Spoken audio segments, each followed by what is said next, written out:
Chapter 3754, Force Devourer Art was a part of the 7 chapters, one of the best merit laws in Righteous Sect.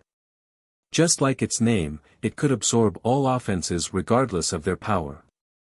This was the reason why Lu Huaisha was able to stop Qi Xiaoya's Blood Moon Ascension with a casual lash.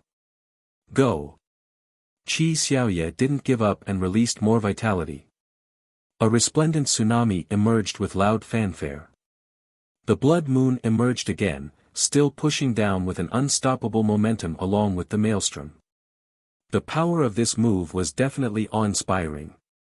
The Dao Lord aura accompanied was oppressive. People couldn't help shivering with fear. Lu Huaisha remained calm and performed another lash, issuing metallic clanks. The whip still traveled like a soaring dragon to hit the floating moon. Boom! The power of the moon immediately extinguished, akin to fire met with an overwhelming amount of water again. After another failed attempt, Qi Xiaoya trembled once and instantly retreated to keep a safe distance. The crowd took a deep breath. Qi Xiaoya's move was immensely powerful, no one could refute this. However, the whip still effortlessly stopped it. It's inscrutable. One ancestor concluded. Force Devourer can absorb anything. The only way is for the attack to be overwhelming, otherwise, Qi Xiaoya's attacks are nothing but delicacies. An aged high elder added. Force Devourer was the most effective when used against someone at a similar power level. If the difference was too great, it would no longer work. For example, the current Lu Huaisha wouldn't be able to absorb an attack from an actual Dao Lord or peak Heavenly Sovereign. Even if he were to master the art, it still wouldn't make up for the difference. The issue here was that the two were evenly matched. Thus, Qi Xiaoya's techniques were rendered ineffective. What can she do in this situation? A spectator wondered. She had her hands tied at the moment, having no better plan against Force Devourer. This was her first time facing the 7 chapters from Righteous. There was no previous referencing point. Of course, in reality, having references and experiences simply didn't work. She just needed to use overwhelming force. Skills and techniques didn't matter here. Is there a way to defeat these 7 chapters? One youth asked. Is there a way to defeat World Crossing? An ancestor answered rhetorically. The youth had nothing to say. World Crossing was Diana Dao Lord's technique originating from Buddhamization. World Crossing and Evil Devourer 7 chapters were both merit laws at a similar level.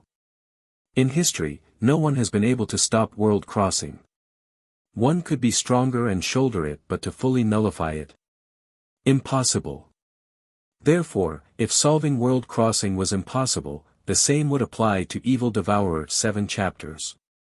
The 7 chapters are worthy of being from a heavenly scripture, it's truly unique.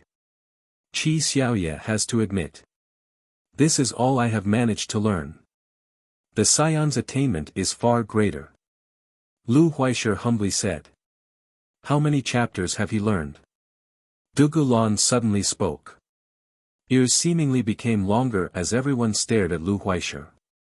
Just 1 chapter, Force Devourer, was enough for him to stop Qi Xiaoya. What about Righteous Scion then? Lu Huaisha opened his mouth, ready to speak. People became excited right away. However, he smiled and shook his head. Fairy, my cultivation is too shallow to see through him, I'm afraid. He naturally knew that Dugulan wanted to pry more information out of him.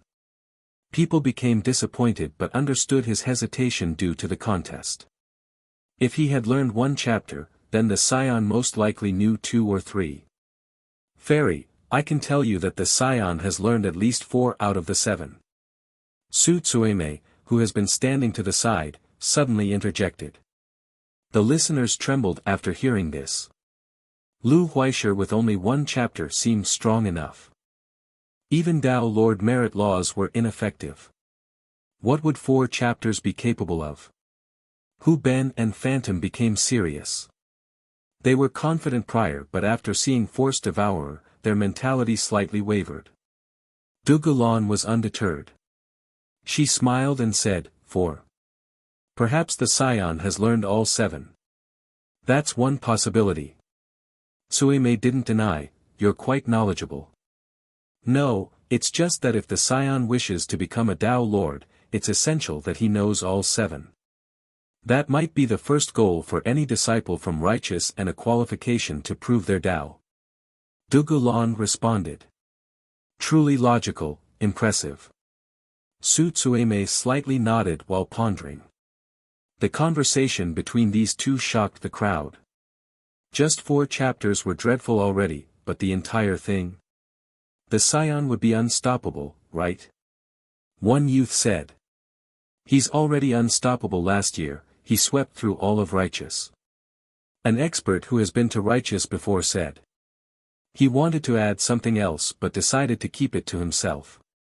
He would have said, the scion would sweep through all of the holy ground as well. However, since so many members of the holy ground were present, that comment would be too offensive. So there's no hope. The youth quietly said. The scion was obviously far stronger than Lu Huaisha. His attainment in the 7 chapters was at another level. Who would be able to stop him then? Some stared at Dugulan only to find that she was still calm. No emotion could be read. Miss Xiaoya, do we still continue? Lu Huaisha asked. He had no intention of taking this to the bitter end. The fight seemed decided already. Accepting defeat might be the better choice. Nonetheless, just thinking about it was tough for the crowd. This would be the holy ground's 2nd loss already. 1. Crossing here means delivering, like ferrying or killing or converting. It depends on the context too. It is still unclear whether heavenly scripture is in its own class as the previous ones or if heavenly is just used as an adjective. Chapter 37:55. The young ones from the holy ground felt suffocated as if an invisible hand was grabbing their throat.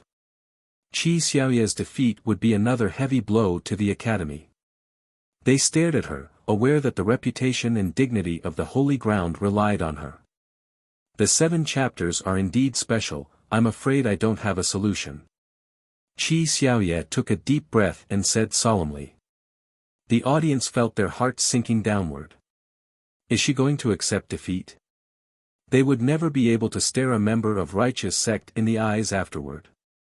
It's not your fault, Miss Xiaoya. Lu Huaisha nodded. For millions of years now, no one has been able to solve these 7 chapters. It is understandable, though Lu Huaisha's tone was polite and he didn't try to mock the holy ground, the other side still found it unbearable. It's not difficult to solve it, just an incomplete chapter of a heavenly scripture, there's no deep profundity to speak of. A leisure voice suddenly interrupted him. The casual and indifferent tone froze everyone. Evil Devourer 7 chapters were derived by a Tao Lord from the 4 supreme truths. The speaker's assessment made it sound inadequate. Who is so bold to say this? Many felt this way. No one has been successful in solving the 7 chapters. Only the top geniuses and masters in history bothered to attempt. The wise sages have all failed, yet this person viewed the topic with such frivolity. They followed the voice and noticed that it was none other than Li Qie who was fishing by the creek. His head was still lowered and hidden by the hat. If he wasn't the speaker, people would have thought that he was sleeping. They forgot about him since he didn't utter a single word from start to finish. Now, his arrogance got everyone's attention. It's Li Qie. Those who have witnessed him in action before thought that they have grown used to his style. Alas, this time still surprised them. Dugulan and the others stared at him. Qi Xiaoya, in particular, became excited. Can he actually break the 7 chapters? A believer of his still remained skeptical due to the historical precedents. The greatest geniuses have failed. How could a junior like Li Qie do so? Hey, it's possible. Li Qie even understood sword point from Sword Emperor. No one has done so in history, right? A student from Duality said. But you're forgetting that sword point is just a casual move left behind by Sword Emperor. The 7 chapters are from a heavenly scripture. After its derivation from righteous Tao Lord, it should be far stronger and more profound than sword point. Understanding sword point doesn't mean that he can break the 7 chapters. The difficulty must be several hundred times greater. A doubter stated. Yes, easier said than done. Discussions with conflicting viewpoints sprung up everywhere. Young Masterly, you believe you can break our 7 chapters? Lu Huaisher's eyes were heated as he stared at Li Qie. It's just an incomplete chapter, there's no difficulty to speak of. Li Qie didn't move at all while responding. Young Masterly, though I will be overestimating myself, I am eager to try after listening to you. May we spare? Lu Huaisher said. I don't need to do it myself over one minor art. Li Qie casually responded. Lu Huaisher and everyone else became speechless. The 7 chapters were just a minor art. Even invincible Tao Lords wouldn't dare to make this claim. Li Qie's arrogance couldn't be described with words. This isn't a joke, mind your words. Hu Ben glared at him. The other spectators thought that Li Qie was exaggerating as well. This matters pertains to the reputation of our holy ground. It's more crucial than anything else. If he can't back up his claim, righteous sect will mock us for 1,000,000 years. One youth murmured. Please watch your words in order to not besmirch the holy ground's reputation. The evil devourer's 7 chapters aren't that easy to defeat. Another easily stimulated genius told Li Qie. Right, now's not the time to be flippant and careless. Another chimed in. If you can't back up your words, you'll become a sinner of the holy ground for harming its reputation. One expert snorted. In fact, many had faith in Li Qie. It's just that his comment was too extreme and left no room for failure. This exacerbated the severity of the situation. He would lose both his and the holy ground's reputation. Li Qie turned a deaf ear to the criticism and continued fishing. You're displaying absolute confidence, young Masterly. Lu Huaisher took a deep breath, doing a great job at maintaining civility. The 7 chapters were the ultimate arts of righteous. Many people took pride in being able to learn it. Lu Huaisher's Force Devourer was his best merit law and a reason for pride. Others would be livid after hearing Li Qie disparaging their prized art. Nonetheless, he stayed calm and didn't think that Li Qie would actually be able to do so. If you don't personally do it, how will you break our arts? He elaborated. Though he was an enemy, the members of the holy ground nodded in agreement. Yes, claiming to be able to break it without doing it himself. That's a little absurd. One genius said. It's beyond the point of taking back now. How humiliating will it be for the holy ground if he can't do it? Another scowled. If Li Qie says this, then it's most likely an official heavenly scripture and new ones do exist. Chapter 3756, Young Master, since you are interested in this matter, we can't wait to see. Su Tsueme seemed invested and smiled. Young Master, how will you break Force Devourer? Dugulan asked. She wasn't skeptical of Li Qie's claim but merely curious. So far, she herself couldn't come up with a solution. She was considerably stronger than Lu Huaisher and could defeat him. However, to use a merit law or the mysteries of the Tao to defeat Force Devourer. She didn't have anything, at least for now. That's why she wanted to see Li Qie's method. Perhaps this would be extremely helpful before the fight with Righteous Scion since he learned the same thing. Xiaoye can do it. Li Qie said without opening his eyes. Xiaoye immediately understood and became spirited again.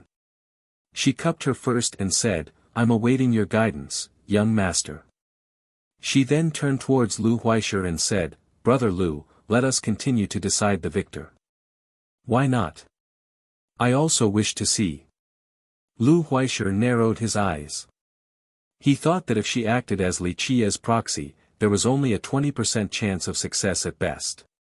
In fact, he had sparred with disciples from Reich's sect previously. Even Reich's scion, who was adept at the 7 chapters, couldn't come up with a solution. The supreme 4 truths were immensely profound. They could only cultivate it, seeing the flaws and openings was impossible.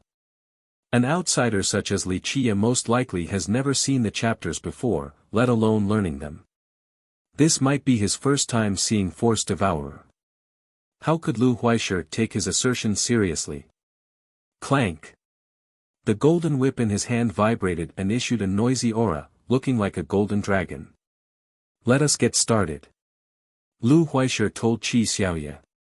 He was quite curious to see what magical method could break his Force Devourer. Everyone else had a serious expression at this point, meticulously observing the development.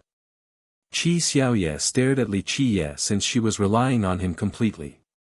No need to make such a big deal when it's just child's play, put everything away. Wuxia opened his eyes and ordered. What? Some thought that they had misheard him. Is he serious? That's basically conceding. One youth said.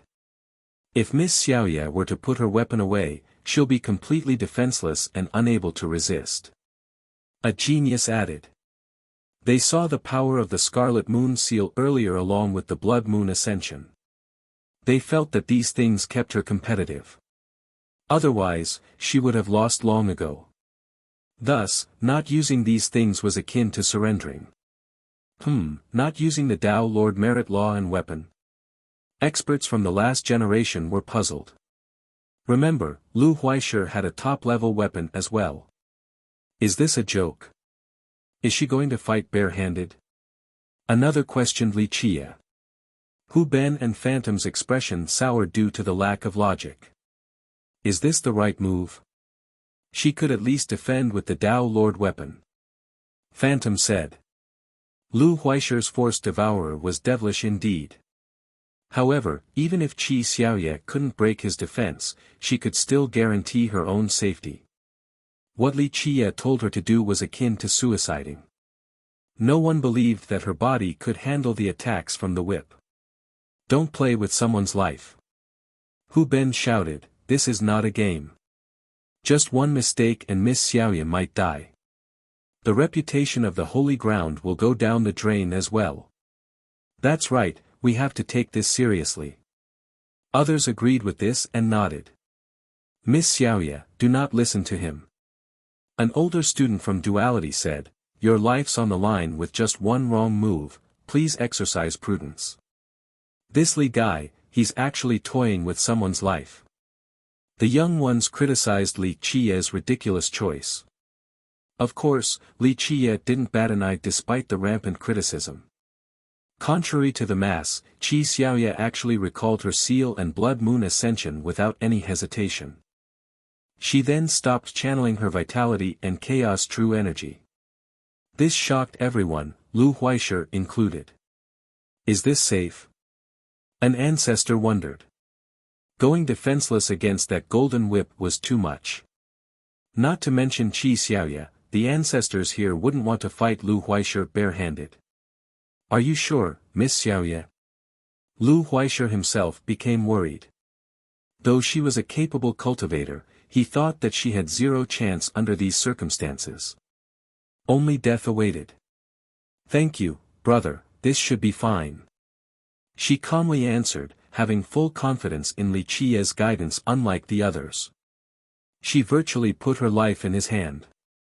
Just one mistake and it would end with her death. Everyone became nervous after seeing this. Some students almost wanted to turn away, their heart hanging on a thread. The atmosphere became awfully tense. Sit down, seal your 6 senses and the Grand Tao. Wuxia casually said. What? Everyone's mouth became agape. Is he crazy? One person shouted. Chapter 3757, Sealing the 6 Senses and the Grand Tao meant becoming a cripple with tied hands and legs. Against someone as powerful as Wuxia, other geniuses would use their strongest defense and weapon. That's the only way to survive the whip. Now, Li Qiye told Qi Xiaoye to abandon everything including her awareness and her Tao. This was nothing short of wanting to watch her die. She wouldn't be able to stop one attack. Just one gentle lash would finish the task. The spectators nearly exploded and launched a verbal onslaught. "Senior Sister Xiaoye, don't listen to him, it'll be the end of you." One student bellowed. "Are you sure he's trying to defeat Lu Huaishe and not kill Miss Xiaoye?" One genius said. "He's a traitor by trying to do this. We can't let him get away with it." One more furiously shouted. From their perspective, they could only see Li Qiye trying to kill her by giving her a ridiculous order. Nonetheless, she still followed his guidance, fully sealing her senses and grand Tao. This showed how much confidence she had in him. She was completely defenseless at this point with openings everywhere. Any regular cultivator might be able to kill her now. How risky, one spectator was shocked. No one would let someone else take control of their life, especially not in this ridiculous manner. Lu Huaishe stared in astonishment as well. His opponent was helpless without a weapon. Just one lash would instantly take her down. He became surprised at her trust in Li Qiye. He would absolutely never do something like this. "Are you ready, Miss Xiaoye? We can start once you are." He didn't immediately attack. It wasn't his style to attack a defenseless combatant, let alone doing it in a sneaky manner. "Yes," Xiaoye calmly said. This made him hesitate even more. She looked completely confident and unafraid of his attack. Did Li Qiye really have something up his sleeve?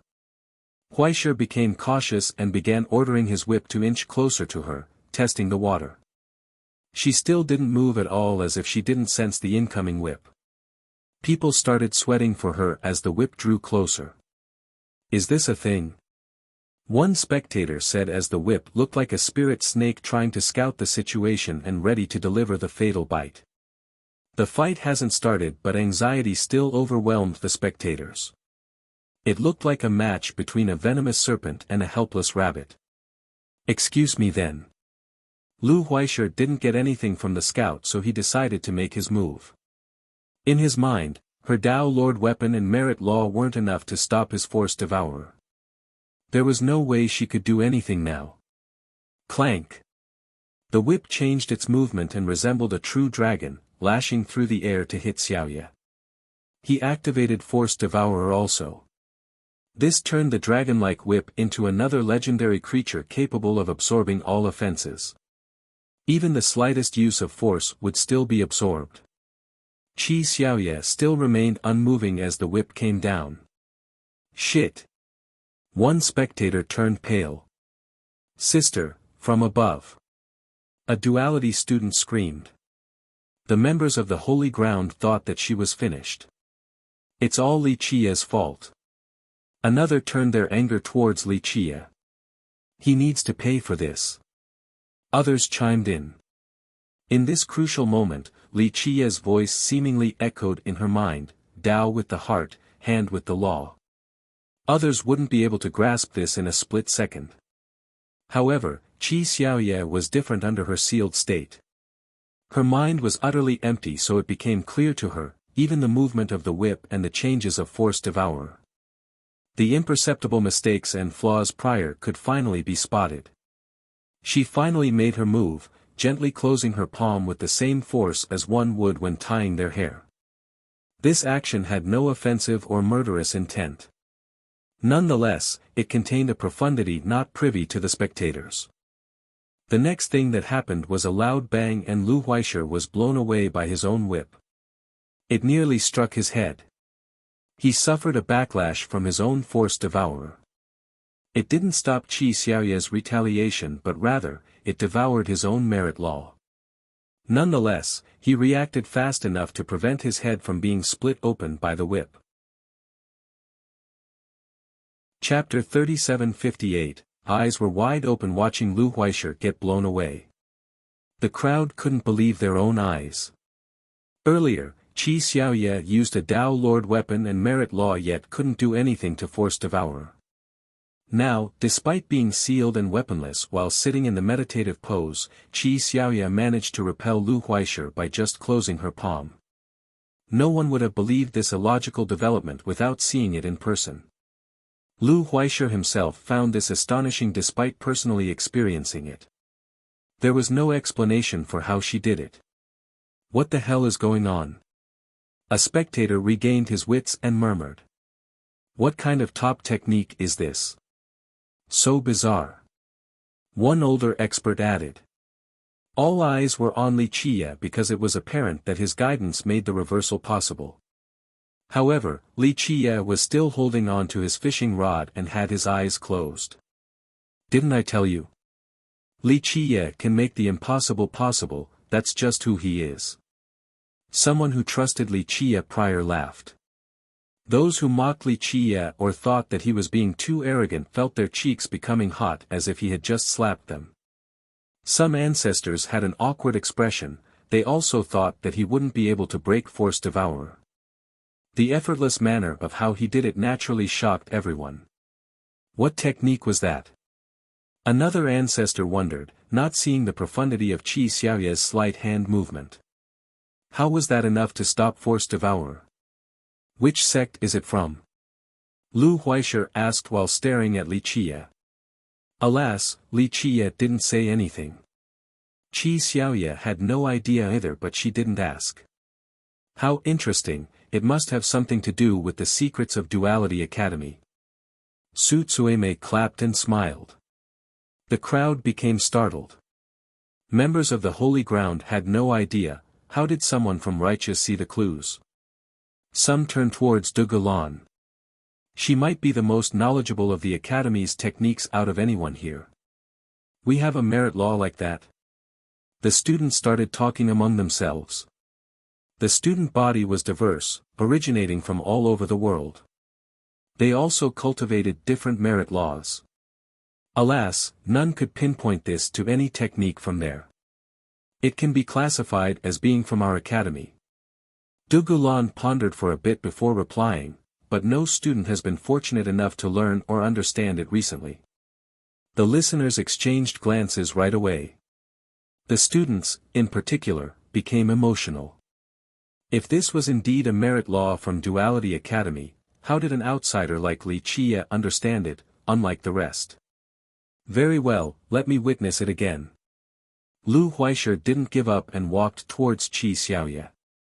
He circled slowly around her instead of attacking right away, wanting to see some clues or potentially fatal openings. The confusing part was that due to the way she was sitting, she was wide open. Any move would be fatal in this scenario. This made it difficult for him. If an expert had one or two, then those would definitely be mistakes. In this case, they weren't actually openings. He didn't know how to start attacking her at all. Meanwhile, the spectators watched with bated breath, wanting to see Qi Xiaoye's next move. The ancestors were immensely involved with observing her method of breaking Force Devourer. Learning this would mean a lifetime of benefits. Just think about it, being able to solve a chapter from Evil Devourer was extraordinary. Clank. After a full circle, Lu Huaishe still didn't know whether to start. Nonetheless, he still decided to release golden laws from his whip. However, the laws were aimed at her surroundings instead, completely trapping her inside. Not even water could get through. Now. Lu Huaishe lashed and the whip instantly appeared above Qi Xiaoye's head. It lingered above and became resplendent. The Tao laws around her also started resonating with the whip. As the light became brighter, a formation eventually appeared on the ground beneath her, the same with the whip above. It was apparent that Lu Huaishe wanted to trap her in this formation. What is she waiting for? The spectators became nervous for her. Clank. Both the formations exuded golden rays that envelope her. Lu Huaishe also activated Force Devourer. Time and space began to twist along with Qi Xiaoye's body. It's getting too dangerous, she needs to do something. One spectator said. If this continued, she would break down to pieces. Some shifted their gaze towards Li Qie again only to find the guy not doing anything. Please do something. A student from Duality was scared out of his mind. Unfortunately, Xiaoye had no reaction despite the twisting of her body. Die. Lu Huaishe finally made his move. The golden rays then turned into thousands of swords, ready to pierce through. She was being affected by Force Devourer and shouldn't be able to resist. Chapter 3759, The golden swords lacerated the spatial fabrics, on the verge of taking Qi Xiaoye down next. The spectators gasped, some covered their mouth while others turned away, unable to bear seeing her being turned to a bloody mist. In this split second, Li Qie finally spoke again, release the Dao, 6 sense break. Qi Xiaoye's Grand Dao suddenly activated along with her 6 senses. They instantly buried Lu Huaishe's attack with the might of a primordial beast. Boom! She waved both hands and the formations crumbled. The incoming swords headed for Lu Huaishe instead. He shouted from horror and pulled back the whip for defense. Despite being as fast as lightning, it wasn't enough to stop the backlash. Boom! He got pushed out of the mountain and free fall until eventually smashing the base, resulting in a huge pit. Dust scattered everywhere. Mouths were open wide enough to fit a goose egg at this point. Lu Huaishe was the first one to attack, yet he still lost the exchange. People had a hard time calming down. Once they realized the situation, they became increasingly frightened. When Qi Xiaoye attacked earlier, numerous ancestors were watching. They still didn't notice anything special and had no idea how she defeated Force Devourer. Is Li Qie still human? One ancestor glanced at Li Qie. Of course he is, just know that he's the son of miracles too. A teacher from Duality smiled wryly. This title has been increasingly popular. Those who witnessed him doing so multiple times were at a loss for words. He really figured out how to break Force Devourer. That's so heaven-defying. Has it ever been done before? One big shot asked. Break, I'm not sure, but it's definitely effective. Another expert became excited. The youths from the Holy Ground celebrated. It seemed that the mysterious Li Qie has decided to join their cause. Bam! Lu Huaishe got out of the pit, covered in dirt and wounds. Qi Xiaoye didn't want to take his life earlier, but the injuries were still relatively serious. I accept my defeat. Lu Huaishe climbed up the steps and cupped his fist towards Qi Xiaoye. No, I took advantage of the situation, it's an honorless victory.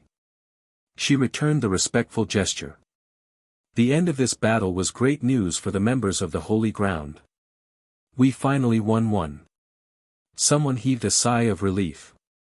The battle was nerve-wracking for many since Qi Xiaoye was absolutely an underdog. A second loss seemed inevitable until Li Qie joined. Just a few sentences from him turned the tides to everyone's astonishment. Lu Huaishe then cupped his fist towards Li Qie but was ignored. He then moved back and stood next to Su Tsueme. Thank you for your guidance, young master. Qi Xiaoye walked over to the creek and bowed her head. Li Qie didn't answer her either, still focusing on fishing. A while back, most would have thought that he was being too arrogant and putting up an act. Now, no one saw through him and kept quiet instead. Despite a lack of response, Qi Xiaoye still bowed one more time before leaving. Alright, ladies and gentlemen, my mission is complete. The Scion will come to spar against the heroes of the Holy Ground. We can't wait to see your great techniques. Su Tsueme smiled and told the crowd. The geniuses that were rejoicing earlier felt the pressure again. She woke them up from their celebration. Qi Xiaoye's victory was only a minor one. Righteous Scion was still coming. The next battle was the true test between their Holy Ground and Righteous sect. But who could actually take him on? Su Tsueme then cupped her fist and left with Cloud Whip and Thunderblade. Silence took over the area. Take your leave, everyone. Dugulan said, Righteous Scion won't make it here instantly. If anyone wishes to challenge him along the way, go for it. But don't force yourself. No one responded due to their pessimistic mood. They all saw how powerful Thunderblade and Cloudwhip were. Righteous Scion was definitely stronger. No one dared to challenge him. This meant that he would be able to walk straight to Minor Sacred Mountain, something truly shameful for the holy ground. Though the humiliation was unbearable, there was nothing they could do. They understood that fighting him would be great information gathering for Dugulan. The problem was, who would dare to step up? I shall return to Divine Ghost to ask for a weapon. Phantom Sacred Child told Dugulan, then left. His solemn expression told everyone that this would at least be a Tao Lord level weapon. It certainly made the crowd feel better. I'll talk to the elders in the court, we'll do everything to help you, Fairy. Hu Ben cupped his fist and hastily left as well. Their hasty departure was due to the pressure stemming from Thunderblade and especially Cloudwhip. Just one chapter from Evil Devourer was dreadful enough. The Scion knew at least 4 chapters. Thus, the two needed to prepare more than ever before. One genius started leaving after another. Some truly wanted to help Dugulan, but they lacked the abilities. They would have had a hard time dealing with Cloudwhip. Therefore, they might not be able to last 2 or 3 moves against the Scion. Listen, let Li Chia participate in the last battle, this might be enough. A few geniuses had this idea as they were leaving. The cultivation gap is too great. One peer disagreed. Right, but he's Li Chia. Senior Sister Xiaoya won by following his order. A student added. Chapter 3760. It didn't take long before only Dugulan was left on Minor Sacred Mountain. She came over to the creek and bowed deeply towards Li Chia. This disciple from Duality Academy greets you, young master. What is it? Li Chia slowly opened his eyes to look at her and nodded. He went back to focusing on fishing as if nothing was more interesting to him. He only gave a top beauty like her a single glance. She became quite curious, was he really just fishing? She stopped thinking about it and got to the point, I believe I might not be the Scion's match. Li Chia shook his head, absolutely. Your defeat is certain. Dugulan wasn't offended by this statement. Anyone else would have been a bit peeved because it was too early to say. This was definitely an insult towards her ability. She bowed again and asked, that's why I am seeking your guidance, young master. She spoke with sincerity and humility. These traits always earn some points, not to mention that she was beautiful and talented. I have nothing to teach. Li Chia smiled, your comprehension of the Grand Tao is exceptional among your age group. You already know what to do. I saw that young master could break Force Devourer. I'm sure that you can, she paused for a bit before adding. Yes, I can break Righteous Sect's 7 chapters. Li Chia chuckled. Others might be surprised, but this was within her expectation. The 7 chapters were profound and wide-ranging. Just solving one was amazing, let alone all 7. Do you think you can win even if I teach you this method? Li Chia asked. She took her time before answering, I haven't fought him so I can't say, I will just try my best. Good mindset. Li Chia smiled, the truth is that victory isn't certain even in that case. I'm sure young master has a way to defeat him. Dugulan said softly. Li Chia didn't answer right away. He stared at his fishing pole for a bit before replying, yes, there are millions of methods to defeat him. I can pick any random one. His nonchalant comment would incite skepticism. Who was Righteous Scion? The current number 1 genius in the Southern West King. His Grand Tao was at a peerless level. It's to be expected. If you join the fray, you'll shock all of 8 Desolaces. She responded. Okay, don't flatter me now. Li Qie interrupted her with a hand wave. He then asked, do you want to win or something else? She met his gaze straight on and answered, for me, nothing is better than actually winning, but losing is understandable as well.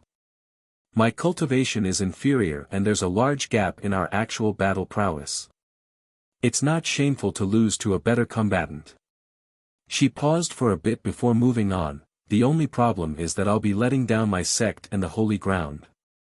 Of course, the holy ground has been standing strong for eras. This defeat doesn't matter in the grand scheme of things.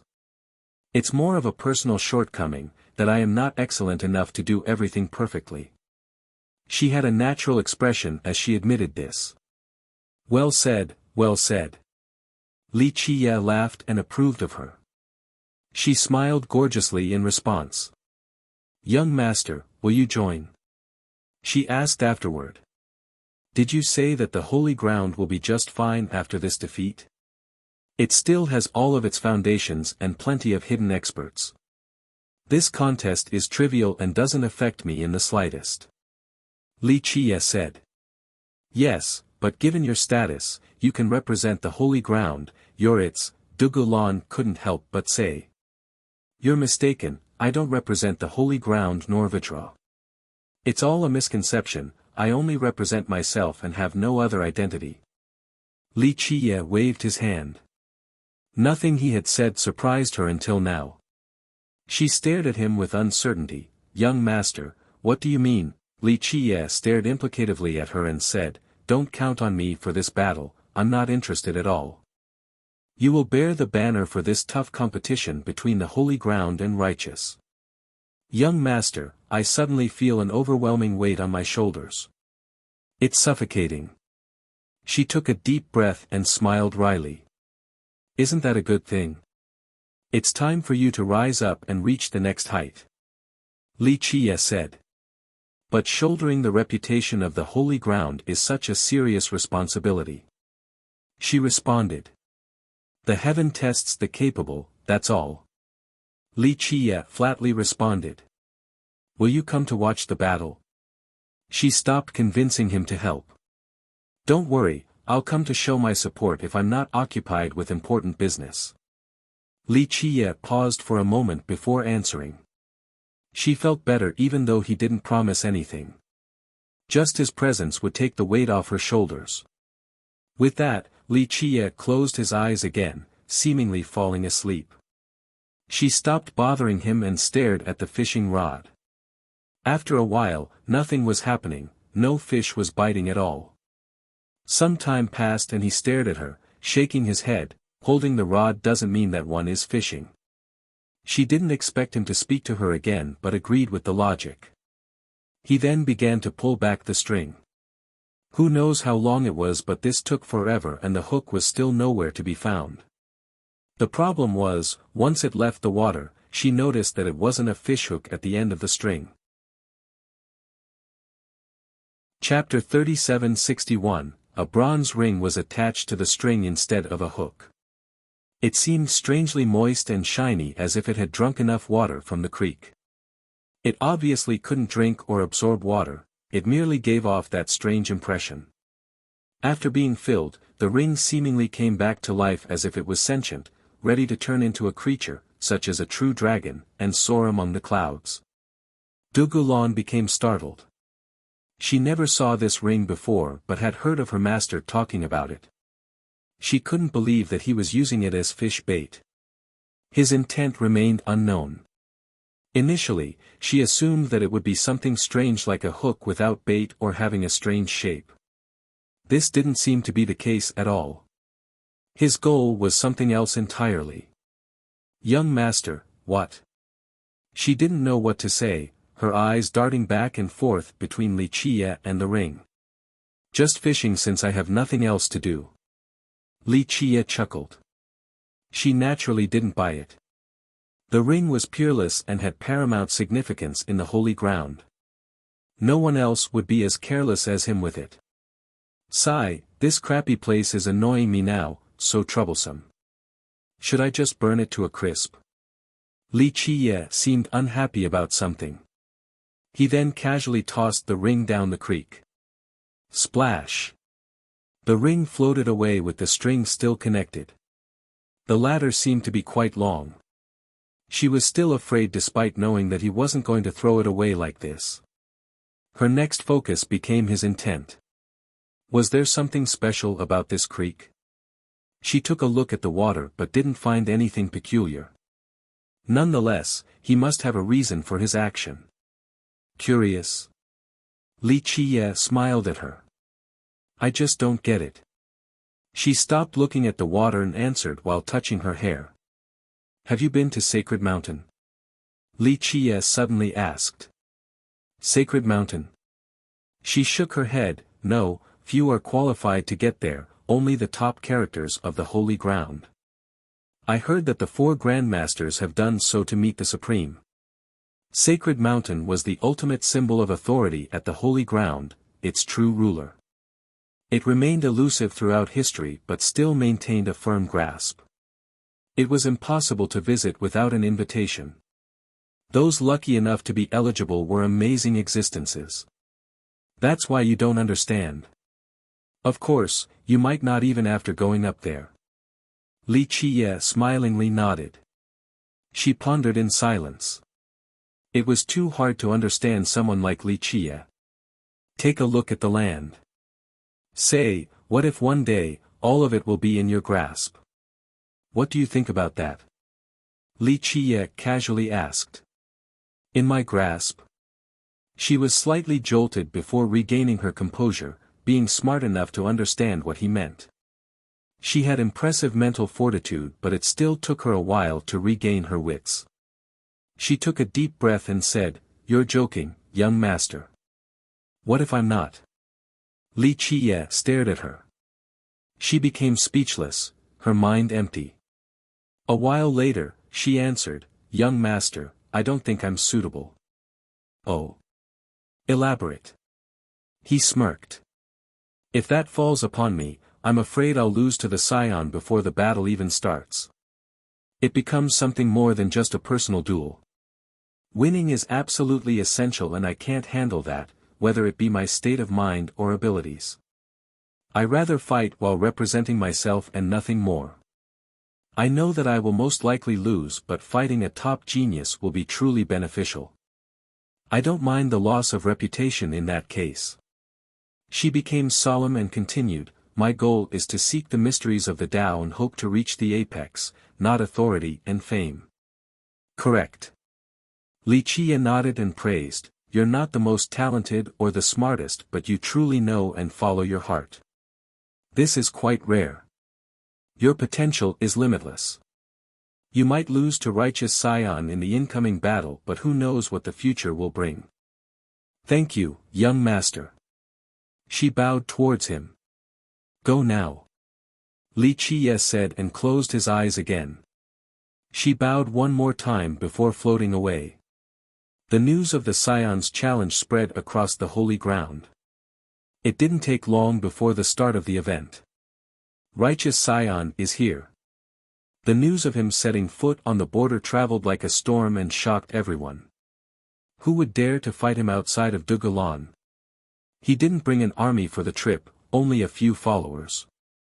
Nonetheless, he still commanded attention along the way. He rode on a war chariot with a few riders in front and back, that's it. As he came from the east with this humble group, his momentum and aura were still wondrous. The war chariot was made of bronze, looking quite ancient and full of scars from blades and arrows. It emitted a ferocious battle intent, capable of crushing everything in its path. A fierce beast pulled the carriage. It had snow-white fangs and bony outgrowths on its spine, seemingly ready to pierce the sky. Nothing could stop this combination from moving onward. The Scion stood on top with both hands behind his back. He wore a purple robe, looking as gallant as can be. He seemed to be a deity in control of lightning and clouds. The world seemed to be rotating around him. Just one hand wave of his could command thunderbolts to descend and slay an entire army. Chapter 3762, righteous Scion was imbued with a spirit that can conquer mountains and rivers then soar above 8 decibels. He looked like the greatest in existence, virtually unbeatable. His aura surpassed all the geniuses in the holy ground and he had no intention of hiding it. The grand Tao resonated along his path. Laws poured down like waterfalls along with bright halos. The surroundings were affected by his mighty presence. In fact, the birds and beasts within 100,000 miles trembled in fear, wanting to run away. This was the case for human cultivators as well. Powerful countries and sects all felt the pressure. The ancestors could withstand his aura and were unaffected. As for the young ones, their mind wavered under the suffocation and got the urge to prostrate. This rampant proliferation of aura was a blatant challenge, showing utter disdain to the geniuses of the holy ground. They were naturally furious, but after experiencing this aura, they could only keep it to themselves. They waited for their top geniuses to make a move instead, hoping to repel him. Righteous Scion has inherited Righteous Supreme's legacy, his achievements will just be as illustrious. One ancestor emotionally commented. This has confirmed his power. He didn't need an army to deter his opponents. He alone was more intimidating than 1,000,000 men. He's past the border now. His location was the focus of the holy ground. Everyone knew where he was right away due to the flow of information. That's the vigorous Tiger Legion's territory. Will they fight? One youth said. Vajra's Hu Ben is in charge there. The dynasty won't sit idly by during this event, they can't. The young lord of a sect added. All eyes were on the legion by the border now. This area had pivotal importance to the holy ground. In history, Righteous and Buddha had numerous skirmishes. The legions here had to repel various invasions. Now, the Scion wasn't declaring war and merely challenged the geniuses of the holy ground. Nonetheless, not answering this challenge was rather shameful. The current commander was Hu Ben of Vajra. Though he had entered war camp later, he still maintained his position at the legion. If the dynasty didn't do anything about the Scion, their authority would be questioned. Thus, the legion sent out scouts in order to meticulously watch the Scion's movement. They had to do something in order to avoid criticisms from the great powers in the holy ground. I alone will fight the heroes of this land, even the great armies of Buddha holy ground. The Scion took note of this and heartily laughed while moving forward. He's challenging vigorous Tiger and Vajra now. Everyone heard him clearly, realizing that Vajra absolutely needed to do something right now. Otherwise, it would be too humiliating and disgraceful. Righteous Scion, we will answer your challenge. A voice from the legion responded. One figure emerged above the camp of vigorous Tiger. He had a golden glow due to his armor, looking quite divine and battle-ready. Hu Ben of Vajra. A spectator shouted. This is how it should be. Many nodded approvingly while the youths heaved a sigh of relief. Hu Ben had a great background in Vajra dynasty. He originated from Martial Hall and was a general in war camp on top of being the commander of vigorous Tiger. Most importantly, he was one of the 4 great geniuses of the holy ground. Thus, whether it be for personal or duty reasons, he should be the one accepting the challenge. He represented the legion in charge of the border and Vajra dynasty's prestige. I have heard about your talent and military aptitude long ago, fellow Taoist. Today is a great opportunity to witness it in person. Righteous Scion's majestic and awe-inspiring voice sounded. Smokefire Fortress, I and my army will fight you there. Hu Ben didn't relent at all against his foe's oppressive aura. So be it. The Scion didn't waste words. That's the youngest Grand Commander for you. The youths of the holy ground suddenly became excited and started praising Hu Ben. He's the pride of our land, not letting Vajra down at all. Someone else said. The commander protects the border, truly a noble cause. A youth with shallow cultivation was a fan. Hu Ben's initiative earned him numerous praises from the populace. The news of their match quickly spread across the holy ground. Hu Ben will lead 100,000 men to fight the Scion at Smokefire Fortress. Everyone heard about it with haste. Let's go already. Most started running towards this area. We're not strong enough to fight righteous Scion, but we can at least support Hu Ben. We can't let righteous sect look down on us. One youth said. It didn't take long before the mass ran towards the border, the majority being from the young generation. Will Hu Ben be able to stop the Scion? Some were worried because they knew how strong the Scion was. He was actually superior to the four great geniuses, so they didn't have that much confidence in Hu Ben. Hu Ben alone is no match for the Scion, but don't forget, Vigorous Tiger is a powerful legion. Hu Ben led it to numerous victories before. Someone familiar with Hu Ben's past exploits was relatively confident. Hu Ben is a gifted commander, but the difference in power is too great. An army won't do anything in a real fight between masters. It's absolutely inconsequential. A powerful genius disagreed. Regardless of the outcome, he's worthy of admiration just by stepping up to represent Vajra dynasty and the holy ground. One young fan asserted. 1. Hu Ben means vigorous tiger. Chapter 3763, Smokefire Fortress was an important stronghold near the border, completely surrounded by mountains with only one entrance. It looked like a cage from a distance, easy to defend and impossible to attack. Inside was a valley prepped to make easy work out of invaders. Vigorous Tiger Legion hid among the walls and cliffs, always ready for long-range attack. Moreover, each mountain and every inch of the land have been refined and blessed by the sages of Buddha holy ground. They brimmed with grand Tao power, seemingly unbreakable. It has successfully stopped attackers numerous times in history.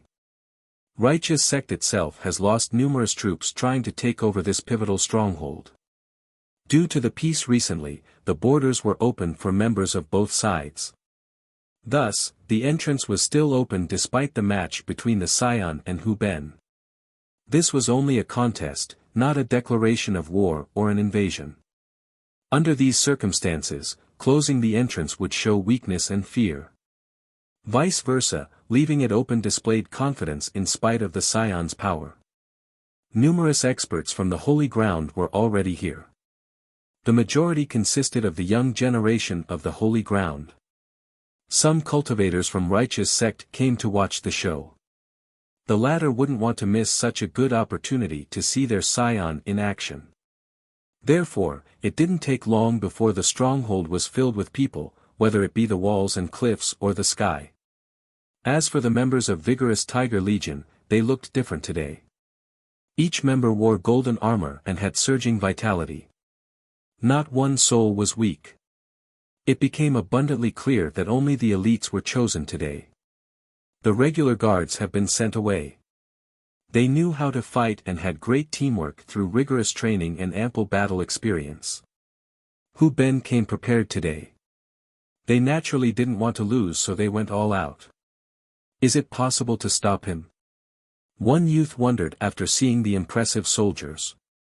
No one doubted the legion's might. Alas, the older experts were still pessimistic.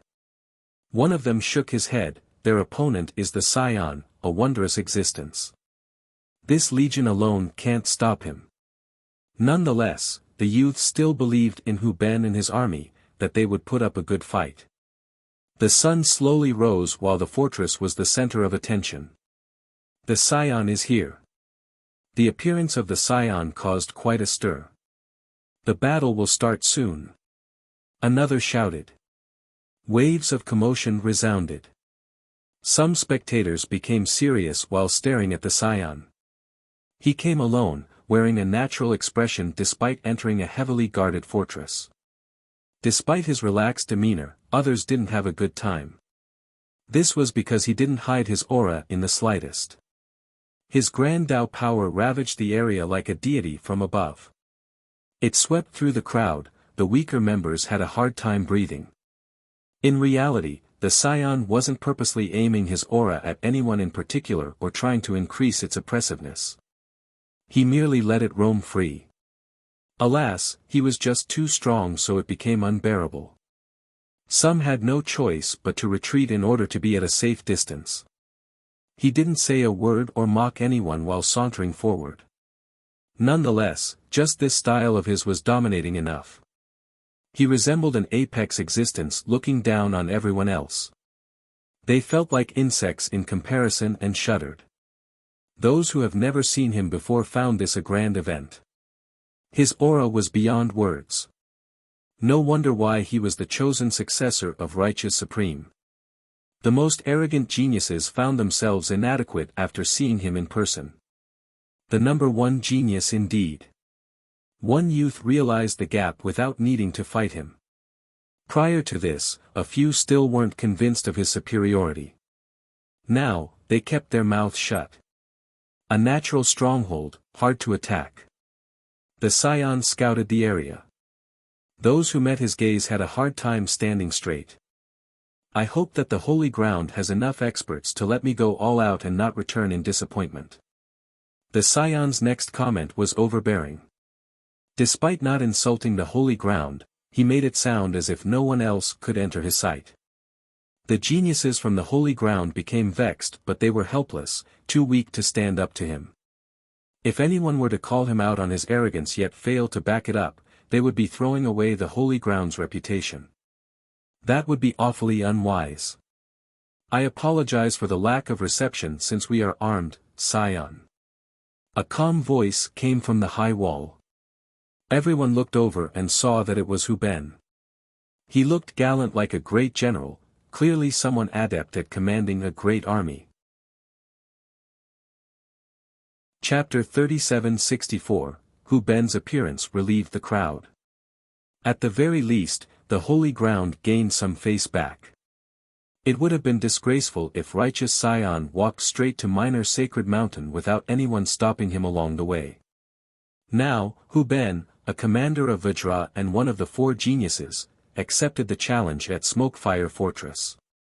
This was as proper of a start as can be due to Hu Ben's various statuses. Hu Ben of Vajra, your fame precedes you. Righteous Scion posed with both hands behind his back and smiled. Though he was standing at the base looking up at Hu Ben, this didn't matter at all. He was still the Lord of all, looking down on his subject. His aura and power were too much for the young generation. Other geniuses always seemed inferior in comparison. You're too kind. The fierce Hu Ben still enjoyed the pleasantry and cupped his fist. Your fame also precedes you, Righteous Scion. Your reputation is well deserved. Enjoying this conversation was understandable due to the Scion's status. It wouldn't be an exaggeration to call him the current number one genius of the Southern West King. To have been heard by him before made Hu Ben feel quite good even though it was mere pleasantry. However, you're not a match for me. Unfortunately, the next sentence took Hu Ben down a notch. The first line made Hu Ben feel like floating in the air. The next was akin to being hit in the head by a rod, enough to see stars. Hu Ben's smile disappeared right away. First was carrot, then came the stick. No one would enjoy this treatment. Others exchanged glances. Anyone else would have been branded as being arrogant and rude. After all, Hu Ben was a top genius in the holy ground and a capable commander. Not to mention the young generation, even some ancestors would be wary of an all-out attack from him. The Scion's comment was rather contemptuous towards both Hu Ben and the holy ground. Nonetheless, the crowd kept quiet instead of reprimanding him. He had proven himself after sweeping through his own region. He was qualified to make this domineering statement. Some thought that he was merely speaking the truth. It had nothing to do with arrogance. Hu Ben's expression became unsightly. Nonetheless, since he was the first representative, he tried his best to smile in order to show off his magnanimity. I'm more eager to try now. I hope you won't disappoint me either. Hu Ben responded. Of course, I shall take down Smokefire Fortress today. The scion replied in a dominating manner, annoying the holy ground once more. Smoke fire served as the first stronghold at the border. This had special significance, so when the scion made this claim, it was as if he wanted to break the gate of the holy ground. I see. Hu Ben was furious because of his opponent's contemptuous attitude and absolute confidence in victory. No one could handle being treated in this manner, even a statue would become angry. Since you're so confident, my legion and I will see what you can do. Hu Ben added. Come, an army or not, all the same. The scion smiled. His style was both infuriating yet admirable to the opponents. He lives up to his reputation, so haughty. One youth admitted. It's normal for him to act in this manner since he's so strong. A genius agreed. Start. Hu Ben didn't want to speak anymore since the scion had an advantage in terms of momentum and aura. Rumble. Figures descended from above and landed outside of the fortress. These were older soldiers in golden armor. Bloodthirst emanated from them, a testament to their bloody experience on the battlefield. The young ones became startled after seeing this. One said, "They're the central pillars of the Legion.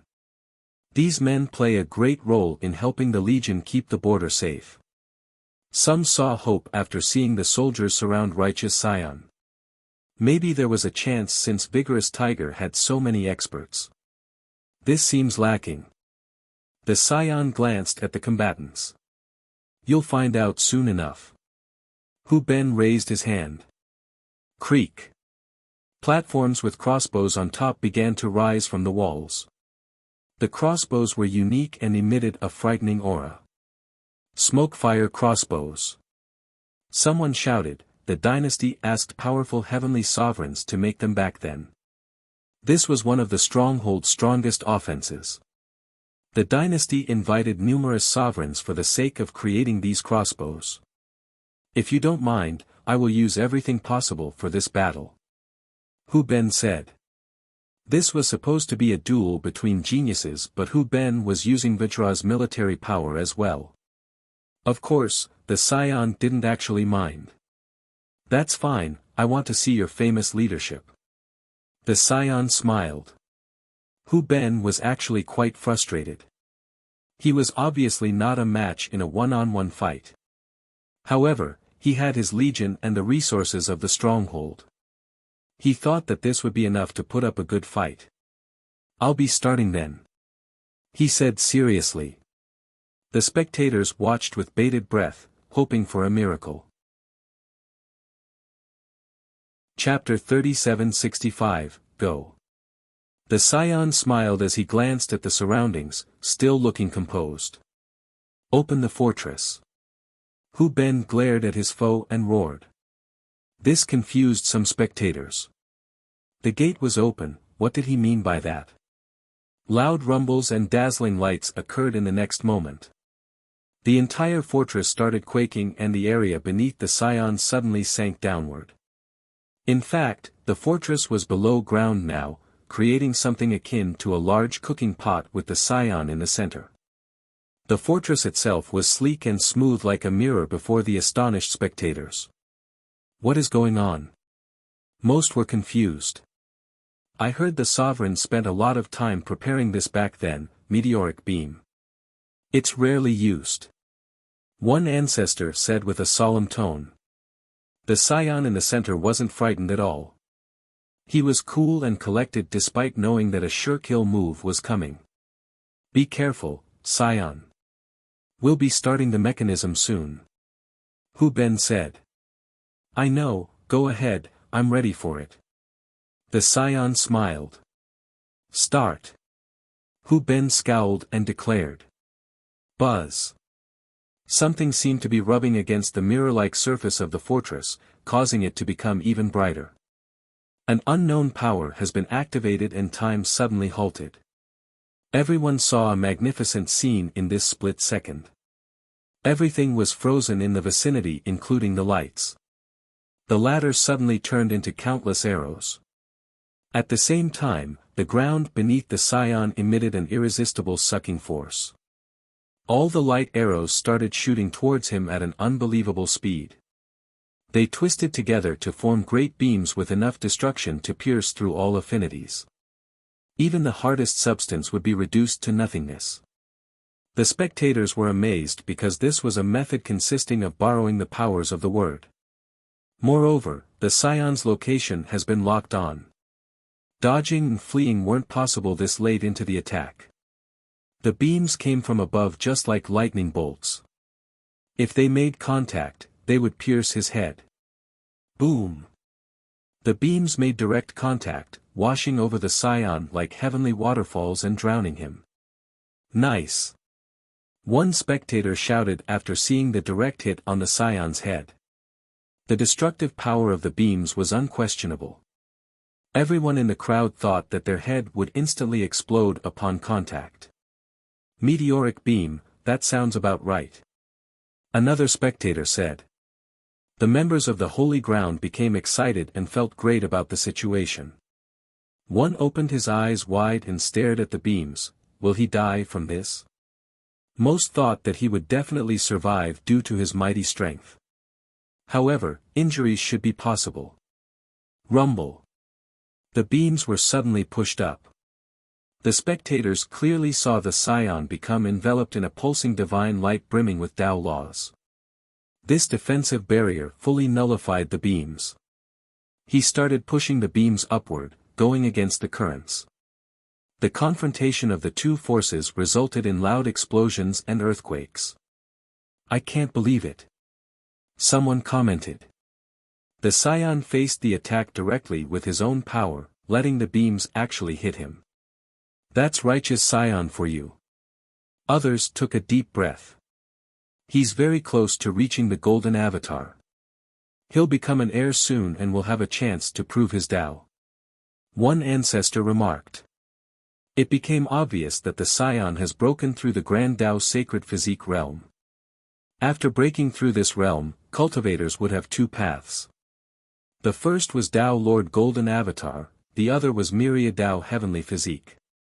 The Scion chose the Tao Lord path and has become an heir, a potential candidate for the next Tao Lord. He's uninjured. The young geniuses could see that the Scion wasn't trying his hardest. This attempt isn't bad, but it can't defeat me. The Scion laughed heartily while pushing the beams upward. The fact that he could still speak while being suppressed by the beam impressed the hostile audience. Damn, so this is the #1 genius. One commenter said with admiration. Hu Ben's expression turned ugly. This move from the fortress massacred numerous invaders before. Unfortunately, it didn't leave a single wound on righteous Scion. Anything else? Go for it. The Scion said, ignoring the beams fixated on him. Chapter 3766, How could he be so strong? One young expert said after seeing the Scion's nonchalant attitude. Some geniuses initially thought that they would be able to last 10 moves or so when fighting against him. They had this much confidence, at least. A few believed that 500 moves shouldn't be a problem. But now, after seeing him in action, they realized that they have overestimated themselves. There was no chance of lasting that long in battle. Hu Ben's expression soured as well. The powerful move might not be enough to defeat him but should still suppress or hinder him to a certain extent. This wasn't the case at all. This move was effective against other armies, just not against someone like the Scion. An official heir, everyone realized that he was an heir right now. Perhaps one day, he would be able to prove his Tao and become a Tao Lord. Go! Hu Ben shouted. The crowd wasn't ready for the old soldiers outside of the fortress to take action. They held a strange tube made of bronze and immediately fired.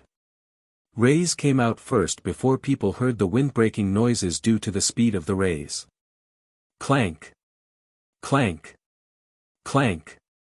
They then noticed chains of light coiling around the Scion. The other end drilled deep into the ground.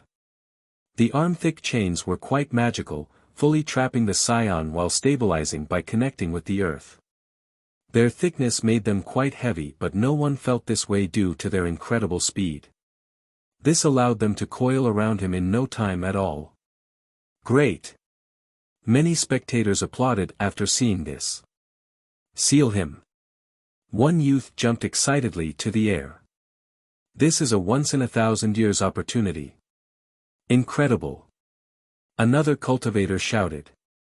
Some started thinking that maybe the scion wasn't unbeatable. There was still a chance for their side. Don't celebrate so soon. One ancestor shook his head in disagreement. It won't stop him for long. The scion still had a calm expression despite being pulled up in the air by the chains of light. He smiled and said, "It is an honor. These are chains made from precious Shadowsea's light steel. Looks like Vajra put in some capital." The crowd exchanged glances. Most had no idea what these chains were made of. As for the high elders and ancestors, they weren't surprised to see Vajra helping Hu Ben.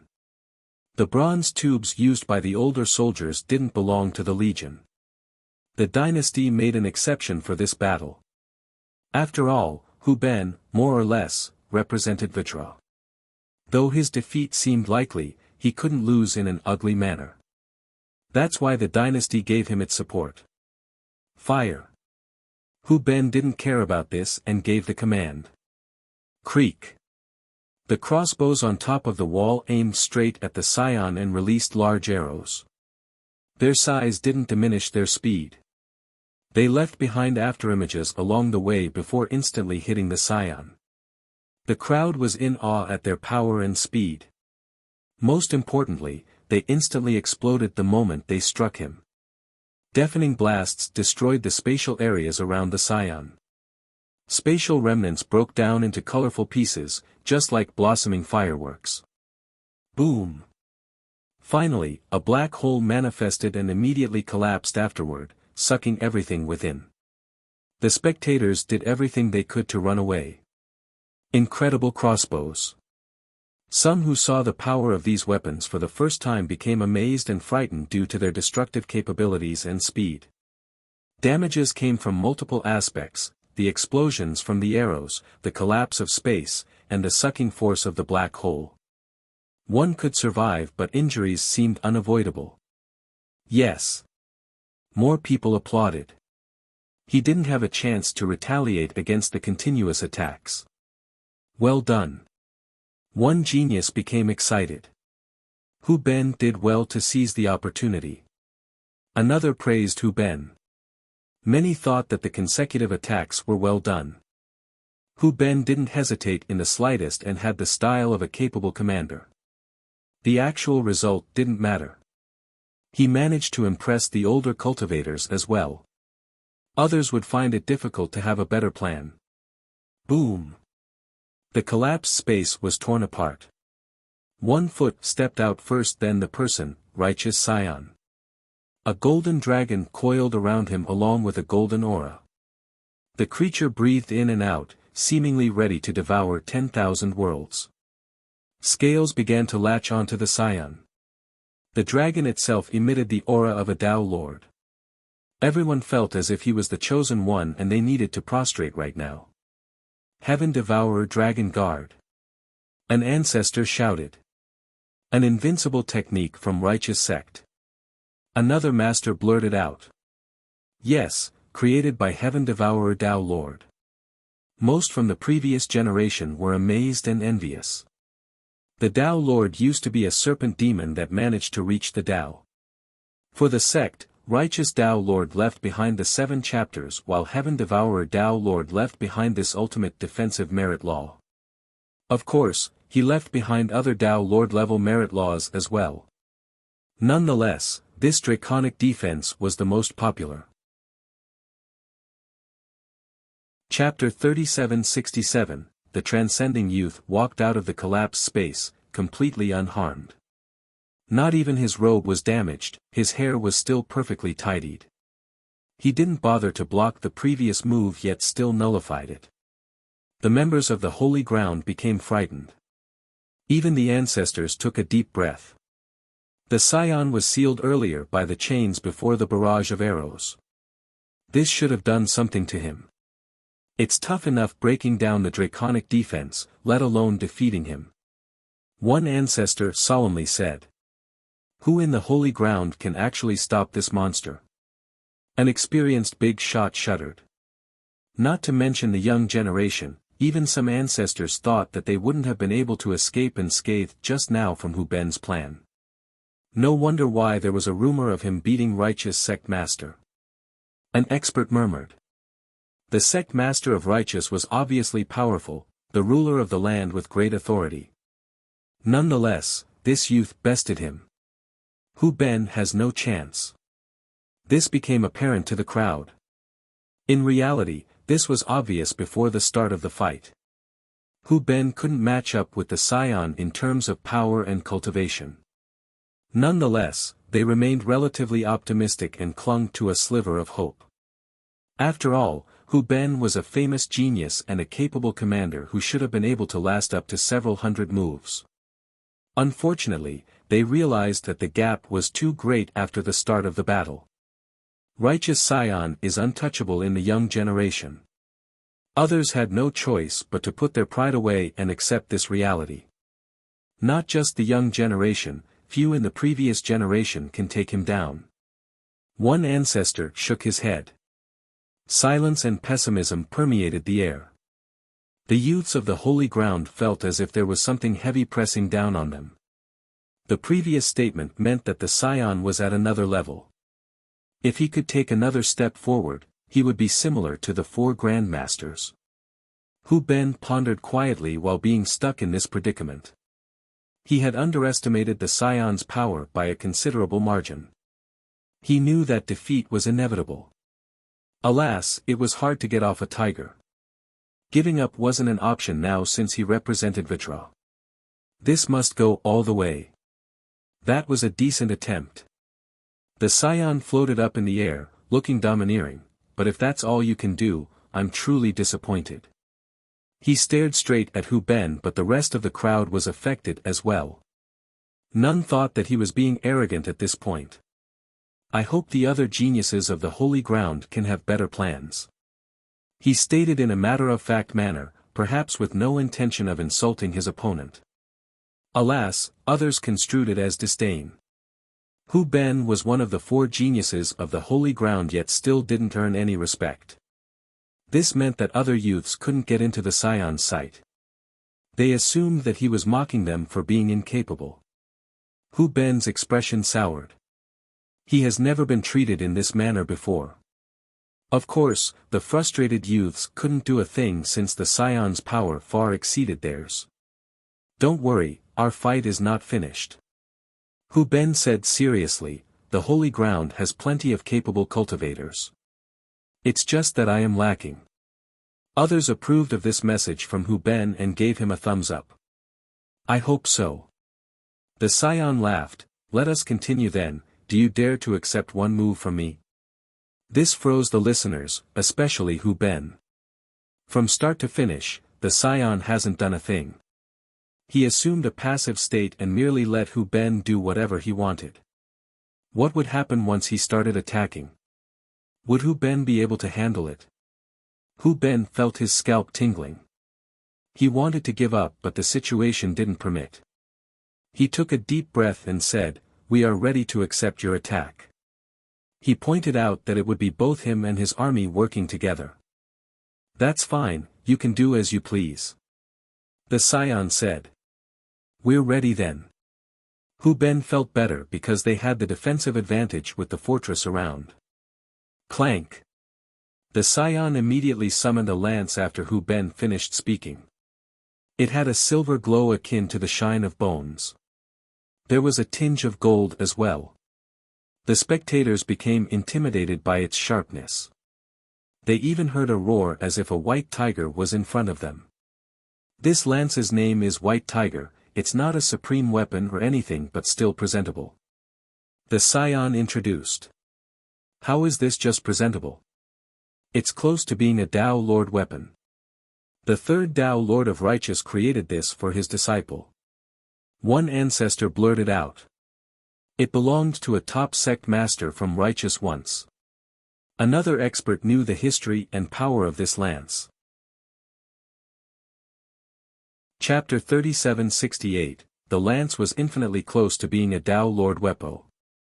It has been blessed and refined by a Tao Lord, so to a certain extent, it contained one's power. The third Tao Lord of Righteous had the title of Lightgrasp. His disciple was the sect master of Righteous during that generation, a white tiger demon. This demon was extremely powerful at peak heavenly sovereign. He took off one of his fangs and used it to create a weapon using a top true fire. Unfortunately, this weapon couldn't reach perfection despite numerous refinements. His master could no longer watch and decided to help fix the flaws of the weapon. At the moment of completion, the Grand Tao resonated with the roar of a tiger. This became the famous White Tiger Lance of Righteous. Its origin and history resulted in a mighty weapon. It wasn't the strongest weapon in the sect, but the generational sect masters kept it around. Therefore, it was a symbol of authority. When the Scion wielded this weapon, his aura became increasingly impressive. There seemed to be a divine tiger with claws and fangs capable of tearing the world and the Grand Tao apart. Its bestial aura was dreadful and shiver-inducing. The spectators' throat felt itchy as they became overwhelmed with an image of a tiger ripping their throat. The spectators and Hu Ben took a deep breath after seeing the armed Scion. "Show me the majestic defense of Smokefire Fortress." The Scion smiled. By this point, most realized that the rumor of him defeating his sect master was true. This lance was usually kept by the sect master. Now, since he had it, the implication was obvious. "Start the fire walls." Hu Ben roared. Rumble. The ground shook violently. Next, pillars floated up from the walls, but upon closer inspection, they also resembled square-shaped cauldrons. Poof! Poof! Poof! The pillars became ablaze just like kindled cauldrons. The flames rushed to the sky, seemingly intending on incinerating everything with its scorching heat. The fortress resembled an erupting volcano with lava oozing out in an endless and all-devouring manner. The crowd also saw the members of Vigorous Tiger channeling all of their Grand Tao power and vitality onto a runic platform carved with chaos stones. Next came Tao runes appearing on the walls of the fortress. They connected together to form Tao chains enveloping the fortress. As the crowd tried to digest the new development, the runic walls increased in size continuously, enough to stop all enemies from invading. This in combination with the Tao chains created what seems to be the most fortified wall in existence. The flames from the pillars earlier gathered in front of the physical wall and manifested into a fiery shield. As more flames joined the mix, the shield also became gigantic with countless layers. This divine wall empowered by the Tao pierced the clouds, ready to withstand all offenses. I didn't know the fortress has something like this. Many experts were amazed to see this in person. Peace has made people forget about what this fortress was capable of. Minor skirmishes didn't warrant activating this level of defense. Smokefire Divine Wall, we're lucky to see it in person. An expert from a large sect said. It doesn't have a problem stopping multiple armies. One youth sighed and said. One move should be fine. Another genius nodded. Hu Ben felt better after seeing the fortress' most powerful defense, the wall and barrier. They have been blessed by numerous heavenly sovereigns and were currently empowered by the soldiers. It should be able to withstand any attack, at least for a period. He thought that it shouldn't have a problem with one move from the Scion. Not bad. Okay, try this. The Scion smiled and said. Buzz. His lance became resplendent in the next second. Bright pulses continuously spread, seemingly reaching the deeper dimensions. The current spatial dimension was being overwhelmed by the pulses. Once there was enough light, 10 suns manifested into reality. 10 suns. Someone blurted out. The world became dried from their unbearable heat. People had a hard time keeping their eyes open from their radiance. 10 sun grasp, Skygrasp Tao Lord's technique. An old cultivator shouted. The young ones exchanged glances after hearing this and shuddered. Everyone knew about the Scion's expertise with the Evil Devourer 7 chapters. Now, he also used Heaven Devourer, Dragon Guard and Ten Sun Grasp. This meant that he knew the arts of 3 Tao Lords. Just learning one was amazing, enough to prove that one was a great genius. But the Scion knew 3 separate merit laws. A supreme genius. The most prideful youths in the audience felt inadequate. Completely peerless. An ancestor sighed. They completely understood how he managed to defeat the sect master of righteous. Break. The Scion made his move and threw his lance forward, causing the suns to move as well. The suns were the focus of the technique, not the lance. Chapter 3769, The Lance and the Explosive 10 Suns heralded the end of the world. They engulfed the entire area and made the crowd tremble with fear. 10 suns were certainly enough to be apocalyptic. Everyone felt tiny and helpless during this crucial moment. Bam! The suns finally hit the fiery shield. The latter had unbelievable thickness due to the multiple layers.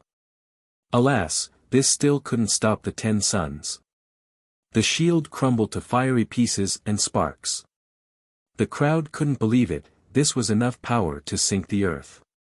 The 10 suns continued pressing down on the wall after the swift dispatch of the shield. Boom! The impact made it difficult to stand straight. Some actually fell to the ground while screaming in horror. They had no doubt that the wall would fall too. However, once they actually looked, the wall of the fortress managed to stop it. It was quaking continuously, but it was still a successful stop, separating the world into 2 halves. Yeah! The youths cheered loudly and raised their fists, turning red from excitement. This was fleeting. The suns couldn't smash the wall down with force, so they released endless sun fire in the shape of a white tiger. The beast was monstrous with a tail longer than a mountain range. Its terrible aura and roar swept through the area like a tempest and blew the spectators away. However, the wall still managed to stop the roar. The white tiger then leaped forward and raised its front claws, treating them like sharp divine swords. They were golden and brimming with Tao Lord power. Power refined by a Tao Lord. Some spectators could tell. Boom! The claws left deep marks. This wall managed to stop the 10 suns, just not the sharp claws of this Tao Lord's power manifestation. Rumble. Sections were ripped apart along with the pillars above. Ah! Soldiers on the platform screamed as they were sent flying. Some were killed, others grievously injured. Eventually, once enough pillars shattered, the divine wall disintegrated as well. People watched in astonishment. The Scion only needed one move to defeat Smokefire Fortress and Vigorous Tiger Legion. He had once again proven his supremacy. He floated in the air and held the great lance. He didn't need an oppressive aura to intimidate the crowd. They all thought of one title while looking at him, the God of War. He seemed to be possessed by a god and was completely unstoppable. How can we stop him? One genius from the holy ground turned pale. Not long ago, some thought that the 4 geniuses had a chance. Now, this confidence was nowhere to be found. Is he really unbeatable? Another said with empty eyes. Too powerful, he's unmatched among the young generation. One ancestor concluded. His peers agreed as well, at least when it came to the Southern West King. Smokefire Fortress has lasted numerous wars without falling. Now, it became a stepping stone for the Scion. One ancestor at the sovereign level thought that he would have been seriously injured by Ten Sun Grasp and the lance as well. As for Hu Ben, he had plenty of experience, being a commander for Vitra. He saw numerous powerful cultivators before as well. Nonetheless, his confidence wavered before the Scion. He wasn't feeling despair but still knew that he was no match for the Scion. No one from the young generation could do so. Still lacking. The scion said after fully convincing the crowd through action. He looked around and smiled. If this is the last ace card of the fortress, it'll be very disappointing. It doesn't live up to being a famous stronghold of Vitra. He could say whatever he wanted at this point without seeming arrogant. The crowd had no choice but to swallow their anger. Fellow Daoist Hu Ben, do you still wish to continue? He pointed his lance at Hu Ben. All eyes were on the latter. They didn't know if he had anything else up his sleeve. In fact, no one would make fun of him for giving up now. They saw him trying his best. He wasn't weak, his opponent was just too strong. Hu Ben's expression changed continuously. He eventually gritted his teeth and said, "Our fortress will take on another move from you." Oh. I can't wait to see. The scion spoke with confidence. There's still something else. The spectators became interested again, especially the youths. Activate the main vein. Hu Ben made up his mind and ordered. The older soldiers outside of the fortress exchanged glances. They eventually nodded in agreement. Rumble. They formed hand seals and fire engulfed them. They looked like fiery tornadoes, but instead of ravaging the sky, they actually drilled into the ground, creating scorched pits in the process. Chapter 3770, The appearance of the scorched pits intrigued the crowd. They wondered why these old soldiers went beneath the ground. There's something down there. One youth murmured. A great vein, but this is the very foundation of the fortress. A big shot with ample knowledge regarding the fortress nodded. Boom! A loud blast came from beneath and took the contemplating crowd by surprise. Steam and heat emanated from the large pits. What's going on? The young ones wondered. Next came springs of lava gushing out of the pits. The crowd didn't know what Hu Ben was up to. The foundation. A big shot stared at the surging lava waves and sighed. They knew that there was no other choice. He was betting everything on this last move. Lava rampaged on the ground beneath the fortress, enough to form a thick layer.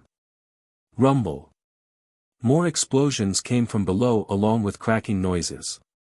Sure enough, cracks emerged on the surface and continued to spread in size. Is the fortress collapsing? The spectators found this astonishing. Lava started gushing from the large cracks as well. It wouldn't be long until it drowns the area. Boom! Even mountains surrounding the fortress started spewing out lava. The scene resembled an active volcano. Many were spooked out of their mind. The experts nearby withdrew with haste. A few cultivators were too slow and screamed from being burnt by the heat. They took a deep breath. This region has turned into an inferno in no time at all. This will destroy the fortress and the region. The terrible youth trembled. There's a volcanic vein right beneath all this time, it's just that the sages of the holy ground refined it into habitable land. This is turning it back to its original form. An ancestor explained. The first-timers here didn't expect this answer at all. Boom! Finally, what's left behind looked like a bottomless chasm with surging lava within. There seemed to be a terrible beast in there as well, ready to devour everyone at a moment's notice. Ra! A dragon roar could be heard as a pillar of lava rushed to the sky. A lava dragon appeared within, as large as a mountain range. The area near it immediately turned into scorched earth. The temperature in the air increased to an unbearable level. It also had access to true dragon flame, enough to refine anything. Boom! It landed and stood on its massive and long claws. A real lava dragon. Some spectators felt insignificant when compared to the great beast. No. It might be the manifestation of the vein. The sages must have turned the vein into this dragon back then. It has been gestating and growing beneath, waiting for the right day. One ancestor said. The heat wasn't the only thing frightening about the dragon. It had an impressive draconic aura as well. Everyone thought that just one claw from this dragon would turn them into mincemeat. So this is the real ace card of your fortress. Very well, let's take a look at how strong it is. The scion remained undeterred, still as confident as ever. The geniuses from the holy ground thought that they wouldn't be able to stay calm like him when facing this powerful dragon. Of course, this confidence stemmed from his mighty abilities. Kill him. Hu Ben ordered, having resorted to everything the fortress had. Ra! The dragon soared to the clouds before looking down. Whoosh! It opened its mouth and unleashed a fiery torrent. This draconic flame started burning space and time along its trajectory. It became a great pulse aiming for the scion's chest. The spectator found this discomforting as if the pulse was aiming at their own chest. Some screamed due to the pain. Go! The scion thrust his lance upward and released a white tiger. The beast lunged straight towards the incoming draconic pulse. Boom! Everything turned dark for the spectators as if the world had been destroyed. The white tiger had the character, King, engraved on its forehead. This character became dazzling and created a shield to stop the pulse. Rumble! They seemed evenly matched. The real victim was the area around them. Ra! The lava dragon roared and continued to fire its pulse straight at the tiger. At the same time, it slashed with its claws without showing any mercy. The claws contained both immense sharpness and temperature, resulting in incredible destruction. Suddenly, a new phenomenon occurred. Everyone felt the world tightening, seemingly turning into a fire bow with its string drawn to the limit. They looked back and saw Hu Ben holding a gigantic bow made of fire. As he drew the string back, they thought that he was holding the entire vein, not a regular bow. Where the arrow should be was an accumulation of flames. The flames turned into a divine arrow, ready to pierce through its target. Who else could the target be but righteous Scion? Chapter 3771, The massive bow looked like a crescent moon from the string being pulled back all the way. Its power was palpable as if everything in this region was being gathered here. Hu Ben was well prepared in delivering a finishing blow. The final ace card of Smoke Fire Platform, the vein is the bow while the earth flames serve as the arrow. One ancestor emotionally remarked. The big shots from the last generation were in awe, aware of the power contained in this arrow.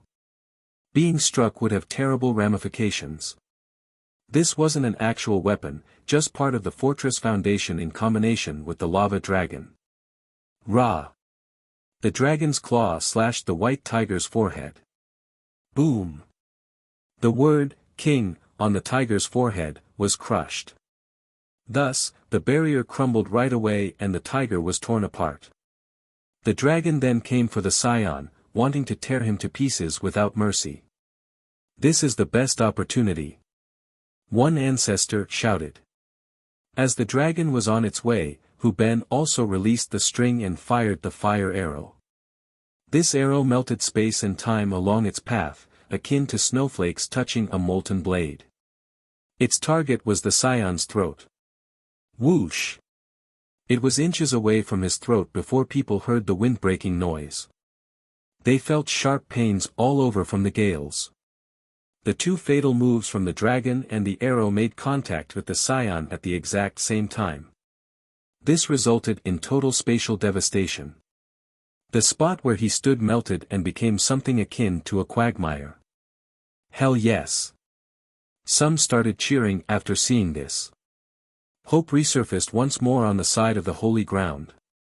This should be enough to seriously injure the scion, winning some face back for their side.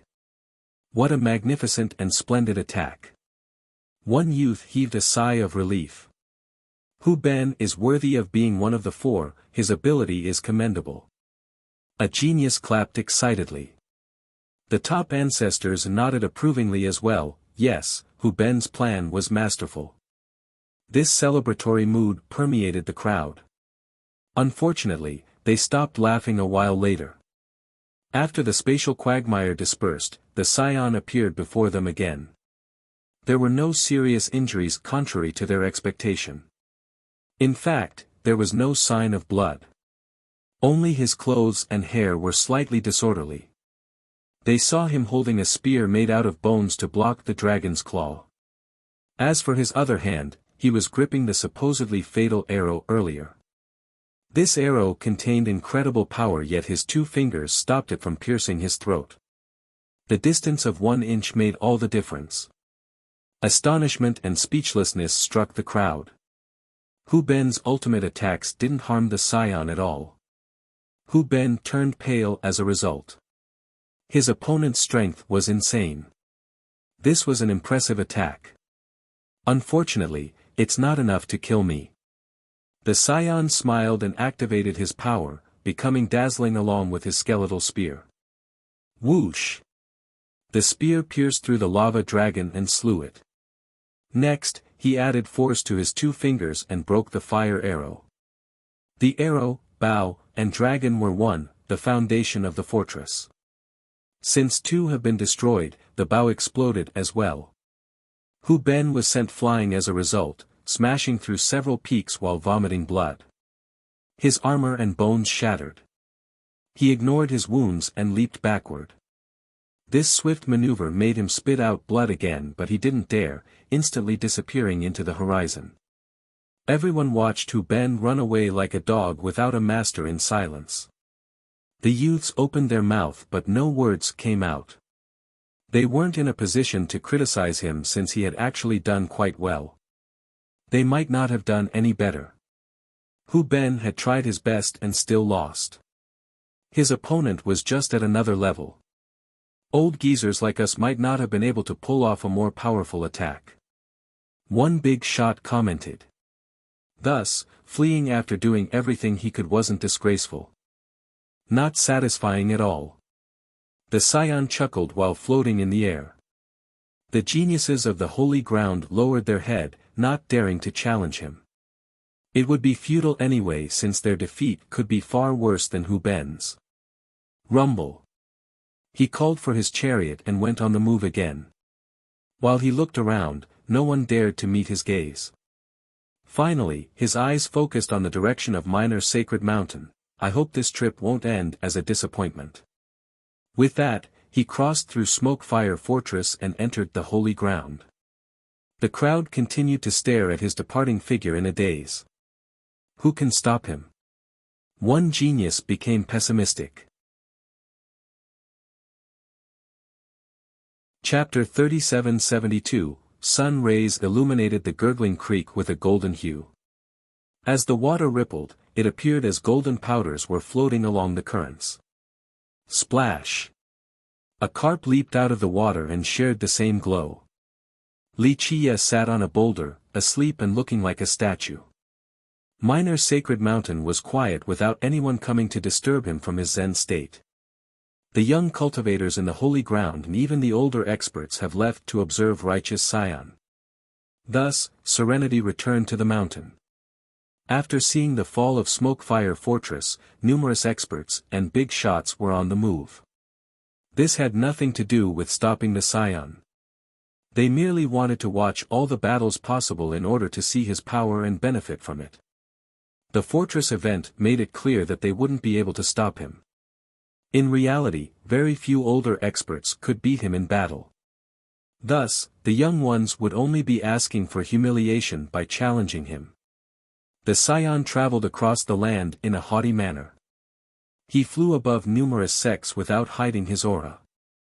This didn't change as he crossed ancestral grounds either. This naturally infuriated the members of these clans and sections. It was nothing short of blatant provocation.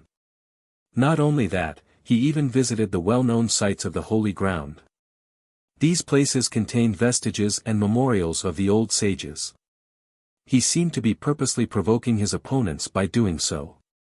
Nonetheless, not a single soul dared to fight him. Most great powers didn't have the strength to put up a real fight. The only way was to go all out, and this wasn't worth the price. This feeling was vexing, but the Scion's notoriety was at an all-time high. Some even thought that only the 4 grandmasters would be able to beat him. Li Qiye didn't care about the rumors and stories spreading across the land. He simply focused on fishing at the creek. Today, he had an uninvited guest. He opened his eyes and took a look. A beauty stood before him. She was none other than Su Tsueme of Righteous Sect. However, Thunderblade and Cloudwhip weren't with her today. She walked closer and bowed deeply. "Where are your lackeys today?" He smiled. She sat down next to him on the boulder and smiled back. "It's troublesome bringing them around, you wouldn't like it either, young master. Smart, righteous will prosper with a disciple like you around." He praised. "I'm elated to hear this even though I am unworthy." She shook her head. "Our sect can't do anything while you are present at the holy ground. Offending you will result in being trampled on the ground. I don't represent the holy ground. A passerby like me will leave sooner or later." He chuckled. "But I'm sure you will pick a successor, young master." She rested her chin on both palms and stared at him. "That's possible." He didn't answer directly. "The holy ground is so lucky to have a talent such as yourself, no one else can compare." She said quietly. "You're going to make me smug praising me like this." He joked. "As if mere praises can please you, that would be a miracle." Her eyebrows were perfectly shaped like crescent moons, looking both pretty and cute. "Given your attitude, it looks like I'll have to take it easy on you later." He smiled. "Thank you ahead of time, young master." She responded. "Let's see here. You have the potential to prove your Tao and become a Tao Lord." He stated. "Perhaps, but 8 decilaces is vaster than our imagination with too many geniuses to count. Nothing is certain in the future." She tilted her head in contemplation. "That's the right mindset." He nodded. "Unfortunately, with young master around, we're just fireflies trying to compete with the moon." She shook her head. "Are you here today to just flatter me?" He asked. "No, I'm here to gather information." Her lips pursed up slightly into a faint smile. "Oh. Regarding what?" He didn't mind. "I'm curious about your merit laws that are capable of breaking our 7 chapters. It doesn't look like you have cultivated anything from the holy ground due to a lack of Buddhist affinity." Her shimmering eyes brimmed with curiosity. She didn't try to hide her intention, so she met his gaze directly. "Train and practice and train. I've gradually forgotten many things during this process. Maybe chalk it up to old age and a bad memory." He casually answered. "Forgotten?" She didn't expect this answer and took her time analyzing it. This wasn't plausible since a cultivator would never forget their merit laws. Moreover, he emphasized the training part. As one trained more, they would have a deeper impression of their merit laws, not the opposite. Nonetheless, she was intelligent and knowledgeable enough to read the deeper meanings. Grand Tao Oblivion or Grand Tao Immaculation. These only belong in the legends. I haven't heard of anyone obtaining these states, she murmured. He chuckled and didn't answer. "Young master, you seem to be shrouded in fog, as inscrutable as can be, yet I can't help but want to learn more." She touched her chin and ruminated for a while before looking up to tell him. "Knowing too much isn't always a good thing. It might be a source of fear and will affect your cultivation in the future." He said. "I see, I will keep this in mind." She nodded. "What are you trying to do?" he asked. She narrowed her eyes. Though she looked lovable with a smile, there were secrets hidden deep in her eyes along with wisdom. "I'm not at fault, I was only playing around before wholeheartedly focusing on my goal. That's why the world misunderstood, I'm sure." She shrugged in response. "Most can't do this. They care too much about fame and honor, unable to be at peace." He replied. "There have been plenty of sages in history. Though there are plenty of worthless cultivators too, my achievements are nothing compared to the great ones. She said. You have a good way of thinking. This makes you inferior to no one. He nodded. And you, young master? Fame and honor aren't your pursuits either. What is it that you seek? She smiled at him, wanting to satiate her curiosity. A brief silence ensued. He eventually said, an answer. An answer? This wasn't the expected response, but she didn't pry any further. 1. Oblivion here means to forget everything else and seek the Tao alone. Immaculation means a perfect Tao, shapeless and all-encompassing. Chapter 3773. During their conversation, someone else climbed up Minor Sacred Mountain. It was a girl in full chainmail. Not even a gust of wind could get through. Half of her face was covered as well. Nonetheless, the exposed section indicated that she was an exceptional beauty with starry eyes and an air of heroism. No man was her superior. The rings had a silvery glow similar to fish scales. She resembled a divine commander descending from above. Nonetheless, the masculine nature of the armor wasn't enough to hide her exceptional grace. Her body could be the perfect vessel for worldly energies. A silver chain coiled around her arm and led all the way to her shoulder. The tip on the back looked like the end of a wing. She seemed ready to take flight at any second. A girl like her always commanded attention wherever she went, enough to make eyes go bright.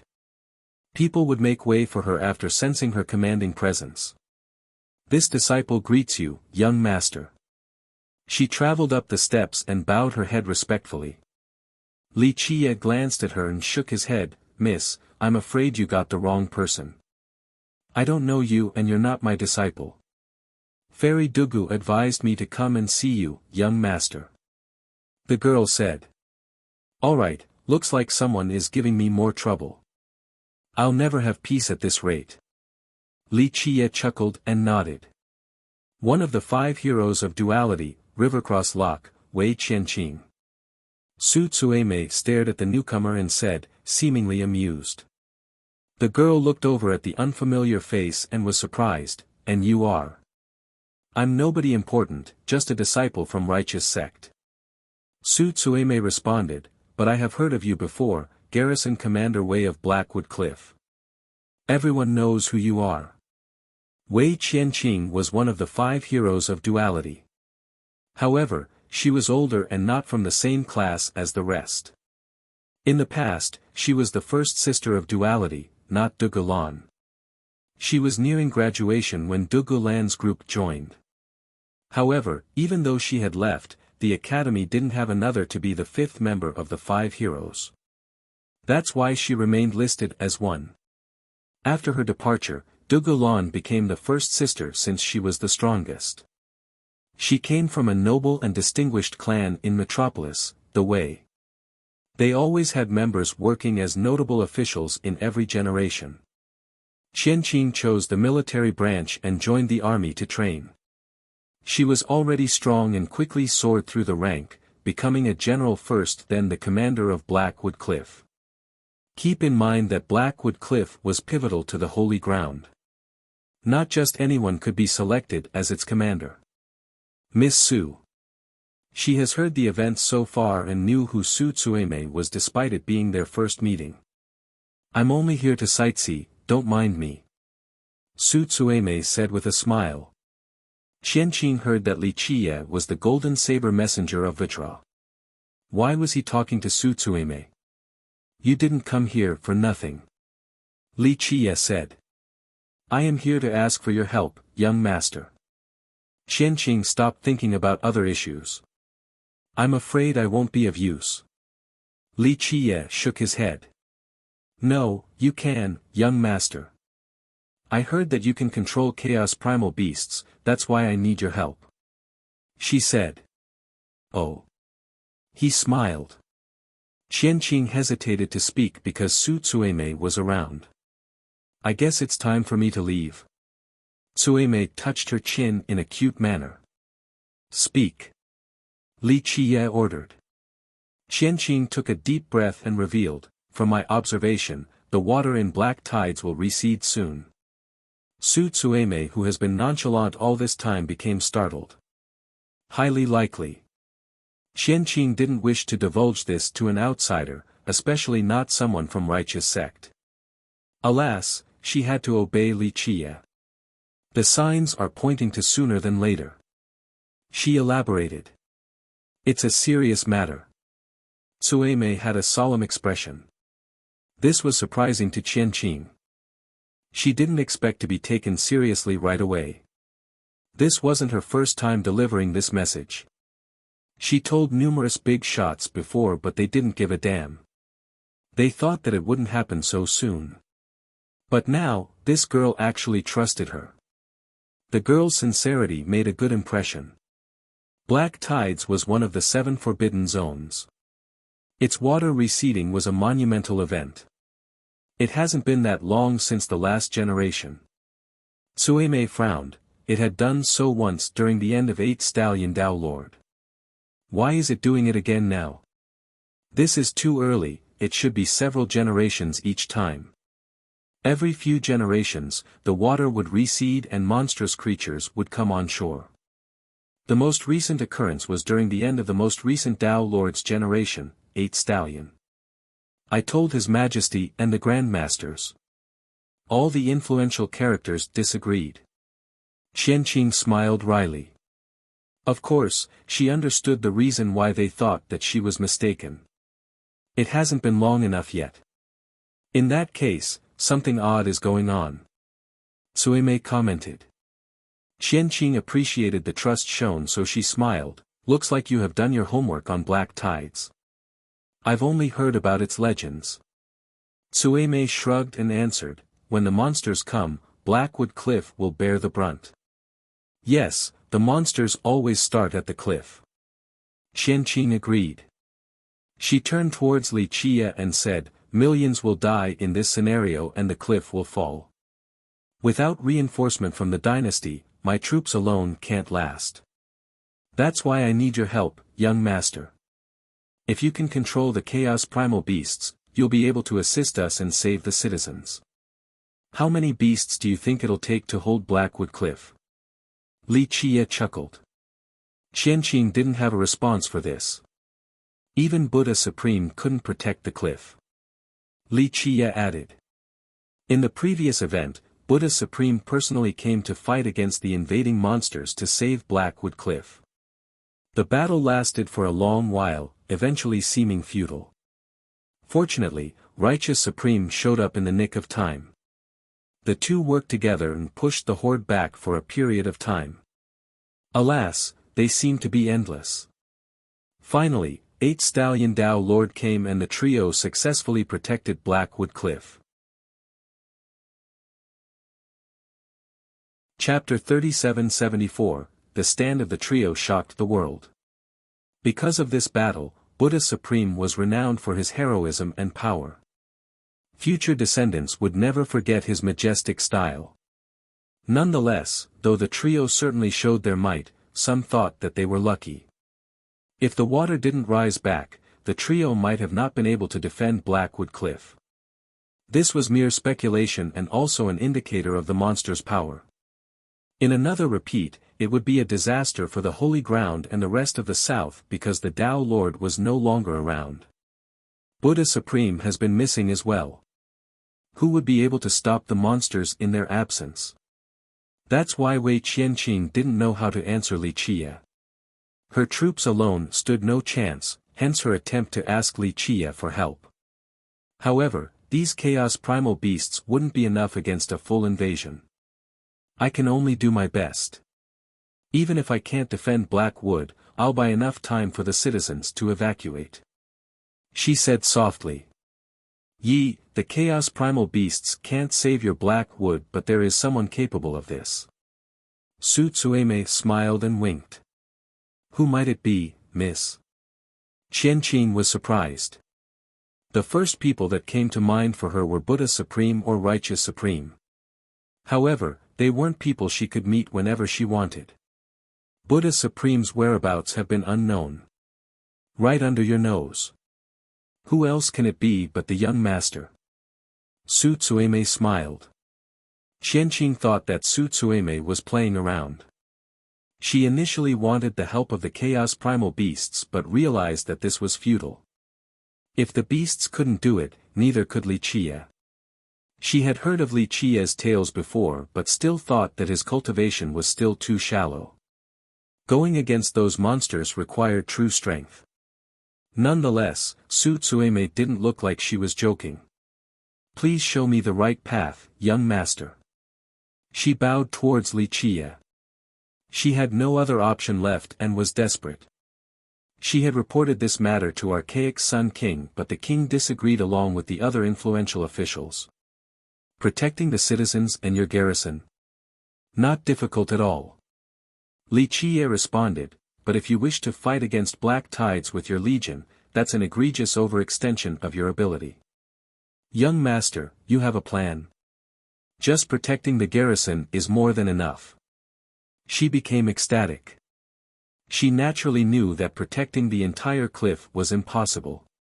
It took Buddha Supreme, Righteous Supreme, and 8 Horde Dao Lord to barely do so back then. Just protecting the garrison was more than enough. Indeed. Li Qie said. The excited girl bowed at Li Qie again, young master, please save the people, this will be a great contribution to humanity. Do you see what's up there? Li Qie chuckled and pointed at the palace above. I see it but I'm not quite following. Qianqing followed his direction and stared at the palace, feeling a bit lost. Of course. Okay, tell me, what's the origin of Blackwood Cliff? Li Qie smiled. It was built by the sages of the Holy Ground. She answered without needing to think. This was indeed the case. The historical cultivators erected black wood in order to defend against the invasion from black tides. Diana Dao Lord, in particular, spent considerable time here in order to bless it with top Buddhist laws, increasing its defensive potential. There you go. Li Qie said, the cliff is filled with the power of the Holy Ground. You just need to bring the statue of Diana Dao Lord there, it'll help you activate the cliff's true power. This might not be enough to protect the entire region but your garrison should be fine. Qianqing stared at the palace in a daze after hearing this. The palace had 4 statues brimming with divinity. Each represented one Dao Lord of the Holy Ground and authority. Members of the Holy Ground went on pilgrimage to pay respect to both the palace and the statues. Take one statue. How? No one can do so. She blurted out. In history, fewer than few could make it to the pinnacle and the palace, let alone taking one statue away. This should be impossible. In the present, perhaps only Buddha Supreme would be able to do so. The young master can do it. Su Tsueme winked at her. Li Qie smiled and didn't deny this. Qianqing's confusion grew. Could Li Qie really make it up there with his low cultivation? Taking the statue away was even harder. It would be sacrilege. She became worried. The statues represented the Dao Lords and authority. To take one away would be disrespectful to the ancestors and the Holy Ground. That's up to me to decide. Li Qie nonchalantly said, speaking as if he was the current master of Buddha Holy Ground. She suddenly had the illusion of seeing the master of this land. A second later, she thought that this was ridiculous. Li Qie was only a regular cultivator. Being the golden messenger of Vajra didn't mean that he could take charge of the Holy Ground. Sacred Mountain was still there. Nonetheless, this feeling was palpable. The question is, do you dare to do it or not? Li Qie added. Qianqing's thoughts ran amok. Would she do it if it was possible? After all, this could be construed as disrespect. Vajra dynasty wouldn't be able to protect her. In fact, it might be the first to execute her as an apology. She thought about it for a while before gritting her teeth, I'll do it if it's possible. This was the only possible option right now. The dynasty wouldn't send reinforcement due to a lack of trust. Her legion would die anyway during the invasion. Chapter 3775, Wei Qianqing's choice was risky. Just one wrong move might implicate her clan as well, but she had made up her mind. Let's get started then. Li Qie smiled, gently raising his pole and reeling. The string was quite long, so the loud reeling noise lasted a while. Once finished, he grabbed the bronze ring from the end of the string. It looked colorful and moist, brimming with life after it was empowered. Qianqing didn't expect this at all, thinking that it would be a hook. Why was this guy using a ring as the bait? What was he trying to do if not fishing? Meanwhile, Su Tsueme watched with great amusement and interest, especially in the bronze ring. She didn't say anything, but her eyes flashed with wisdom, clearly aware of the underlying reasons. Li Qie put the ring back on his finger. Buzz! It suddenly became bright because thousands of Buddha images suddenly appeared. A supreme world of Buddhism materialized, capable of saving all living beings and enlightening 3,000 worlds. Each Buddha had enough power to derive wondrous things with a snap of the fingers. People wanted to prostrate and had the urge to join Buddhism. All of this happened in the blink of an eye. Once the light dispersed, everything returned to normal. The ring was just another ordinary ring, unadorned and seemingly worthless. Qianqing felt all the pressure during the visual phenomenon. Her legs trembled as she wanted to kneel before him. She took a deep breath, thinking about the terrifying item. She gandered again and didn't see anything special about the ring now. Even the smiling Su Tsueme became serious after seeing that phenomenon. Qianqing might not know the power contained within this ring, but Su Tsueme did. Moreover, the special girl also understood that everything was within Li Qie's grasp. He was the ruler and the ultimate existence of the holy ground, able to call for rains and clouds. Okay, little girl, follow me. I need a coolie. Li Qie got up and stretched.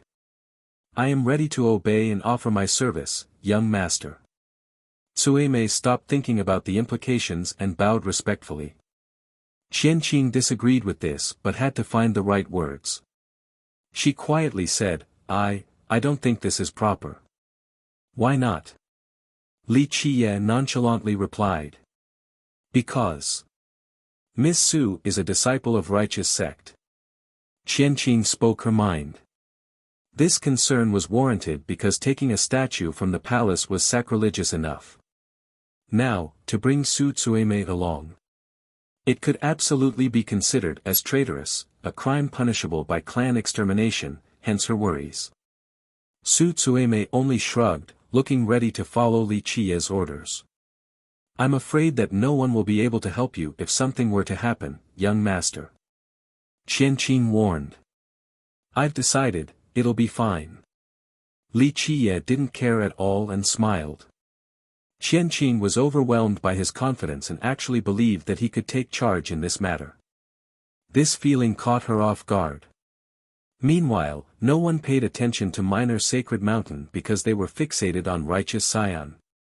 After defeating Hu Ben, he traveled uncontested across the Holy Land. He visited many holy locations and no one stopped him. Though he never did anything disrespectful, it seemed improper for him to visit these sites because of the competition. The intent seemed provocative in nature. Nonetheless, being annoyed was one thing, but challenging him? No one was strong enough. The Xi'an is at Buddha Emperor Plateau now. This news caused quite a stir. The plateau was the core of the holy ground with all the central powers. This challenge has escalated to the next level. Who will be the next to fight? All eyes were on this region. The 5 divisions of the plateau were immensely powerful.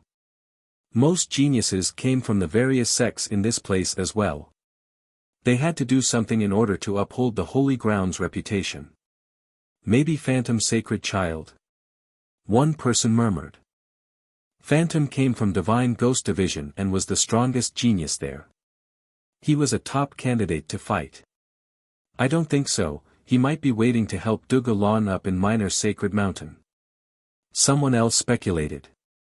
Yes, I heard he managed to borrow a supreme weapon from Myriad Blood sect. He'll fight together with Dugulan. It's more advantageous to wait for the right moment. A big shot with a good information network explained. Right, show patience now and reap the result later. Many agreed with this. Since he has a top weapon, he needs to conserve his strength for the final battle. That's how to use it to its fullest potential. Sure enough, Phantom didn't show up as the Scion traveled across Divine Ghost Division. Nonetheless, the members of the Holy Ground still felt quite oppressed. Rumble. The Scion's chariot continued to soar through the air. His aura and Tao laws descended like waterfalls as he looked down on the world. He has made it to the border of Heavenly Dragon Temple, a place filled with monks. His oppressive aura didn't garner a response. The entire domain seemed rather quiet as the chariot moved slowly forward. On top of a particular peak was a Bodhi tree. Its branches swayed to the wind. Despite a lack of radiance, its ample Buddhist affinity made it seem ready to turn into a Buddha. A young monk was sitting beneath this tree. His kasaya was dirty and disorderly as he held a large piece of meat with both hands and chomped down. A monk like him didn't fit the sacred image of Heavenly Dragon Temple and the Bodhi tree. However, the Scion's chariot stopped at the base of this peak. Righteous Scion stopped. The keen spectators who have been paying attention to him wondered why, since they didn't notice the monk. Chapter 3776. The chariot stopped and Righteous Scion deboarded, slowly walking up the cliff. At the start, some were surprised to see him making a stop in this place. It didn't take long before a keen eye realized it and shouted loudly, "Look, beneath that tree. Golden Cicada Buddhist child." Others followed this call and sure enough, Golden Cicada was chomping down roasted meat beneath the tree. They just didn't notice him since their attention was on the Scion prior. "Looks like he wishes to challenge Righteous Scion," an older expert remarked. Many nodded in agreement. On the first day of the challenge, Dugulan accepted. Hu Ben and Phantom then showed their support. Only Golden Cicada didn't show his stance, not even his shadow could be seen. This made most think that he wasn't going to participate in this challenge. After all, some monks didn't worry about external affairs. This particular encounter was far more low-key compared to the one back at Smokefire Fortress. Hu Ben's appearance had plenty of fanfare. On the other hand, Golden Cicada didn't say a word and only showed up along the path. He knew how to keep it low-key. Impressive, worthy of being the monk of wisdom's disciple. People began praising him for rising up to the challenge. "The four geniuses are not letting us down," one genius said. The Scion was clearly unbeatable, yet Golden Cicada still chose to fight alone. This alone was worthy of the utmost admiration. Hu Ben relied on the fortress and a legion to fight him previously. This made the monk seem superior in terms of determination and courage. Wait, maybe Golden Cicada Buddhist child is far stronger than Hu Ben. One expert wondered. Among the four, Golden Cicada was the youngest and the last to make his Tao debut. Moreover, he saw what happened to Hu Ben earlier, yet he still wanted to fight one-on-one against the Scion. One must assume that he was stronger than Hu Ben. As the Scion climbed the cliff, each step was an entire world. The Tao of nature followed each of his movements as he became the lord of this region as well. On the other hand, Golden Cicada continued eating without being affected. Nothing in the world was more interesting than the piece of roasted meat in his hands right now. This was a bizarre scene, a supreme lord moving up the cliff while his opponent relaxed beneath a tree. Everyone watched with bated breath, some became awfully tense and clenched their fists tightly. They were worried for the young monk. The monk didn't seem to notice the Scion and continued immersing in his meal. As for the Scion, he waited patiently without bothering his potential opponent. The scene went from bizarre to interesting. Time came to a halt, the whole scene became a painting. A meat-eating monk and the greatest genius of the South, there was something romantic about this meeting. The two have yet to fight, yet people already felt that this would go down in history. Golden Cicada finished his meal in a jiffy, leaving only the bones behind. Alas, he seemed unsatisfied and continued licking his 10 fingers clean. Some shook their head, others had a wry smile. Those who didn't know him would consider this to be a disgrace for the monk of wisdom and heavenly dragon temple. On the other hand, those who knew him beforehand thought that this was expected. They knew the type of person he was. Sorry for the wait, benefactor. Golden Cicada placed his palms together and smiled. It's fine to wait in this wonderful weather. The scion seemed to be in good spirits. How mighty you are. Golden Cicada stared at the scion with his pure eyes and concluded. Your Buddhist art is peerless as well. The scion complimented. The spectators exchanged glances after hearing the cordial conversation. They felt that a battle between these would be magnificent and flawless. The holy ground hasn't been entertaining you during your eastward journey.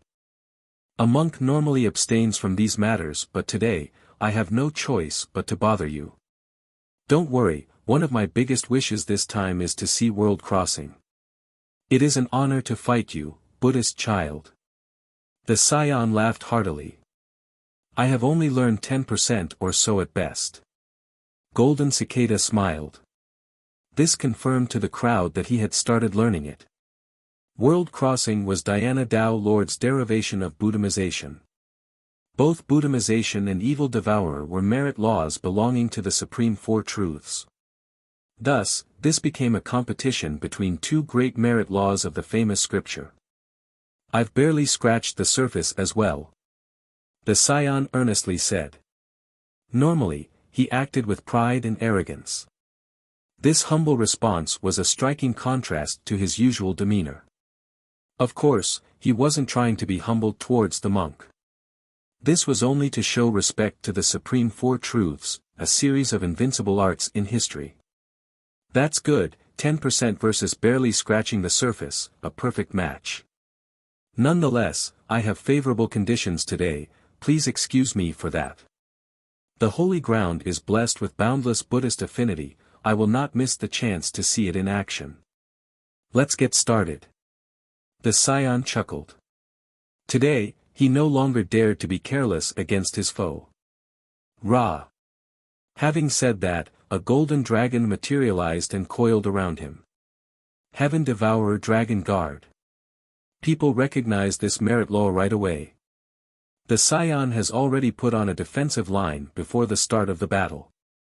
This truly surprised the spectators. He's taking this fight very seriously. One spectator said. Remember, it took the scion a long time before needing to activate it even against Smokefire Fortress and vigorous Tiger Legion. So Golden Cicada Buddhist child is far stronger than Hu Ben. One genius found this hard to believe. No way, Golden Cicada Buddhist child is the youngest and the last to cultivate.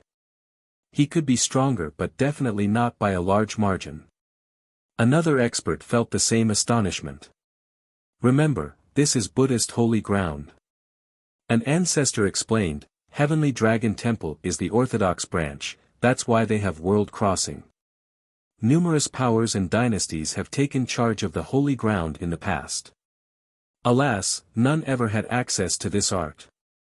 Sacred Mountain only gave it to Heavenly Dragon Temple. 1. By favorable conditions, he means he has the home court advantage. Home court just didn't fit in this line, but that's the essential meaning. Chapter 3777, the scion activated his draconic defense, ready to take on his enemy. Amitba. Golden Cicada placed his palms together and solemnly chanted, O merciful Buddha. After the chant, his kasaya became resplendent and a Buddhist aura enveloped him. He seemingly disappeared from sight before being replaced by a Buddha. In reality, he was still the same as before. However, his dignified expression and aura made him look like someone else, no longer being the same carefree and unrestrained monk. Moreover, his kasaya was famous for being dirty and greasy everywhere. Now, the light has washed it clean. Despite his young face, he still fitted the role of a sacred monk as if he was the reincarnation of Buddha. The Buddhist light seeped through his skin and into his body. He seemed to no longer be made from flesh and blood, having been turned into a golden statue with a holy aura. Not to mention the young cultivators, even ancestors were impressed with his current form. In fact, the weaker youths felt their knees buckling, wanting to prostrate and join Buddhism. The meat and wine transgressor was gone, replaced by a dignified monk. Nice. The scion laughed and crossed through space to appear before the monk. The latter retaliated right away with a finger strike. Buddhist affinity materialized beneath his feet. He seemed to be standing in an ocean of Buddhism now, and all of its power channeled through his finger, turning into a supreme grand Tao. Boom! He seemed to be pointing out the flaws and mistakes of all living beings. The gods and spirits would follow his lead. Creation point, one of the 6 paths. An ancestor shouted in astonishment. Boom! The finger struck the scion and sent him flying, breaking through numerous peaks before creating a pit on the ground. The crowd became slack-jawed from the first exchange. Some rubbed their eyes or pinched themselves to check that it wasn't a dream. Is this really happening? Even an older expert thought he was seeing things. How? He sent the scion flying with one finger strike. Another spectator couldn't believe it.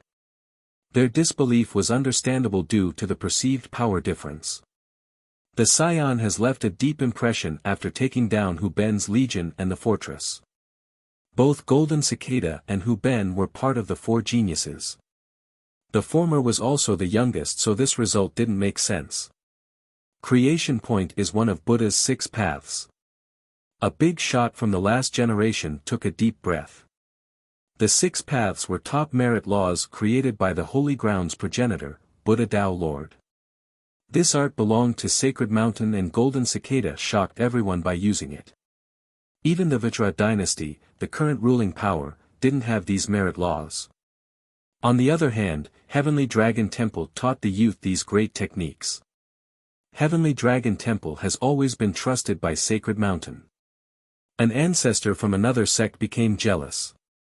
No other sects in the Holy Ground enjoyed this privilege. Alas, it was also understandable. The temple has been absolutely loyal to Sacred Mountain throughout the years, always supporting it regardless of the situation. This finger strike is insanely powerful. Another spectator found it hard to calm down. A traveler who had been to myriad beast mountains found this strange. The Buddhist child got stronger way too fast in such a short time. He saw the young monk in action back in the valley. However, the guy wasn't as powerful compared to his current self. His cultivation didn't increase that fast. A high elder explained, "This is the territory of Heavenly Dragon Temple. It's brimming with Buddhist affinity and power." Everyone agreed with this assessment. Just think about it, the Buddhist child grew up here and cultivated supreme Buddhist laws, being extremely familiar with the affinities present. Thus, just one wave of his hand could command considerable power from the land. No wonder why he said something about favorable conditions earlier. An expert realized. Having the home court advantage was quite beneficial. Bam! The scion got out of the rubble. This wasn't surprising. People thought that no one in this world could kill him with one finger. They also noticed that his draconic guard wasn't fully penetrated. Its light flickered for a bit before recovering. That defensive technique is exceedingly difficult to break. An ancestor commented. He might have lost the exchange earlier, but it didn't mean anything. Creation point is impressive indeed. The scion praised. How embarrassing. I borrowed the power of the land here to make up for my shallow cultivation, yet still didn't accomplish anything. Golden Cicada calmly answered. It seemed that the monk wanted to break the draconic guard with the power of the land. Unfortunately, the actual power difference between the two was considerable. He only managed to send the scion flying without inflicting serious injuries. Because you're younger than me. Maybe you'll be even stronger than me when you reach my age. The scion admitted his opponent's potential. The listeners nodded in agreement. Golden Cicada Buddhist child's age was the thing holding him back the most. Chapter 3778, The monk has broken everyone's perception of him with the battle today. His image always centered around his gluttony. Though he was strong, he wasn't considered to be on the same level as the other three geniuses. Thus, the success thus far surprised all spectators. Righteous Scion laughed happily and said, "How interesting, a worthy foe. Looks like this trip to the holy ground will be worth it." The crowd exchanged glances. The Scion clearly thought more of Golden Cicada than Hu Ben. The fight back at the fortress was magnificent from a visual perspective, and Hu Ben did as well as he could, definitely better than most. However, the Scion never treated him like a real opponent from start to finish. This wasn't the case right now. Boundless potential, he might become the best monk in the holy ground, enough to inherit Sacred Mountain's legacy. A high elder became emotional. This comment made the crowd shudder. Inherit the great legacy? I'm impossible. One youth disagreed. It's actually quite likely. An ancestor stared at Golden Cicada and said seriously, he might have the most potential among the four geniuses of Vajra. He's already from a Buddhist sect and had access to top merit laws. It's plausible that he might be able to inherit the Supreme's legacy. No one doubted the fact that he might become a sacred sovereign in the future due to all of his innate advantages, whether it be his background or talents. Thus, no one else had a better chance of becoming the successor of Sacred Mountain. Therefore, some started thinking meticulously about their next course of action.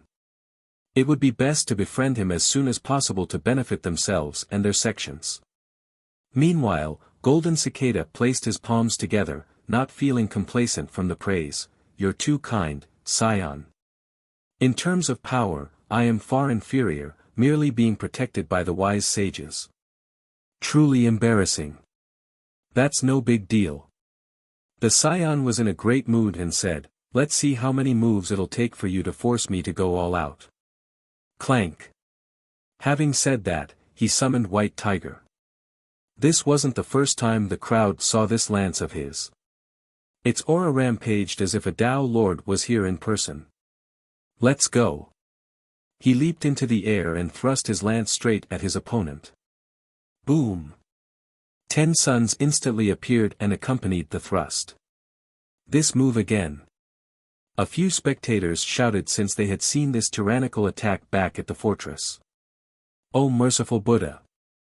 Golden Cicada chanted and channeled Buddhist laws to quell all unrest. Buddhist lotuses appeared beneath him and instantly blossomed, changing the landscape in a magnificent manner. The flower directly beneath his feet was the largest. He looked transcending and immaculate while standing on top of it, resembling the leader of Buddhism. He spread his palm the same way as a lotus would blossom, releasing boundless Buddhist light. Within the light were scripture runes that could create 3,000 worlds. He had all of this within his grasp. Another of the 6 paths, flower grasp smile. An ancestor took a deep breath after seeing this. Most were astonished because there was a good possibility of the monk knowing all 6 paths. This incited envy and jealousy among the crowd. Just knowing one path would be a lifetime of benefits. On the other hand, Golden Cicada seemed to have the best of luck and had access to all. Clank! After the lotus flowers disappeared, people saw him closing his palm and gripping the lance with the stability of a mountain. In this split second, he smiled like a merciful Buddha. With that, grand Tao power of the Buddhist affinity emerged in everyone's heart like a budding seed. Holy Buddha! The weaker cultivators were converted by the smile. Many got the urge to give in. This moment was fleeting. They eventually regained their wits and understood the horrifying event. At the same time, Golden Cicada attacked once more. His grip on the lance loosened and his hand slid across the lance, aiming straight at the Scion's chest. All of this happened in a smooth and fluid motion. Buddhism preached mercy and compassion. However, this palm strike was anything but, carrying enough power to crush heaven and hell. Grand palm, a sure kill move. The spectating ancestor blurted out. This title was rather common. Many other moves shared these characters. However, it had a special significance in the holy ground and was usually accompanied by death. Some said that this merciless attack was improper for a Buddhist to use. Nonetheless, it was acceptable to use for the sake of subduing evil. Back then, Buddha Tao Lord used it to take down evil and bring light back to the realm. The scion reacted quickly and brought his lance back in front of his chest. Boom! This didn't do anything and he was sent to the ground like a falling meteor, creating a second pit with cracks emanating everywhere. The crowd stared at the pit, astounded. The scion lost the second exchange as well. So strong. One youth said with admiration. Grand palm is insane. A big shot murdered. The power of this attack exceeded expectations. Many ancestors thought that they would either die or be left crippled if struck. The 6 paths are truly strong. This sentiment could be heard everywhere since Golden Cicada had used 3 paths thus far. He has to be the number 1 among the 4 geniuses, right? An emotional spectator murmured. Chapter 3779. By this point, the astonished spectators had a different evaluation of Golden Cicada, assuming that he was far stronger than Hu Ben. Boom! The scion got out of the pit again and floated in the air. The ultimate move didn't actually injure him. However, there were cracks on the draconic guard. His robe and hair were slightly messy as well, no longer looking cool like before. The crowd took a deep breath after seeing this. An ancestor said, and here I thought he would be wounded by the grand palm. He keeps on beating expectations. This is messed up. Another big shot shuddered. Grand palm was a famous killing move, usually a sure kill. Though the strike didn't directly hit his chest, the damage should have been grievous. Alas, this wasn't the case at all. I have heard of Grand Palm long ago, it lives up to its fame. The scion praised. Seems like I have learned nothing and can't even wound you. The monk expected this result. If your cultivation were the same as mine, then my rib cage would have shattered. Ever since I finished my Tao, you're the first among the young generation to do this to my draconic guard. The scion said. This haughty comment served as the highest praise for the monk. The cultivators from the holy ground exchanged glances, suddenly becoming excited. This draconic guard is a top technique from Heaven Devourer Tao Lord. Few in this world can break it. Golden Cicada's grand palm did an amazing job. One expert nodded approvingly. Both techniques were considered to be on the same level. That's why Golden Cicada instilled confidence in the crowd. Even the older experts and ancestors present didn't think that they could break the draconic guard with one move. He can uphold the temple's prestige with this fight. One genius added. They thought that even in the case of his defeat, he had done enough to show the power of his sect. The problem lay in the scion being too strong. Okay, warm-up is over, let me see your true ability. The scion heartily laughed. That was only a warm-up. Most found this surprising because the two have resorted to top techniques already. They're using Tao Lord merit laws to warm up. Looks like we're not even qualified to perform a warm-up then.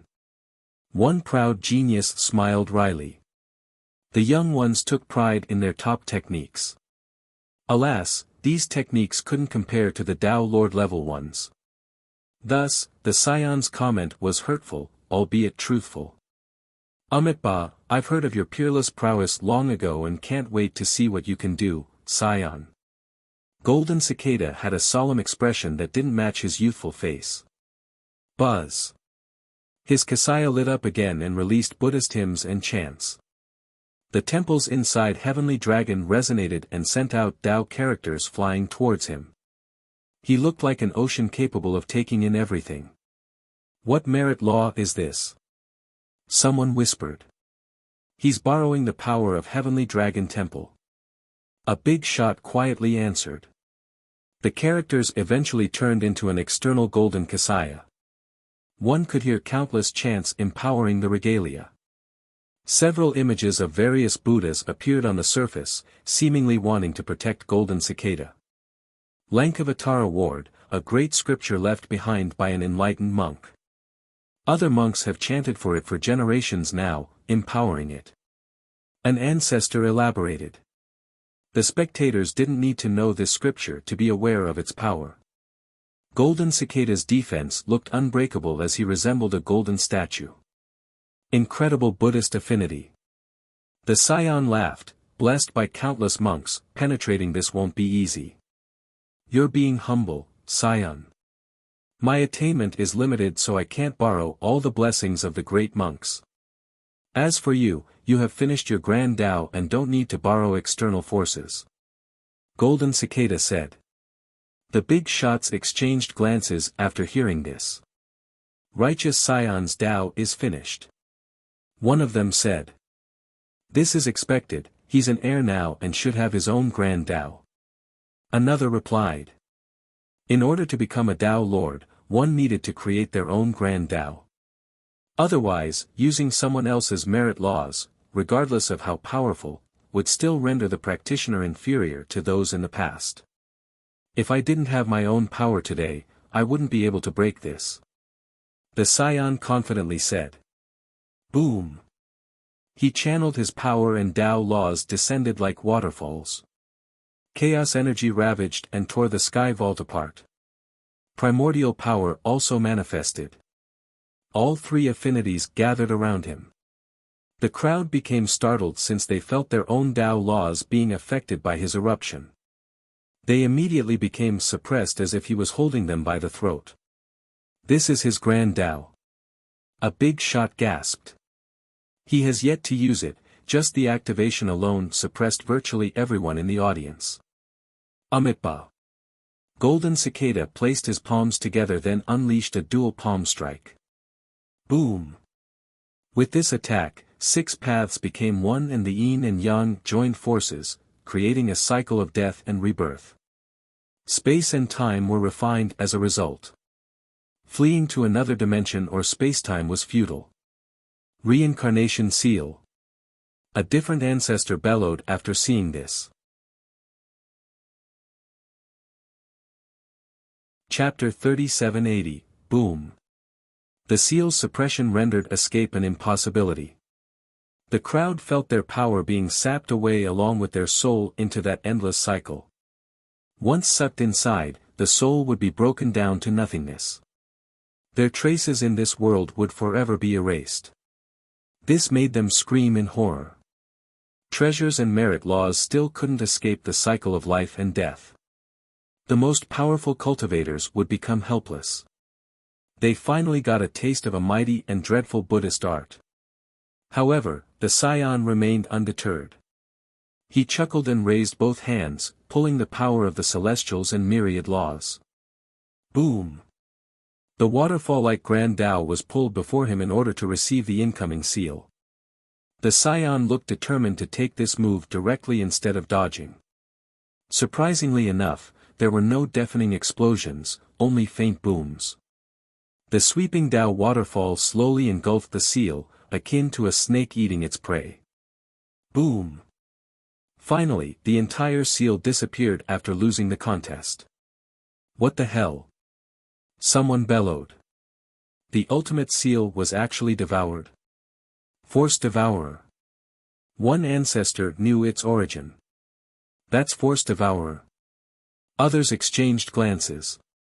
In fact, some audience members have seen this move before since Lu Huaisher used it against Qi Xiaoye back on Minor Sacred Mountain. The powerful Xiaoye couldn't do a thing despite her praiseworthy power. Now, Force Devourer looked purer and more effective. It didn't only stop the enemy but devoured their attack as well. Boom! The scion continued controlling the flow of the Tao and pushed it upward. Force Devourer then roared like a gigantic dragon showing off its claws. Boom! It then soared towards Golden Cicada, but it wasn't alone. Reincarnation Seal was with it as well, being used against its master. As this combination traveled closer to the monk, it also absorbed everything along the way, the myriad laws, time and space, and other affinities. Thus, it built up more and more power, causing the world to turn dark and the spectators to turn pale. Even the ancestors were horrified by the increasing force. Merciful Buddha! Golden Cicada chanted instead of running away. His golden light became dazzling and soared to the 9 firmaments. A golden avatar took over, spanning for thousands and thousands of meters. Clouds only reached its waist. Lankavatara Ward has been activated to its limit as the various Buddhas protected him like an insurmountable wall. Unfortunately, this wasn't enough. The Great Wall crumbled, unable to stop Force Devourer for a second. Boom! Golden Cicada and the gigantic avatar were blown flying. He broke through several peaks along the way. The cultivators from the holy ground screamed in horror, shocked by the sudden reversal. Though the monk won the first 2 exchanges, he lost this one far worse. Buddhist child. A few worried about his survival since he represented the glory of the holy ground. They didn't want to see him killed by the scion. Whoosh! Golden Cicada finally leaped out of the rubble. He looked far more sorry compared to the scion earlier with bloody wounds all around. Even his kasaya was stained red. The Lankavatara guard has been penetrated. Blood dripped down his lips. These injuries were quite serious, just not fatal. Just give up now. One expert said quietly. Someone as young as him shouldn't shoulder this heavy burden. Despite all of his achievements, he was only 15 or so. Few in the entire holy ground dared to rise up to this occasion. The weight of the burden could break this youth's spine. Buddhist child, you have defended the holy ground's reputation well enough. We take pride in you, it's fine to rest now. Another expert said. Most pitied him and didn't want to watch any longer. Amitba. Golden Cicada slowly floated up and still channeled his power again. The dirt and blood didn't affect his holy aura and his image as a great monk deserving of respect. This genius didn't want to broadcast his heroism to anyone, only silently meeting the scion along the way. He also showed zero fear during the fight, going all out from the start. Such determination and spirit were quite rare. His peers paled in comparison. Your Force Devourer is at a masterful level, I am in awe. He said. Still lacking time and experience. The scion disagreed and said, you're a whole realm beneath me yet still withstood an attack empowered by my Grand Tao. You're definitely among the top 3 of this generation. Others agreed with this high assessment, thinking that the monk deserved it. How embarrassing, I still have a long way to go. The monk shook his head. It's fine to concede now. The scion posed with both hands behind his back, clearly confident in his victory. All eyes were on the monk now, thinking that he had done his job and earned honor despite losing. Chapter 3781, Golden Cicada's expression remained neutral. He closed his eyes with an image of a Buddha still heaving above him. His temperament was a stark contrast to his age. He seemed rather enlightened compared to many peers. I still have one more move that I wish to use against you. Let's try again if you don't mind. He placed his palms together. The crowd didn't expect him to make this request. Another move. The scion's eyes flashed brightly, instantly realizing something. Stars seemed to be floating deep within. Very well, I have been a fan of World Crossing for a long time, it is an honor to see it today. He laughed and said. World Crossing. The crowd clamored. We'll really get to see World Crossing? An expert asked. I think so. An older cultivator said, Golden Cicada has cultivated it before, this move has to be it. Right, there's nothing else stronger than world crossing. Others speculated. One big shot became excited and added, this is a must-watch battle, Evil Devourer 7 chapters versus World Crossing. Just a moment ago, people were okay with the monk conceding. Now, they wanted to see his world crossing. World crossing and Buddha's 6 paths were both top techniques. The former was created by Dhyana Tao Lord while the other Buddha Tao Lord. The main difference was that world crossing was derived from the Buddhamization chapter of the Four Truths, a supreme heavenly scripture. Thus, in history, the majority believed that world crossing was superior to Buddha's 6 paths. After all, it came from one of the 9 scriptures and should be immensely profound. Some had the opposite opinion. Because Buddha Tao Lord was the founder of the holy ground, they thought that albeit brilliant, Dhyana Tao Lord's cultivation should still be weaker. Nonetheless, it was widely accepted that his Buddhist attainment surpassed his predecessor. Therefore, some thought that the 6 paths focused on attacking while world crossing focused on Buddhism. Later on, another school of thought believed that it was silly to determine the stronger one between the two. A merit law's effectiveness relied on the user. A mighty master could make any merit law look good. Thus, the crowd wasn't excited because they thought that world crossing was superior to Buddha's 6 paths. More importantly, this land belonged to Heavenly Dragon Temple. No other place in the world was more fitting to use a Buddhist art such as world crossing. We'll see the competition again in this generation. One ancestor became impatient. Both of the opposing merit laws were derivatives of a heavenly scripture. In a sense, this was akin to a competition between the 2 chapters. Righteous sect and Buddha holy ground always had conflicts in history. Alas, it was rare to see these 2 merit laws in battle due to the difficulty in learning them. Those from righteous thought that the 7 chapters were superior. Those from the holy ground naturally cheered for world crossing. Today was another great opportunity to test the 2 merit laws. Not to mention those from the holy ground, disciples from righteous or other sects became excited as well. World crossing will win, it's absolutely stronger. One member of the holy ground said. No, our 7 chapters are definitely stronger. Golden Cicada Buddhist child has the home court advantage right now, world crossing can be used to its limit. Someone from righteous was unhappy. Are you forgetting that the Scion's cultivation is higher than Golden Cicada Buddhist child's? That's why even if the Scion wins, it doesn't mean that the 7 chapters are stronger. Another from the holy ground chimed in. In just a short time, verbal battles with saliva flying everywhere started while the 2 actual combatants had yet to begin. They weren't affected by the conversations while standing face to face in the air. Due to my shallow cultivation, I can't even exert 10% of world crossing. Please don't laugh. Golden Cicada solemnly said.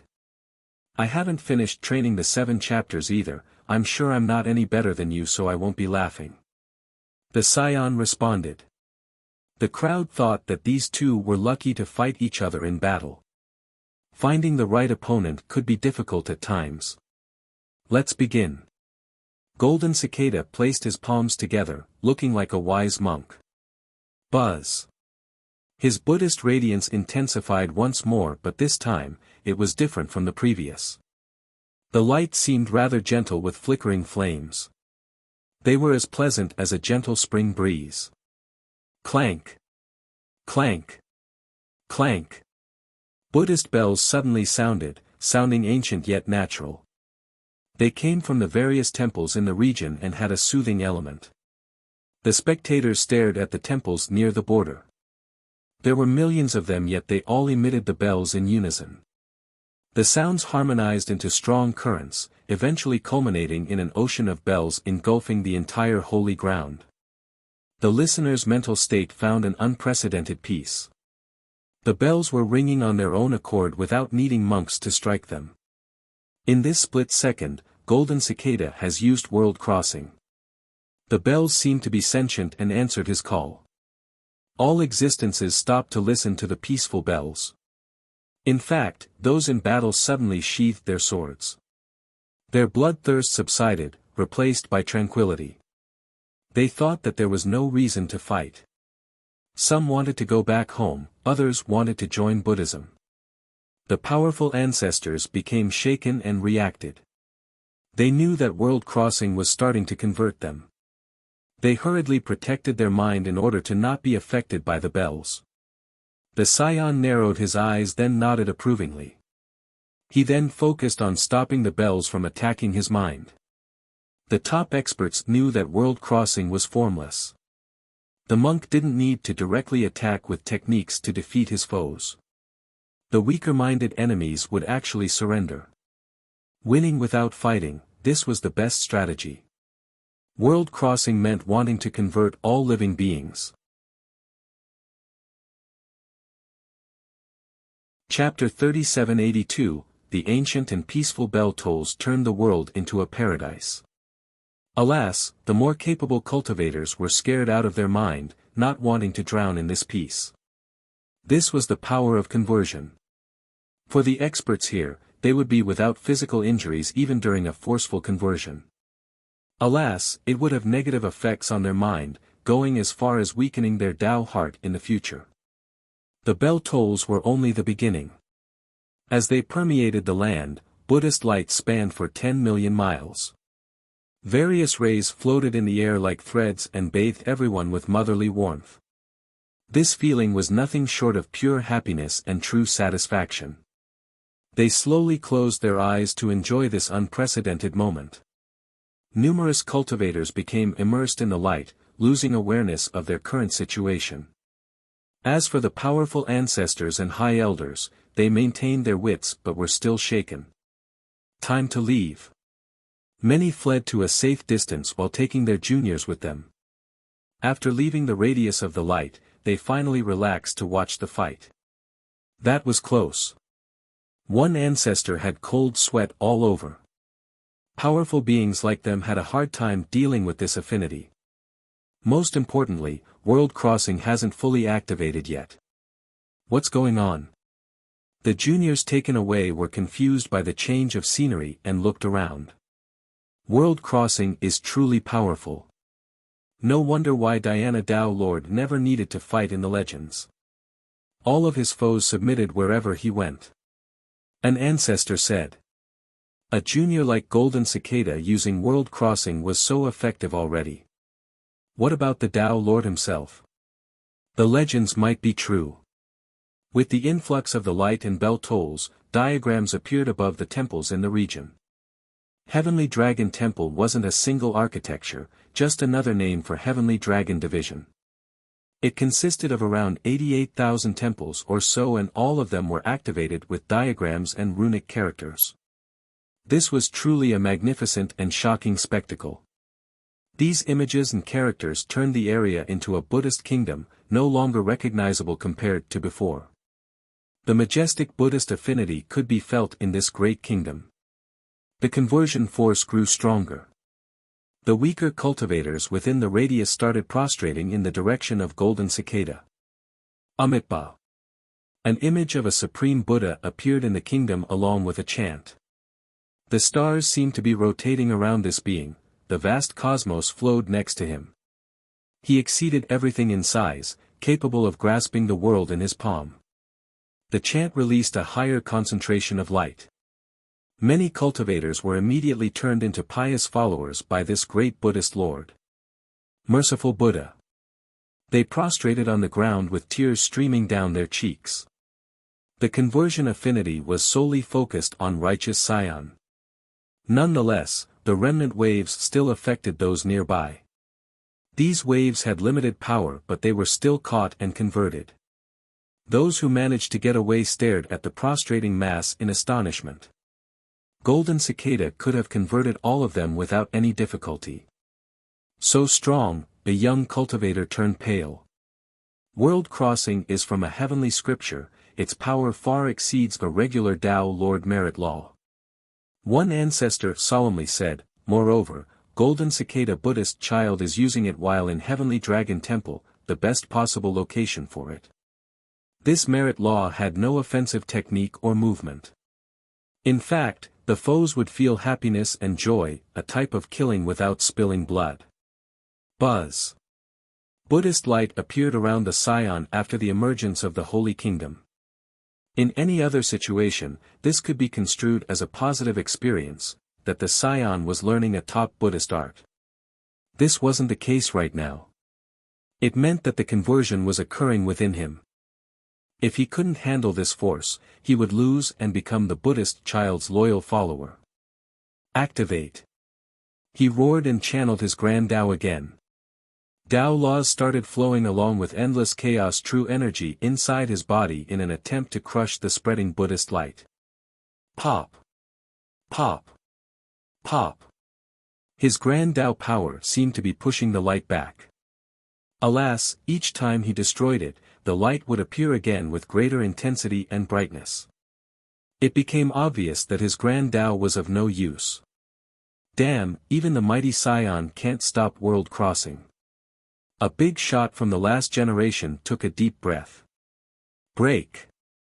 The Scion roared and his Tao foundation lit up before releasing a black maelstrom. Zzz, buzzes could be heard wherever it went as it absorbed the Buddhist light like a whale. Both the light and the conversion affinity eventually disappeared from sight. Intent devourer of the 7 chapters. A spectator shouted after seeing this. Chapter 3783, Intent Devourer was a magical merit law. At the highest level, it was believed to be able to devour intents. For example, battle intent, sword intent, murderous intent. The conversion power seen here from the Buddhist light could be considered a type of intent instead of an attack. Thus, the Scion chose Intent Devourer to deal with it instead of Force Devourer. The black maelstrom grew in size as it repeatedly absorbed the inextinguishable light. The latter kept on reappearing and surged towards the black maelstrom like a flood. Nonetheless, the light of the Buddhist kingdom gradually dimmed down. Nonetheless, it possessed plenty of Buddhist affinities. Though the maelstrom was incredible, it would still need more time to fully devour the Buddhist light. In this second, the Scion's Grand Tao released deafening blasts as he took it to the next level. He wanted to use Intent Devourer to its limit. Activate. His Grand Tao laws were derived to the highest profundity. All of its mysteries fully manifested. Boom. The black maelstrom assumed its largest form, as big as the sun itself. The spectators saw it crazily devouring the Buddhist affinity. Its true target was the kingdom. The image of the Buddhist Lord started flickering and became more ethereal than before, on the verge of collapsing. Wow, the spectators gasped at this sight. If this image were to be suppressed, it meant a defeat for world crossing to the 7 chapters. Our world crossing can't beat righteous sect's evil devourer. Some members became worried. This would be a great blow to their sect. Not yet, just wait. One ancestor patiently watched. Nonetheless, if this absorbing process continued, World Crossing's defeat was inevitable. Convert. Golden Cicada Buddhist child didn't stand idly by and began forming mudra and chanting. The image of the Buddhist Lord also performed the same mudra. Its palms became blinding as if a new world was being created in there, a world protected by Buddhas. It was filled with Buddhist affinity and faith. The light then spread to the actual world. Buzz. Something unbelievable happened next. The black maelstrom suddenly became bright. This maelstrom resembled a black hole capable of devouring all lights. But now, bright rays were coming out, a sign of conversion. A moment later, the black maelstrom became a shimmering Buddhist maelstrom. Suppress. The Scion roared. More chaos true energy and Tao hymns materialized with great destruction. Alas, this Tao power couldn't revert the conversion because the maelstrom had taken in considerable Buddhist affinity prior.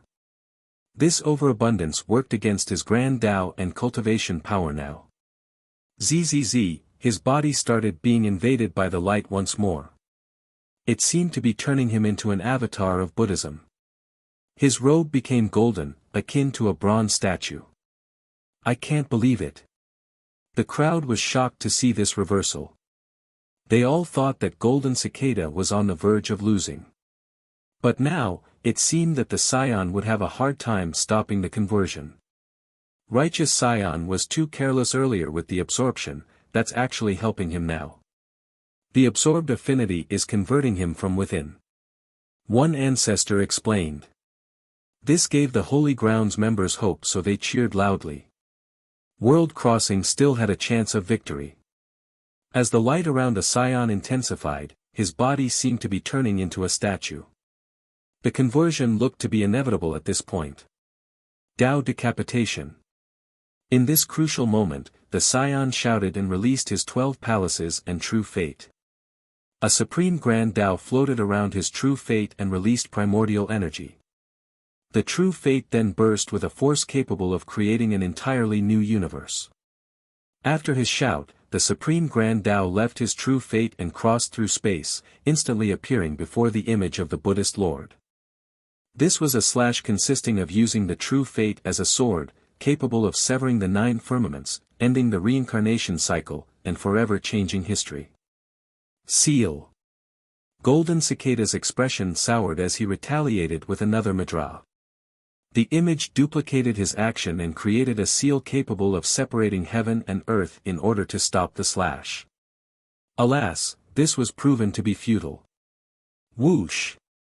The true fate slash started from the head and moved to the bottom, separating the image into 2 halves. In this split second, people felt that Golden Cicada's connection to the land was severed, akin to a skyblotting tree losing all of its roots. He immediately lost the empowerment of the temples. Pop! The Buddhist image disintegrated and the particles scattered with the wind. With that, the Buddhist light and affinity receded like the tides. The conversion process on the Scion also disappeared from sight. Ugh! Golden Cicada Buddhist child staggered backward, leaving deep footprints on the ground. He couldn't handle the chaotic flow of his vitality and energy, so he spat out a mouthful of blood. Nonetheless, he remained standing. I have lost. He sighed and placed his palms together. A hush fell over the crowd due to his surrender. Golden Cicada Buddhist child and World Crossing have lost. This blow was too much for the Holy Grounds members. They felt suffocated as a result.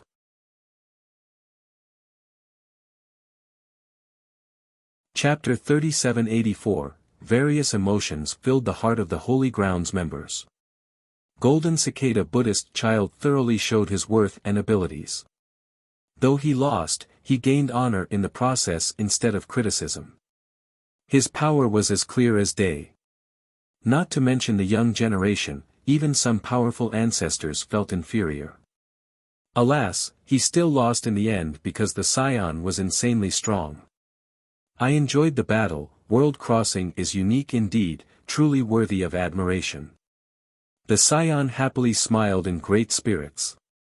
This compliment showed ample respect to both Golden Cicada and World Crossing. He mentioned nothing about the 7 chapters being stronger. You're unbeatable, I merely took advantage of the land. Golden Cicada reflected. Don't be humble now, World Crossing is peerless. The problem is your cultivation. If we were in the same realm, I wouldn't have fared so well even if you didn't have the empowerment of the land. His frankness earned him some respect as well, even from those who didn't like him. He was both capable and straightforward. His attitude during the challenge to the Holy Ground was overbearing, but all in all, it matched his power. Amitba, I'll be leaving now. Golden Cicada chanted before smiling, gonna go home and make some beef stew. He salivated just thinking about the dish and had to wipe it off his mouth. He waved his sleeve and left coolly. The audience exchanged glances after seeing his departure. Earlier, he became a star due to his holiness despite his age, looking just like an enlightened monk. Now, he returned to his original form, a happy-go-lucky monk with a love for food, not caring about worldly conventions. This was akin to a divine emperor falling off his throne, becoming a beggar later on. The stark contrast caught the crowd off guard again. Some realized that the monk has always been the same. He didn't change in the slightest, only their perception of him had. The untethered freedom. One ancestor commented, "That's the favorite disciple of the monk of wisdom, the successor of heavenly dragon temple. His future will be glorious." The scion didn't linger around after the departure of his foe. He stared towards the direction of Minor Sacred Mountain and laughed, "What an interesting trip so far, I hope the battle with Fairy Dugu will be just as outstanding." With that, he got back on his chariot and continued on his trip. He's going towards Minor Sacred Mountain now.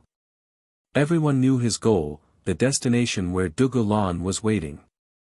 This will be the final battle, no one else can stop him. One expert said. The group started thinking, and sure enough, they couldn't come up with another cultivator capable of stopping the scion. Hu Ben and Golden Cicada have lost. The latter was rather impressive but still came up short. There was no other genius in the holy ground outside of Dugu Lan. What about Phantom Sacred Child? Someone thought about the pride of the Divine Ghost Division. Phantom is strong, but I don't think he's above Golden Cicada Buddhist Child in his empowered state.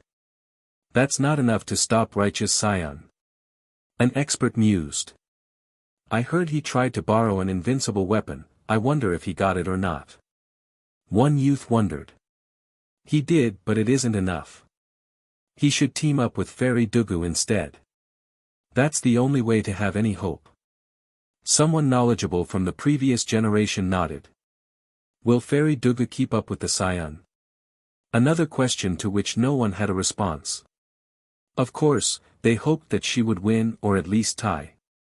However, judging by the circumstances, Righteous Scion was absolutely untouchable among the young generation. Dugu Lan was no exception. This was a particularly cruel truth for the young members of the Holy Ground. Their land had waves of talents and hidden experts. Unfortunately, none could stand up to the scion, something quite unbearable and embarrassing. I think Fairy Dugu can do it. A teacher told me that she has managed to learn a supreme sword Dao by herself. An alumnus from Duality revealed, it's an ancient sword Dao rumored to be connected to a peerless existence in history. A peerless existence? One cultivator remained skeptical. No matter how peerless this existence is, the merit laws and sword Dao stemming from this person can't compare to a heavenly scripture. Hard to say. Remember, the 7 chapters are only a derivation, not actual techniques from the scripture. The alumnus said, moreover, this peerless existence has no equal, the supreme sword Dao left behind might actually be able to suppress a heavenly scripture. Are you being serious right now? A cultivator nearby said, such a being would overshadow all Dao lords, how come I haven't heard of someone like this? The alumnus' mouth opened, wanting to speak. However, his expression suddenly changed after thinking about something and refrained. Regardless, this battle is inevitable. I just hope that Fairy Dugu can guard Minor Sacred Mountain. A genius concluded. I just hope it won't be an ugly defeat. Another youth murmured, if Fairy Dugu can last long enough, it won't be as bad. These comments were terrible for morale. Alas, they had to face reality. The scion has repeatedly proved his might. The proud geniuses of the Holy Ground lost their arrogance and could only swallow their indignation. There was no chance of defeating the scion. A good loss would be an honor, a true display of skill.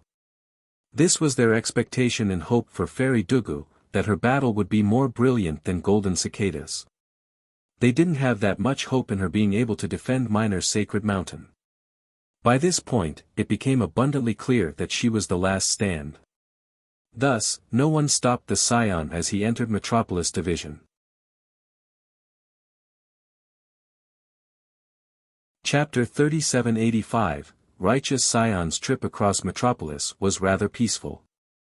Both the young and old didn't say a word. No one dared to challenge him. The fight with Golden Cicada Buddhist child solidified his unbeatable status. Challenging him now required immense courage and power. Metropolis was extremely close to the capital and minor sacred mountain. However, he wasn't in a rush to see Dugu Lan that early. He took his time and leisurely visited the famous sceneries again. It didn't look like he was in enemy territory at all. Though he was constantly under watch, this didn't deter his saunter in the slightest. The spectators were annoyed once more, but once again, they had to endure this displeasure. They hoped for this challenge to end already so that he would leave. Otherwise, his presence at the holy ground would continue to torment them. Today, something changed, starting with a deafening boom. The entire holy ground suddenly quaked. What was that? Numerous experts became frightened. The quaking didn't last long but still made everyone nervous due to the current sensitive circumstances. They immediately thought about the scion, thinking that he was sabotaging something.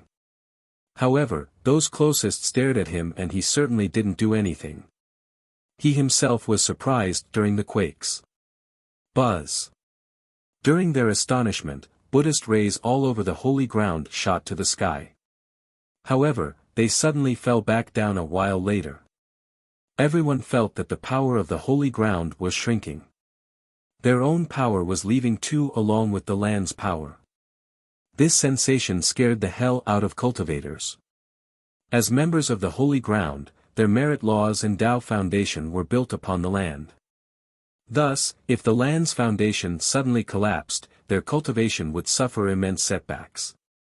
The worst-case scenario would be dropping in realms. What? Is the Tao source weakening? Even the slumbering top masters woke up in horror. If the holy ground's Tao source was indeed deteriorating, it would affect numerous kingdoms and cultivators. Even the mortals would have a tough time. The frightened cultivators felt as if they had been disconnected from the holy ground. Of course, they weren't mighty enough to control the power of the land, but since they were born here, they could feel the grand Tao power in the soil. This power stemmed from the source of the holy ground. Alas, this aura and presence were no longer felt. The connection has been severed. Impossible. A top master who had just woken up from his slumber became startled. Buddha holy ground has been prosperous all this time, the foundation is still strong, what is going on? The present days couldn't compare to the golden age, but after millions and millions of years of accumulation, the holy ground still had plenty of resources. There was no sign of decline, hence everyone's astonishment and fear. Boom! Another loud bang suddenly detonated and Buddhist rays soared to the sky once more in an endless manner. People immediately felt the Tao power of the land again stemming from underground. The Buddhist affinity is back. Cultivators became joyous right away. The fear earlier was just too much. How fortunate. Even the awakened big shots heaved a sigh of relief. They have experienced plenty of things and traveled across 8 desolaces. Nonetheless, the disappearance of the holy ground's Tao power still frightened them. Normally, a phenomenon like this would only occur during the destruction of the source and foundation. In this case, there were no external enemies invading, hence the confusion. Nonetheless, it was finally over. Did something happen to Sacred Mountain? This became the next question. Sacred Mountain served as the core of the holy ground. Thus, in order to destroy the holy ground, one must take down Sacred Mountain first. That's why everyone thought about Sacred Mountain right away. Maybe something big happened there. Alas, most had no idea where it was. Only a chosen few could climb up the mountain to verify. The former had no choice but to wait for an official announcement. In spite of the confusion, at least everything was fine now, or so they thought. Another loud boom occurred. This time, on top of Minor Sacred Mountain. This caught everyone off guard. When they looked up the peak, they saw one of the statues protecting the holy palace suddenly collapsed. What the hell? Those at the capital city who could witness it in person were bewildered. That's Diana Dao Lord statue, why did it fall down? The big shots in Vajra were stricken with fear. These 4 statues had a special significance in the holy ground, representing authority. Now, one had fallen without warning. Most who heard this information couldn't believe it. No way, the 4 statues have been around for so long, it can't just fall down for no reason. Denial was the main theme even for those who saw it. Nonetheless, this was reality. The news of this event spread across the holy ground and caused a furor. We need to take a look now. Cultivators ran for Minor Sacred Mountains, even the big shots. Minor Sacred Mountain has always been protected by the power of the Tao Lords. The pinnacle was extremely difficult to reach, so no one could have taken down the statue. Once they made it to the base, they saw something unbelievable.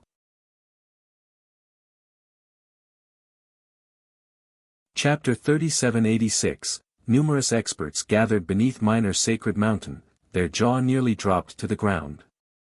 They saw something massive being carried down the steps. What else could it be but the statue of Diana Dao Lord? The 2 culprits. Li Qiye and Su Tsueme. The statue still emitted the aura of a Tao Lord, but this didn't stop the 2 from carrying it down. It represented the highest authority and prestige in the holy ground, hence everyone's astonishment and indignation. After a while, the crowd regained their wits. One person asked, how did they get up there? The difficulty in reaching the pinnacle was common knowledge. Numerous top masters have tried and couldn't break through the pressure instilled by the Tao Lord auras. On the other hand, Li Qiye and Su Tsueme did even more than that. This simply didn't make sense. It might be earlier when our holy ground lost its power. The force protecting Minor Sacred Mountain probably disappeared as well, so they took advantage of it. A big shot pondered for a bit before answering. That sounds about right. Others agreed with this explanation. A while ago, everyone paid attention to the scion only instead of Li Qiye. Thus, they thought that the duo took advantage of the blackout to climb up the peak. Why are they moving Diana Dao Lord statue? What's their goal? A youth took a deep breath. This statue was an object of worship. To be disrespectful was sacrilegious and becoming public enemy number 1. This was a crime worthy of full clan extermination. Moreover, Li Qiye served as the current saber messenger of Vajra. This added betrayal to his list of offenses. Worst of all, he was working with a disciple from righteous sect, Su Tsueme. What else could this be but colluding with the enemy? This is too much, traitorous and blasphemous. There's no excuse for this. One youth shouted. Right, a crime worthy of clan extermination. Another chimed in. The youths of the holy ground have been vexed because of the scion's pressure. Now, they had a target to vent, Li Qiye. They couldn't do a damn thing to the scion, but Li Qiye was a different story. Furthermore, they were fully justified in doing so to rid the holy ground of a traitor. He deserves death, we can't let this go. Another youth bellowed. As for the big shots from the previous generation, they remained cautious. After all, Li Qiye was still the saber messenger. They weren't the ones in charge, not qualified to brand him as a traitor or to punish him for his action. This was Vajra dynasty's responsibility. To make a mistake here could lead to serious consequences. Li Qiye had immense status in Vajra.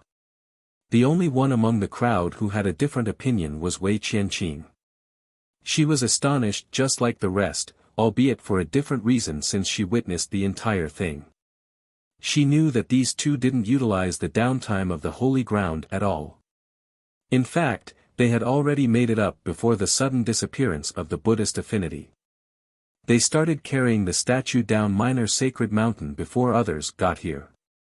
She was the only one privy to this detail, hence her bewilderment and speechlessness.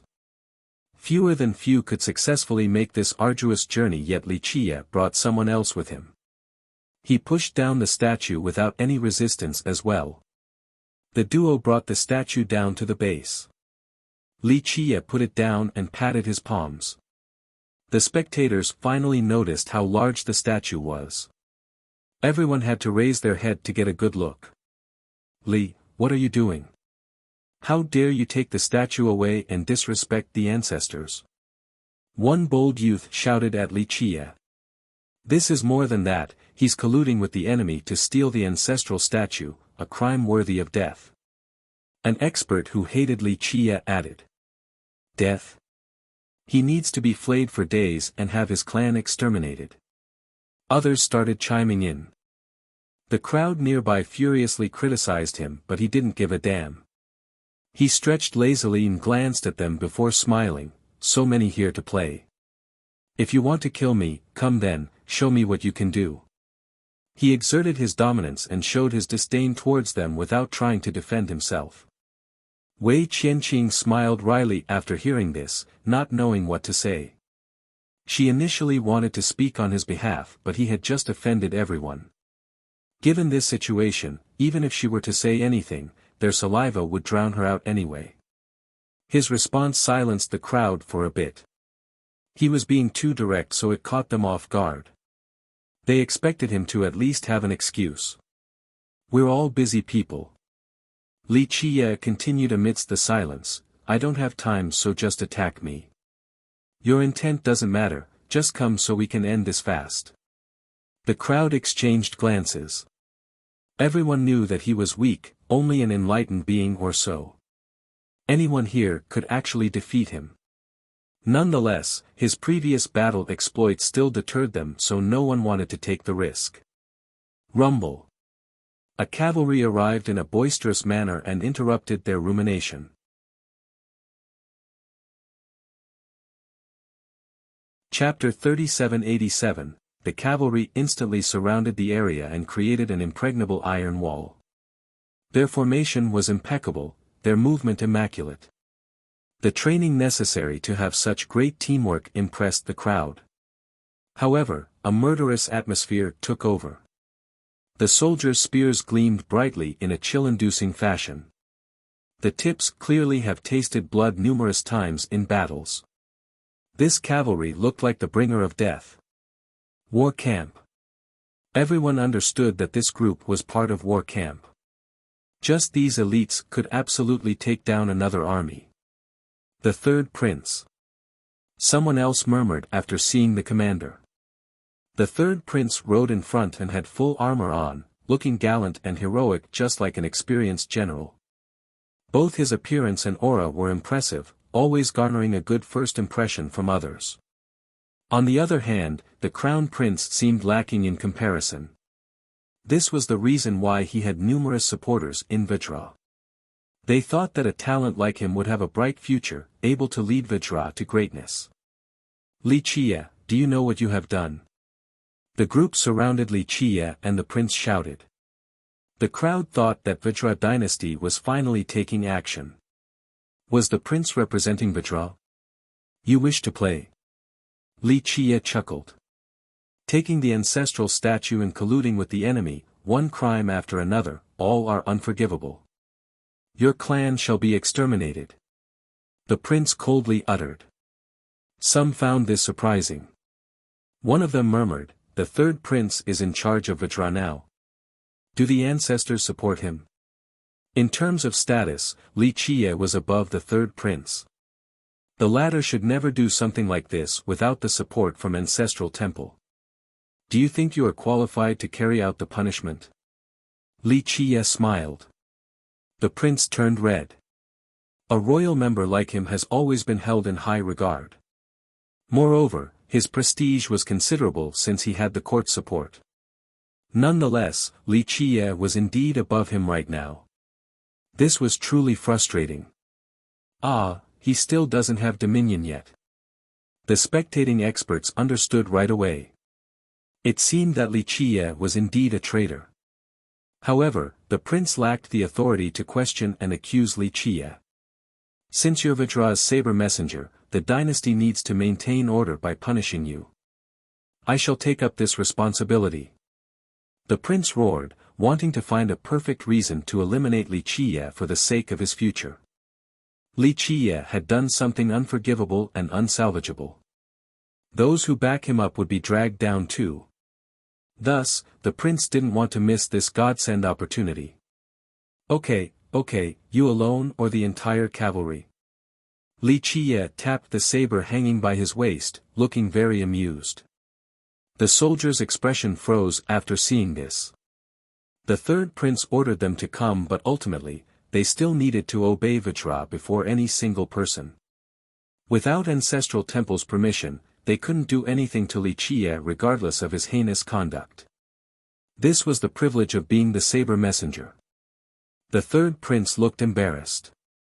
He alone had no confidence in capturing Li Qiye and knew that the cavalry might not listen to his order. Li, how do you still have the audacity to keep that saber? You have betrayed us all, the reputation of Vajra is tainted because of you. The prince bellowed, if you have any hint of dignity and self-respect left, relinquish your status as the saber messenger and take us on. His only option was to taunt Li Qiye so that the guy would actively remove his status. That's the only thing holding him back. You make it sound as if I care about this position. Very well, no more. Li Qiye smirked and casually tossed the saber onto the ground. His choice astounded the spectators. Being the saber messenger in Vajra was a big deal. Even the king needed to treat him with respect. Anyone would cherish this status, yet Li Qiye gave it up without a second thought. They exchanged glances, thinking that the whole thing was confusing. This Li Qiye was amazing, to be able to treat authority like trash. The prince himself became frozen since he had zero confidence in his psychological taunt earlier. Nonetheless, he still needed to try. It was obvious that only a fool would fall for his trick. Alas, Li Qiye actually jumped right into the pit. He had no idea that it would be so easy. After a while, he regained his wits and became ecstatic. It would be too easy to deal with Li Qiye now. Li, you have thrown away the saber and are no longer the saber messin, the prince shouted. Just a crappy blade to chop wood, not worth a single coin. Li Qiye interrupted, causing the crowd to have a wry smile on their face. No, absolutely not. A newcomer suddenly arrived and hurriedly stopped their conversation. Young master, you are the embodiment of nobility and prestige. The person picked up the saber and hung it back on Li Qiye's waist. Please don't be angry over this trivial matter. You'll always be the saber messenger of Vajra no matter what. National teacher. The crowd became startled again. The newcomer was none other than Yimingshi, serving as the imperial teacher. Just his appearance alone was surprising since he rarely showed himself without official business. National teacher. The prince didn't appreciate his nearly fulfilled plan being ruined. Nonetheless, he didn't dare to become angry, he chose to abandon this status on his own accord. Moreover, a disrespectful traitor like him doesn't deserve to be the messenger. Third prince. Heed the decree of the king. Yimingshi spoke loudly with a serious expression.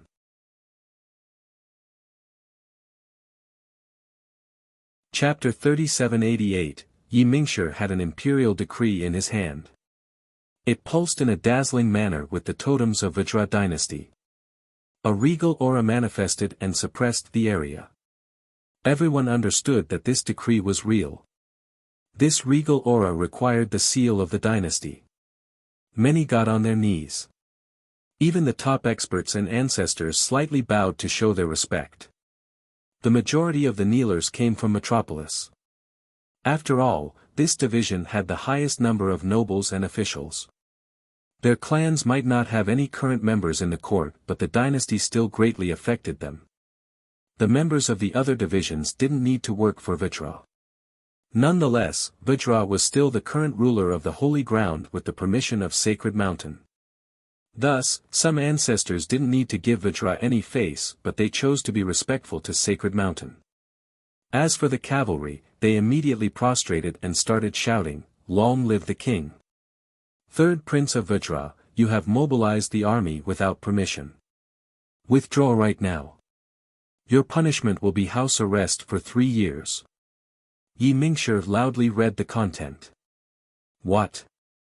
The decree shocked both the prince and the listeners. No one expected archaic Sun King to write this decree. This is insanity. The third prince is only trying to protect Vajra's reputation. One youth quietly whispered, vexed.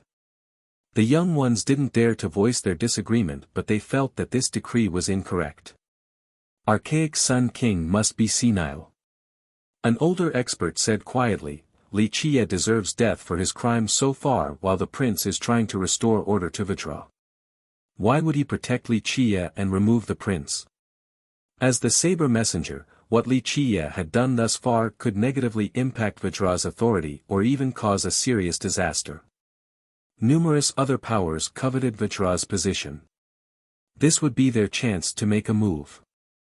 Any king would know the right path to take, punishing Li Qie to protect Vajra's sovereignty.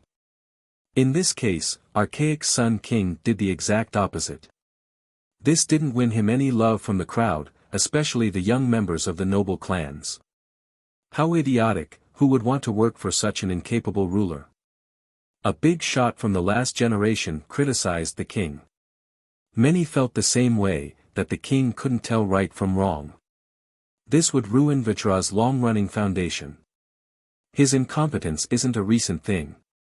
One ancestor said, it's actually a miracle that Vajra hasn't declined or fallen under his leadership. The experts nearby agreed with this assessment. Ever since his coronation, most thought that he was incapable and only cared about everlasting life, neglecting his official duties. The critics had no idea how someone like him managed to become the king when Vajra had numerous talents. Strangely enough, the dynasty showed no sign of decline while being under this foolish king's rule.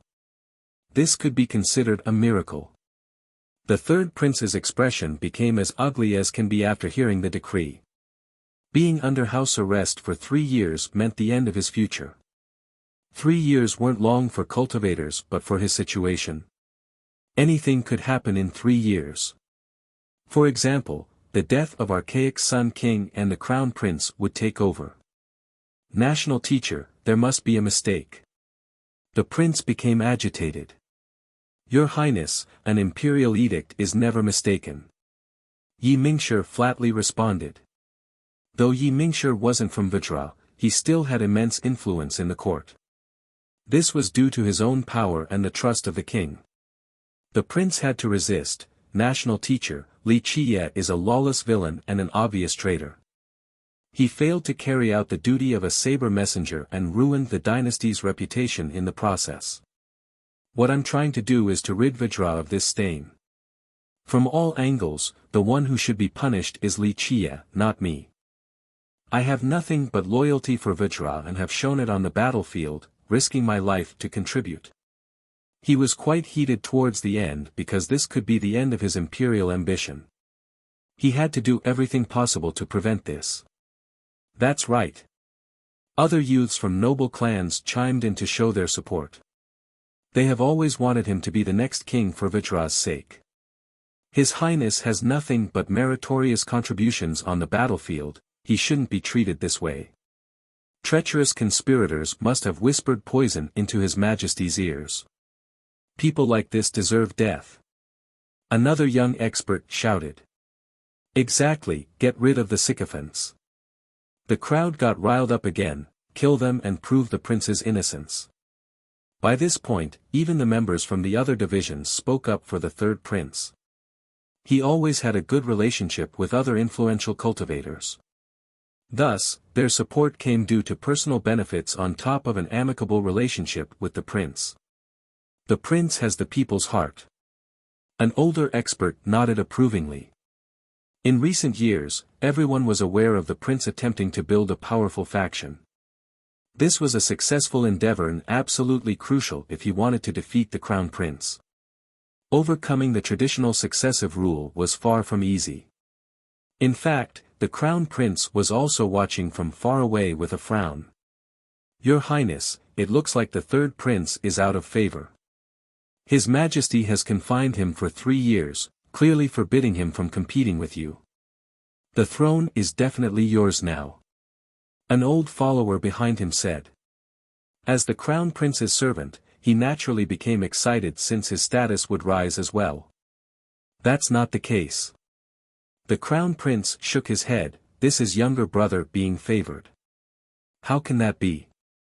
The servant didn't understand, after 3 years, you might be sitting on the throne already, Your Highness. Mind your words. His Majesty is a true dragon and will be able to live for thousands of years more without a problem. The Crown Prince responded, when a storm is present, it's best if one can stay outside, that's the best situation. His frown grew more intense after saying this. The servant vaguely got the point.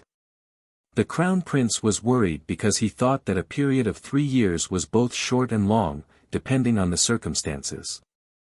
This house arrest might actually be a good thing. If the king was thinking for the third prince's sake with this choice, it meant that he wasn't as valued and that his position was awfully precarious. Alas, he didn't have many cards up his sleeve in the court. Li Qiye was his only ace. The problem was, Li Qiye was too unfathomable. He couldn't control this card. Once played, he had no idea what would happen. Thus, he had a different opinion compared to his little brother. The latter thought that his future would be ruined, so the guy was doing everything possible to prevent this. Meanwhile, the third prince found more confidence after seeing the support of the young cultivators present. Chapter 3789, The third prince stepped forward, still looking imposing. This was the temperament of someone who had experienced numerous battlefields. National teacher, if eliminating villains and traitors is a crime, then I am guilty. Someone like him deserves to be persecuted by all members of the holy ground. To have this shameless vermin in our dynasty is disgraceful, let alone leaving him to be our saber messenger. The prince said with righteousness and powerful rhetoric, I am a member of the royal clan, so I have the responsibility to protect justice and order for the dynasty. I don't care if I have to sacrifice my life in exchange for the lights to return to Vajra. The speech meant to arouse the crowd. Each word was spoken with conviction and oomph, as if he was the guardian of Vajra, ready to sacrifice his life to maintain order and justice. The youths heard his devotion to righteousness and became emotional, having nothing but admiration for him. The third prince is an essential pillar of the dynasty. One youth said loudly, the dynasty is lucky to have someone like him. Buddha holy ground requires this type of wise ruler. We must protect him and prosecute the actual criminal, Li Qiye. Another young expert shouted. Protect the prince for the sake of justice, kill Li Qiye to eliminate evil. Protect the prince for the sake of justice, kill Li Qiye to eliminate evil. A furor erupted in no time at all. This was indicative of the prince's popularity in the holy ground. Many sects and powers have chosen to support him. Ultimately, he wasn't the rightful heir to the throne in terms of seniority. Thus, if they could actually get him there, they would be remembered for their contribution. They would then become notable clans like the Li and Zhang. Moreover, he was a capable talent as well and should be able to lead Vajra towards prosperity. The third prince maintained a nonchalant expression but was actually celebrating inside. Your Highness, conduct yourself with dignity. It is not too late to follow me back to the palace for your detention. Yi Mingshi was unmoved. Alas, the prince saw the passionate crowd and thought that this was his only chance. National teacher, I will follow you back but not now. Wait until I kill Li Qiye. I will bear all the responsibilities alone if father wants an answer. We cannot allow someone like him to exist in Vajra. The prince powerfully asserted. The prince is innocent. Li Qiye deserves death. His supporters cried out again. Fine, you will bear the consequences of your action. Yi Mingshi glanced at him and said. He took several steps backward and commanded, War camp, withdraw. The prince wanted to go all the way against Li Qiye, but this wasn't the case for the cavalry. This legion had absolute loyalty towards Wuxia and the king. Some generals and even commanders in the legion supported the third prince along with the soldiers. However, above all else, they would still obey the king. War camp was a cornerstone of the dynasty while Archaic's son was the current king. If they didn't follow the king's order, it would be quite detrimental to Vajra's authority. Therefore, the group that had fully surrounded Li Qiye quietly retreated to the side. They wanted to support the third prince, but this would be going against the king, a crime worthy of clan extermination. Only the third prince was left, standing face to face against Li Qiye. "Death cannot deter me from fighting for Vajra," the prince proclaimed in a heroic manner. He looked as if he was facing a great army all alone, truly a romantic picture. A hero of Vajra. Many youths gave him a thumbs up after seeing this. "Idiot, you don't even realize that your old geezer tried to save you. I'll lend you a hand since you want to die." Li Qiye chuckled after seeing this. "How dare you disrespect father? I will cut you to pieces," the prince shouted. The crowd exchanged glances and smiled wryly. Though Li Qiye was the saber messenger of Vajra, calling the archaic son king old geezer was too disrespectful to both the king and the dynasty. "Seems like you don't realize that it'll take zero effort for me to kill you," Li Qiye said. The spectators watched in silence, already smelling a stench of blood in the air after the nonchalant comment. They disliked Li Qiye for his arrogance but still admitted that he was capable. After all, he had killed Zhang Yunji and Li Xiangquan before. The prince was versed in military strategy and his cultivation was decent as well. However, it wasn't easy to gauge him against the five heroes of duality. Those who were close to him thought that he was on the same level or even stronger than the five. However, the majority thought the opposite. After all, he spent his time worrying about politics and war, not cultivation. That's why they didn't have high hopes for him in this one-on-one fight and thought that it would be a heroic sacrifice. The third prince turned red after being shown such disdain by Li Qiye. He bellowed, "Li, I will take you down for Vajra's sake even if it's the last thing I do. 1 or 2 moves, that's all it'll take." Li Qiye smiled. The prince's complexion turned redder since he was humiliated by Li Qiye's contempt. No one else refuted Li Qiye because he had always kept his words. "And if I join?" A cold voice sounded, strong and penetrating. Everyone looked back and saw an armored youth strutting confidently closer. Hu Ben of Vajra. Others were surprised to see him. Yes, Vajra needs him right now to uphold justice. One young expert raised his voice, clearly trying to mock the national teacher. Under these circumstances, the teacher rather sided with a traitor rather than the third prince. This was akin to aiding evil instead of justice. Now, Hu Ben came and finally did the right thing. Yi Mingshi ignored this comment and seemed to be deep in thought. Hu Ben is another pillar of Vajra. Discussion sprung up among the spectators. Right, he was the first one to fight righteous Scion to protect the holy ground's prestige. He's not afraid of authority today either and is willing to take the risk, how rare. One youth said with admiration. Li Qiye is just a shameless scum in comparison, humph. Another snorted, when the holy ground requires help, he doesn't stand up against the Scion. In fact, he's colluding with them to steal our resources.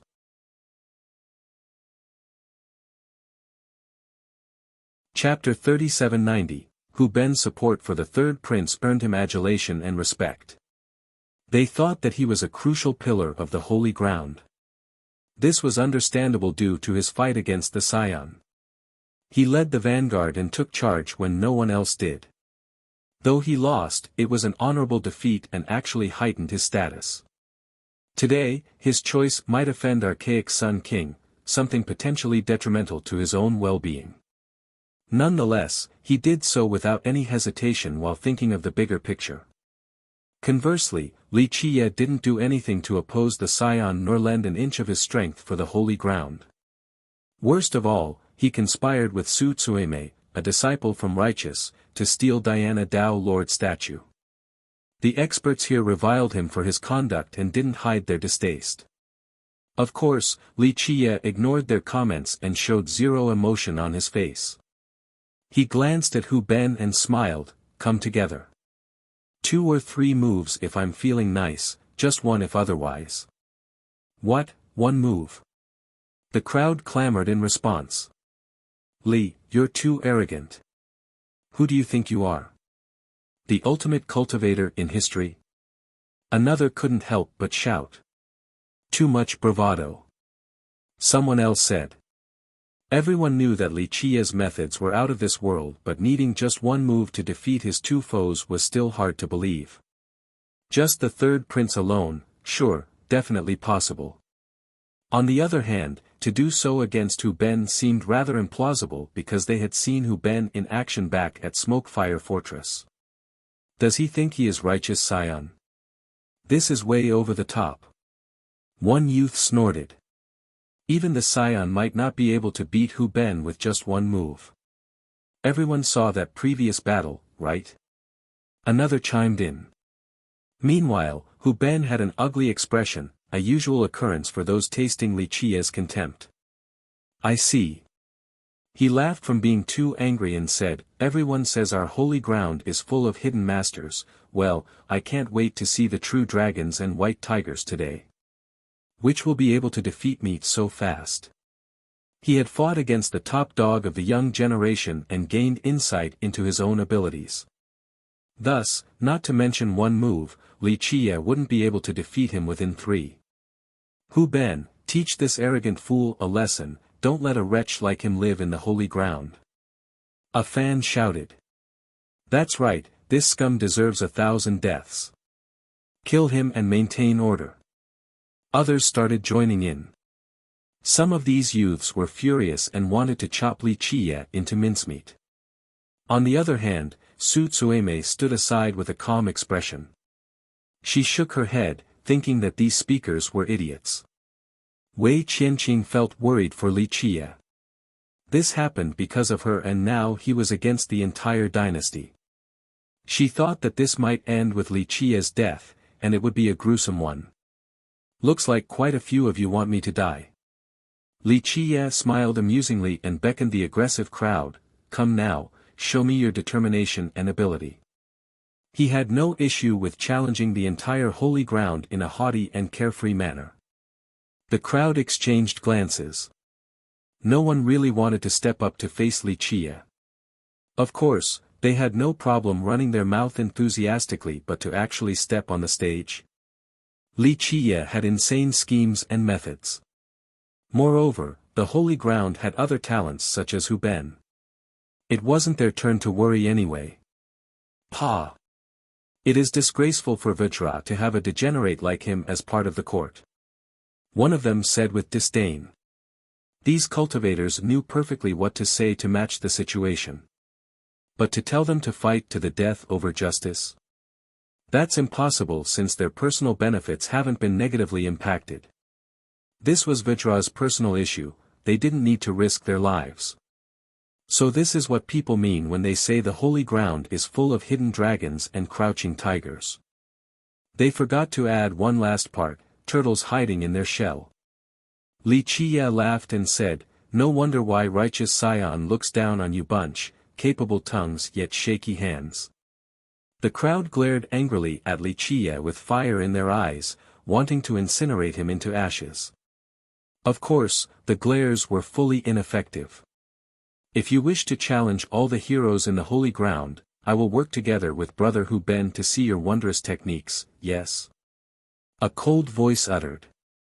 This newcomer came with auspicious energy and a flashing figure. He looked to be an ethereal spirit without physical form. Phantom Sacred Child.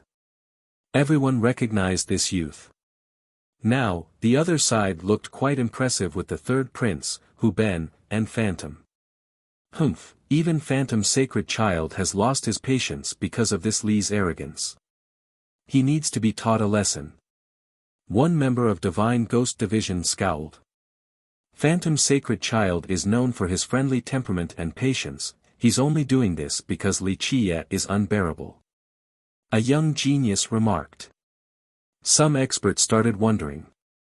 Phantom was nowhere to be found against the Scion, yet he showed up to fight Li Qie. Nonetheless, the older ones expected this. Li Qie's arrogance was one thing, but Phantom always had a good relationship with the third prince. The latter seemed to be the main reason for his appearance. So Divine Ghost Division has chosen third brother. The Crown Prince sighed while watching from a distance. He tried to befriend Phantom several times in order to build a relationship with Divine Ghost Division. However, Phantom remained cordial but unmoved. There have been rumors of them supporting the third prince, but they have never expressed their stance. In the key moment today where the third prince was branded as an offender, Phantom still came to support him. This made everything apparent. The three of us against you, how about it? Hu Ben spoke. Till death. The third prince added, not wanting Li Qie to leave this place alive.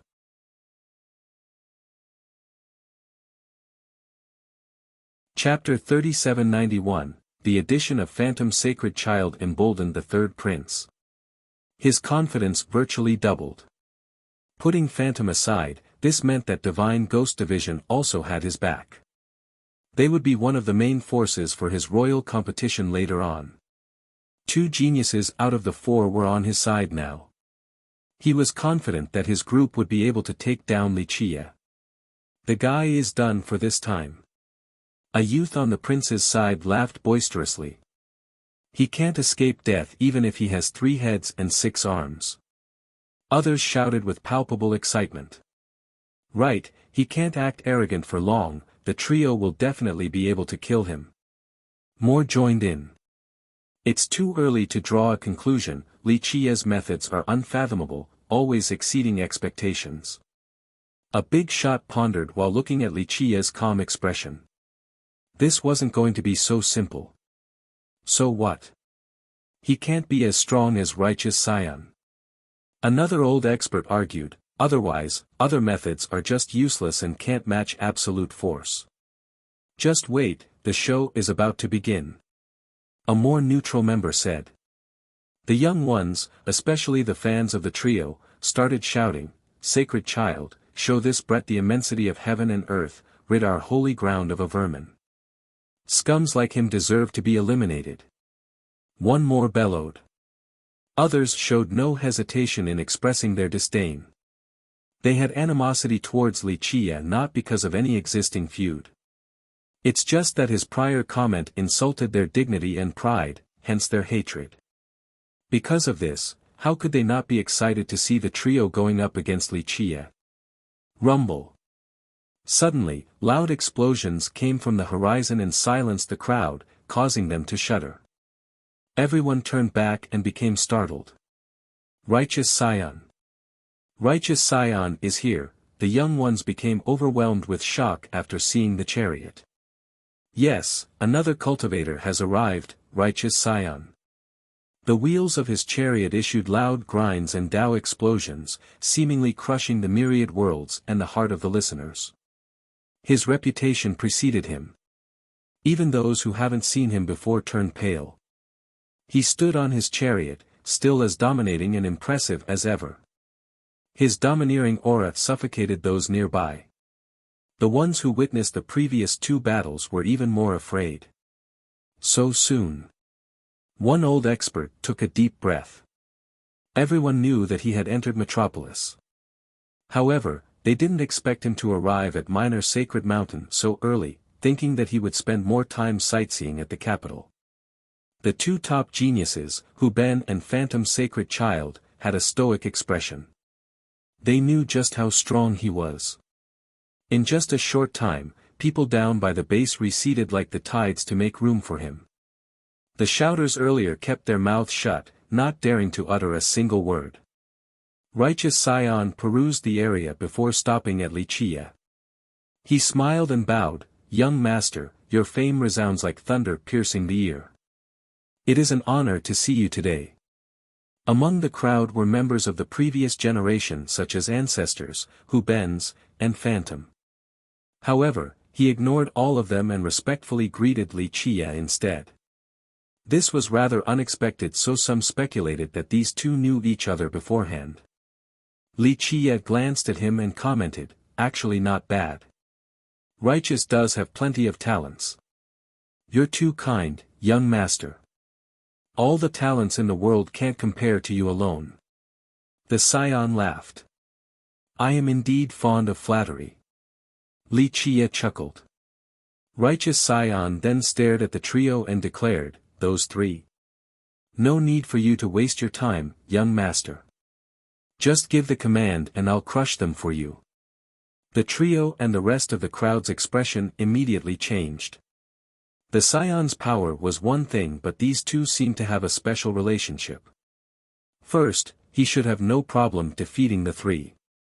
The problem was, Li Qie was the saber messenger of Vajra while the Scion was the successor of Righteous. The two seemed to be aiming at the holy ground right now. Humph, clearly colluding with the enemy. One youth quietly said, "Traitors should be executed." This sentiment permeated the spectators. It looked like Li Qie had sold the holy ground to Righteous, hence the youth's indignation and resentment.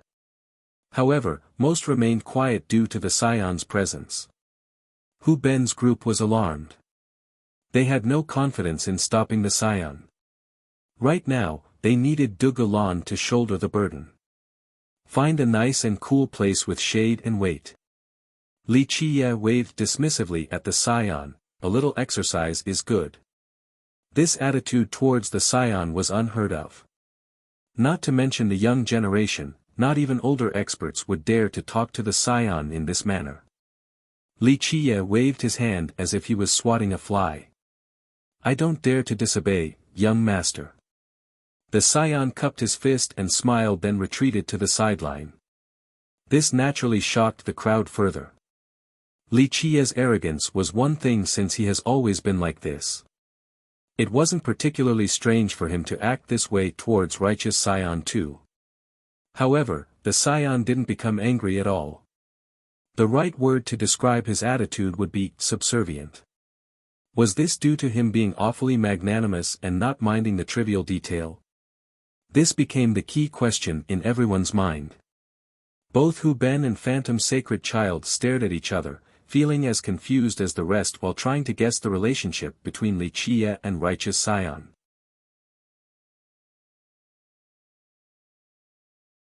Chapter 3792, After the Scion backed off, Li Qie stretched and lazily told the trio, "Okay, all together or one at a time." All eyes were on the trio. Everyone thought that the three would naturally work together. In a one-on-one scenario, the first to lose would be the third prince. This was rather unanimous among the crowd. The three thought about it for a bit. The third prince naturally wanted to fight together with Hu Ben and Phantom. That would give them the highest probability of winning. Going alone against Li Qie was akin to asking for defeat. "Since you're asking, you must be afraid of us teaming up." The third prince initiated a psychological taunt. He was worried that Phantom and Hu Ben would care too much about face and agree to a one-on-one battle. That's something he absolutely didn't want to see. "Obviously." Li Qie lazily responded, "As if the three of you together are a threat." Phantom and Hu Ben initially wanted to say some polite and humble lines first to make everyone look good. Alas, Li Qie's comment infuriated them. Such contempt was truly insulting for famous geniuses like them. "We'll obey if that is your wish," Phantom coldly uttered. Hu Ben scowled and said, "Your mysterious means are known by all, so let's see them today. We'll see if you're as magical as the rumors." "That's no problem," Li Qie nonchalantly said. "I'm sure it hasn't been easy for you all to get this far, so I will allow a little bit of actual struggling. Otherwise, you'll die without being able to close your eyes and will become resentful ghosts." The trio turned red and breathed heavily with rage. They could no longer maintain their elegant appearance, only wanting to use violence against Li Qie and stomp his face into a pulp. So arrogant. The crowd clamored again, whether it be the young or old. Both thought that Li Qiye was being outrageous. Of course, a few experts didn't find this surprising. They shook their head and murmured, "That's Li Qiye, if he wasn't like this, he wouldn't be Li Qiye." The majority thought that Li Qiye would be able to kill the trio with just one move. That's impossible. The third prince took it better than the other two because of his internal lack of confidence. But Phantom and Hu Ben had a twisted expression due to the humiliation entailed. "I see, I can't wait to see how amazing you are then." Hu Ben shouted sarcastically. Phantom had purple lightning in his eyes as he said menacingly, "Don't blame us for being merciless since you're courting death. Today will be your last. That's right, this will be a battle till death. Don't think about leaving this place alive." The third prince took this opportunity to assert this again, fully pulling his allies into the fray. "Bold words, but I'm afraid they'll be your last," Li Qiye nonchalantly said. Phantom and Hu Ben scowled thunderously and displayed their power to the horror of the crowd. The trio no longer wasted time and began to position themselves around Li Qiye. As they gradually moved forward, the crowd watched with bated breath. Meanwhile, the Scion watched with great interest. He had heard plenty of things about Li Qiye and didn't dare to underestimate him. The problem was the cultivation gap. What shocking method would Li Qiye use to take down these foes? The Scion then came up with thousands and thousands of ways in his head in a matter of seconds. He put himself in Li Qiye's shoes and knew that he wouldn't be able to win regardless of his wondrous techniques and invincible treasures. Even in the virtually impossible outcome of victory, it would be an arduous one with heavy prices. That's why he was very curious about Li Qiye's claim.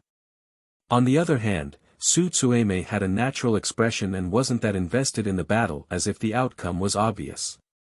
The trio formed a horn formation, ready to support each other while surrounding the enemy. Though they haven't fought together previously, they were still top geniuses who could act with excellent teamwork. Li Qiye still had a relaxed expression, unlike the trio's solemn appearance. He smiled and said, "Okay, time to use your best treasures and techniques. It'll be your last chance." Eyes widened after listening to him. Rumor has it that Phantom Sacred Child has managed to invite an invincible weapon from Myriad Blood sect. The crowd certainly wanted to take a look. Good. The third prince was the first to react. He was the weakest, so there was no way he would hold back from the start. Otherwise, he could be slowing down his allies. Boom! His vitality erupted and soared to the sky like the celestials, extending for a long distance. Myriad form sanctity, just barely though. One step in. One big shot commented. The others nodded. The prince wasn't the best among the young generation, but he still stood out.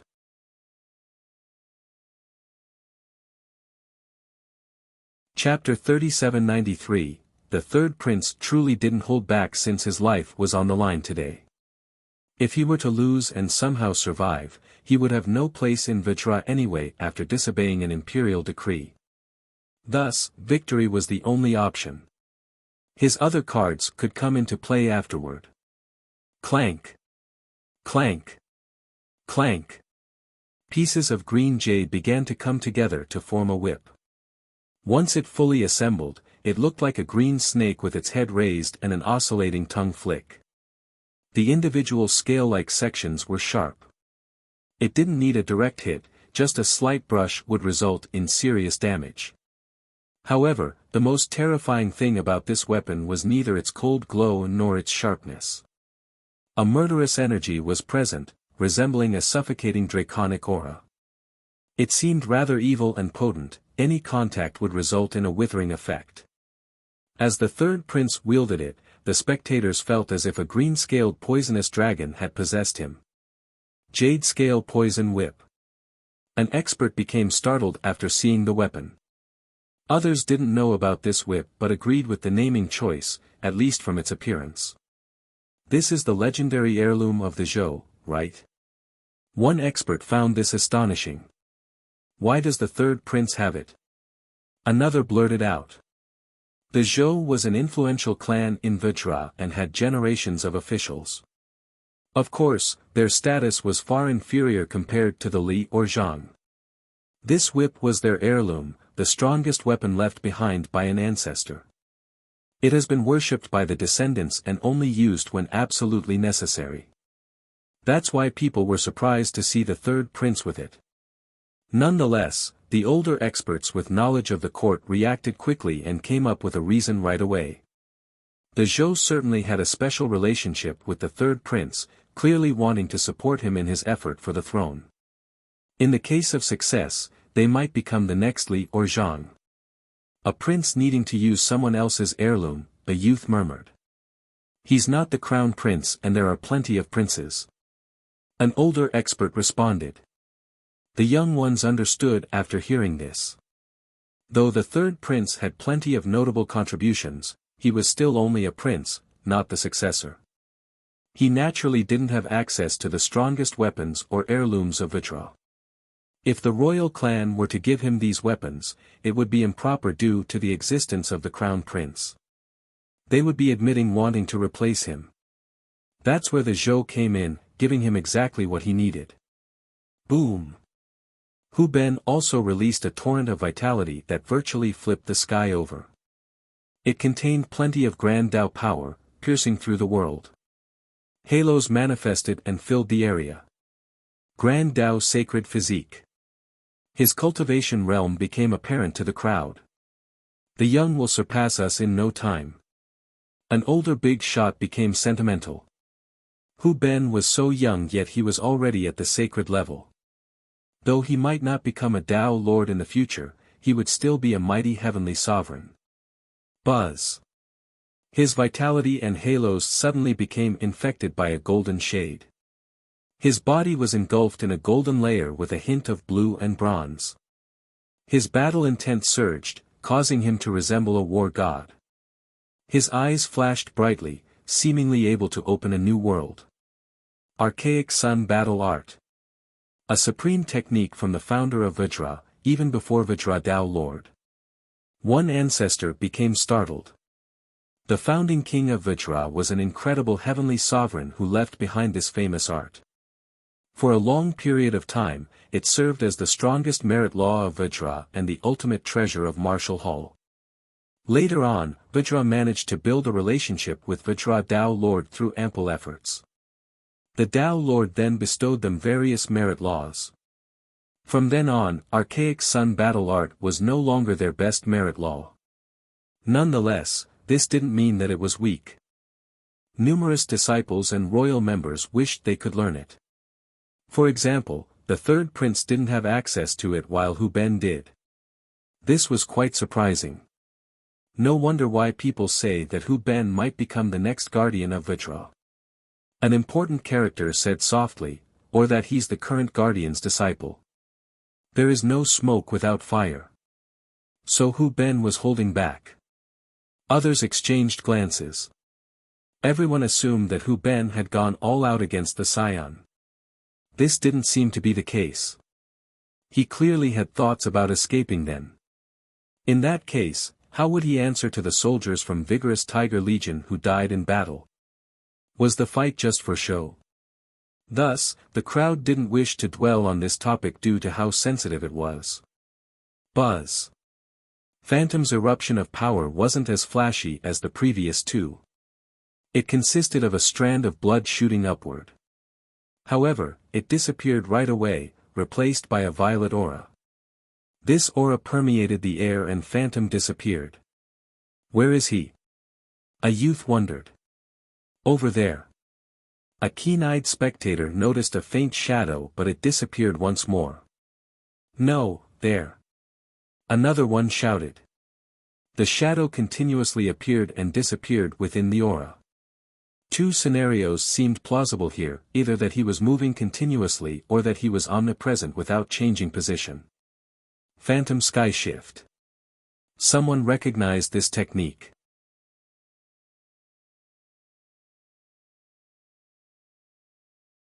Chapter 3794, Phantom Sky Shift was another famed technique, originating from Myriad Blood Sect. For millions of years, some claim that this technique was second to none, including Tao Lord and Imperial Merit Laws. Phantom Sacred Child had his title because he trained in this school and achieved near perfection. Though he wasn't the strongest genius, he was definitely the most elusive due to this technique. It made him impossible to spot, a perfect characteristic for assassination. If he wished to pursue this wish, he would definitely be among the best ones. However, due to his noble upbringing, he looked down on this type of conduct. Despite being able to go into stealth and kill his foe, he always fought in a direct manner, never ambushing anyone without warning. This choice actually earned him some admiration from others. As the three surrounded their opponent, Phantom pulsed in and out of existence, ready to deliver a fatal blow at any moment. Hu Ben looked possessed by a war god with his archaic sun battle art. Just one move seemed enough to pulverize Li Chia. As for the third prince, the jade scale whip coiled around him like a venomous serpent, inching its head outward to scout. Its target was Li Chia's throat. They made ample preparation and would go all out at the start of the fight. The crowd held their breath, some even had both hands on their head from being too nervous. Everyone knew that once started, it would be a ferocious fight. Who would survive the first move? Fellow Taoist Li, we are ready. You can summon your weapon now. Phantom spoke while still pulsing chaotically. His speed seemed to be too fast for people's eyes to keep up as he kept on switching locations. Take out your weapon. We will not fight an unarmed man. Hu Ben shouted.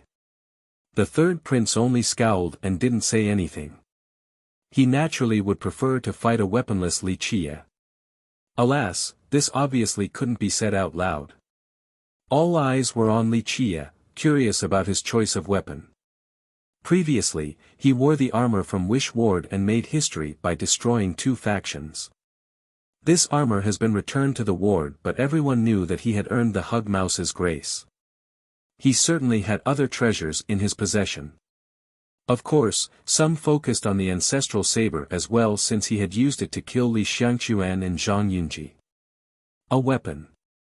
Li Chia smiled and reached into his pocket to dig around. Let me see, is there any suitable one? This searching process kept both the crowd and his opponents on edge.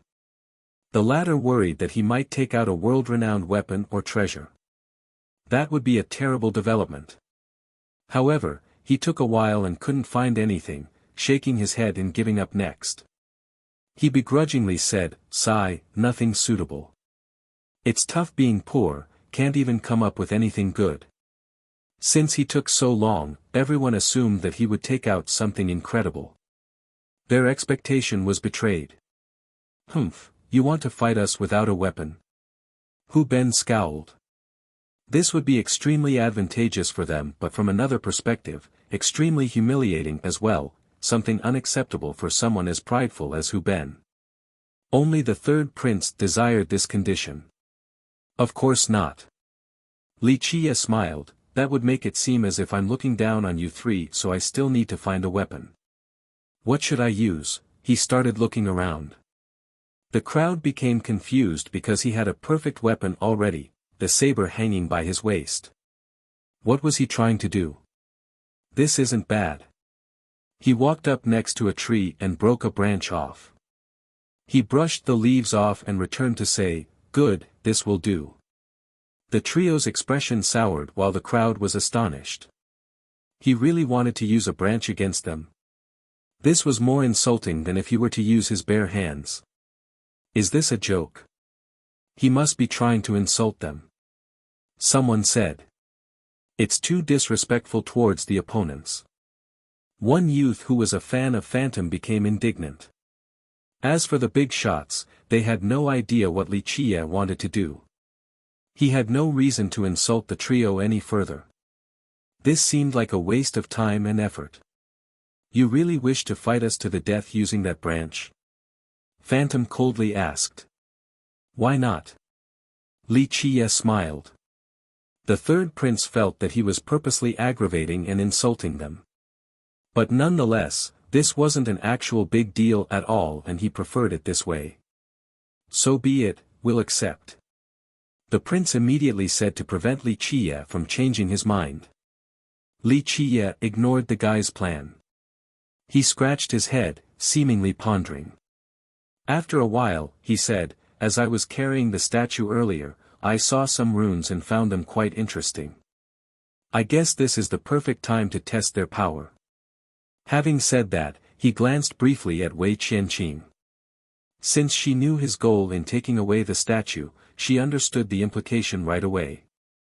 Albeit shaken, she focused up and came closer to the statue, wanting to focus all of her thoughts on listening. Runes on top of the mountain. Maybe they're left behind by a Tao Lord. Someone from the previous generation was moved to hear this. After all, few managed to reach the pinnacle. The runes up there must be left behind by one of the 4 Tao Lords.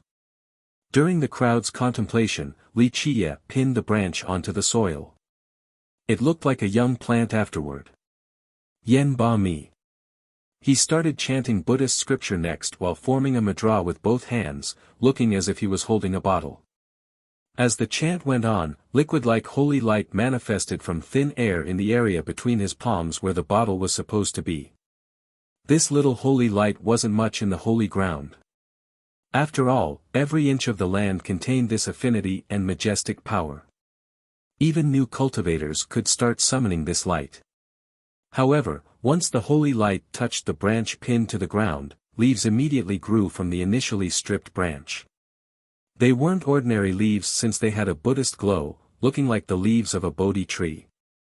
The branch itself also grew at a rapid speed, eventually becoming a tree taller than a man. The crowd watched with astonishment, not aware of Li Qiye's intent. Changing a branch to a tree wasn't that special. Powerful cultivators could absolutely do so.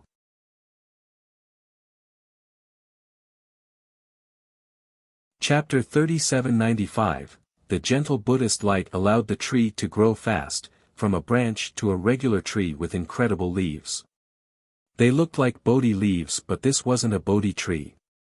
The leaves emitted the same Buddhist affinity downward and bathed the roots. In just a short time, it seems that millions of years have passed for the roots and the main branch, becoming an integral part of the world. The tiny tree continued to grow in front of the awed spectators. Each leaf and branch pulsed brightly. With an increase in light, Tao runes also emerged. The tree seemed to be hiding an ancient Buddhist scripture containing peerless profundities. It lacked oppressive pressure and chance. Nonetheless, once the tree was formed, many became shaken with an urge to kneel. They eventually regained their wits and looked around, not aware of the tree's purpose. Flowers blossomed within the light and around the trees in a magnificent manner, looking like fireworks deep in space. The light flowers illuminated the area and mesmerized the spectators. Each flower was one world, this was everyone's thought. Sure enough, this was indeed the case. New words were being created with numerous living beings inside. As their faith grew, Buddhas were being born as well. It was astonishing to see this unforgettable process happening on Minor Sacred Mountain. Numerous spectators from a distance got on their knees, thinking that they were seeing the mythical paradise while being enlightened by a Buddhist lord. Is this an illusion? One ancestor became startled. They had no idea if the tree was actually blossoming or just an illusion created by Li Qiye. Though these ancestors were extremely powerful, they still couldn't see through the phenomenon. If this wasn't an illusion, then it would be even more shocking. Many have tried for a lifetime and never had the privilege to see the blossoming of a Buddhist tree. They didn't have time to think before the start of the next stage. The flowers disappeared, replaced by fruits on the branches. The fruits varied in form. One looked like a holy Buddha, another looked like a child. One had the form of a pagoda. The holy light emanating from them contained some sort of truths. The spectators became bewildered, wanting to take a bite or just swallow them whole. What is this? The experts were certainly amazed by this spectacle. However, this didn't seem to have anything to do with the fight. Why did Li Qiye create this tree? It must have some special effects. Incredible. Even righteous Scion stroked his chin and mused, is this world crossing? Not quite. Those nearby felt their heart beating faster and stared at the Scion. He didn't look very certain. It shouldn't have anything to do with world crossing. One youth said, not daring to go against the Scion who was famous for both power and knowledge.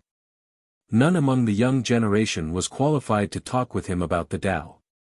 An ancestor ruminated, agreeing that this wasn't Diana Tao Lord's world crossing. It's not the same, but there are similarities regarding the mysteries of Buddhism. A high elder from a powerful clan responded. Many have seen world crossing during the battle between righteous Scion and golden cicada Buddhist child. Everyone vividly remembered the visual phenomena seen during golden cicada's performance. Now, Li Chie's technique looked completely different. The Buddhamization chapter. Su Tsueme standing in the corner sighed and murmured. Unfortunately, no one heard her. Of course, no one would think of Buddhamization. First, few left alive in the entire world had the privilege of seeing the actual scripture in action. World crossing derived by Diana Tao Lord from the Supreme Four Truths was far more popular. In reality, world crossing was a derivation or interpretation of Buddhamization. Many have learned world crossing in history. But as for Buddhamization, who knows who actually got to see it besides Diana Tao Lord? These masters weren't known to the world. Thus, the fact that Su Tsueme could recognize the source of Li Chie's technique was indicative of her abilities. At the very least, it showed that she had made contact with a heavenly scripture. The question was, how? Her sect had access to the Evil Devourer chapter of the Four Truths, not Buddhamization. Okay, this is good enough. Li Chie clapped and relaxed his hands, no longer making them a draw. This is your weapon. Phantom's eyes narrowed while looking at the Buddhist tree. At the start, they thought that Li Chie would use the branch as a sword. They didn't expect him to grow a tree with it. That's one way to put it. As one wishes. Li Chie smiled. Others paid no mind to his comment with the exception of Wei Qianqing. She was close to the statue of Diana Tao Lord and closed her eyes, entering a state of meditation. As one wishes. Keep on acting mysterious all you want. The third prince said, fellow brothers, let's capture him now, he's trying to buy time. Hu Ben and Phantom exchanged glances before nodding. They didn't quite agree with the prince, but it certainly looked like Li Chie was buying time. No rush, no rush. I said that I would give you three a chance. What opponent do you want? Li Chie smirked. He then gently knocked on a fruit and said, this person, Diana Tao Lord, or Buddha Tao Lord, or Evil Seal Pagoda. The spectators followed Li Chie's lead through all the fruits and found that they looked very familiar. Because the holy ground worshipped these sages, they had portraits of the Tao Lords. For example, Diana Tao Lord. That fruit that Li Chie touched first truly looked like him. Diana Tao Lord, Buddha Tao Lord, even the ancestors took a deep breath. Li Chie's casual tap on the fruit was nothing short of a hammer striking his opponent's mind. These Tao Lords were the ultimate existences in the heart of the Holy Ground's members. If one day, they would suddenly need to face these Tao Lords. None dared to imagine this scenario.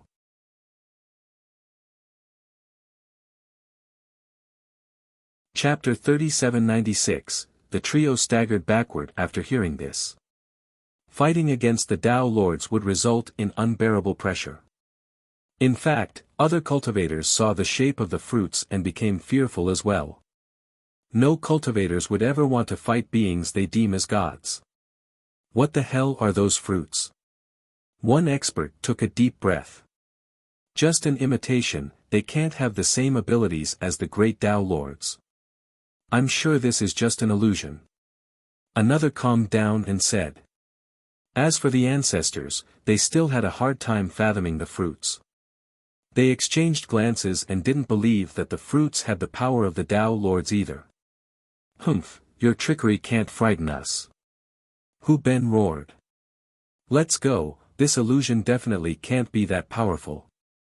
The third prince shouted and took the initiative. The longer this dragged on, the worse it would be for him. Thus, he wanted to end this as soon as possible. Clank! His jade scale whip immediately coiled upward and turned into a poisonous dragon. The green dragon had one scale on top of its head, exuding a terrible murderous intent. The crowd shuddered after seeing how potentially deadly it was. Anything touched by the murderous intent immediately withered. Be careful now. The startled spectators hurriedly retreated in order to avoid a needless death. Die!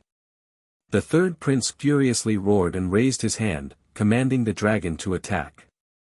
It opened its mouth and shot out a beam of murderous intent, piercing through space itself.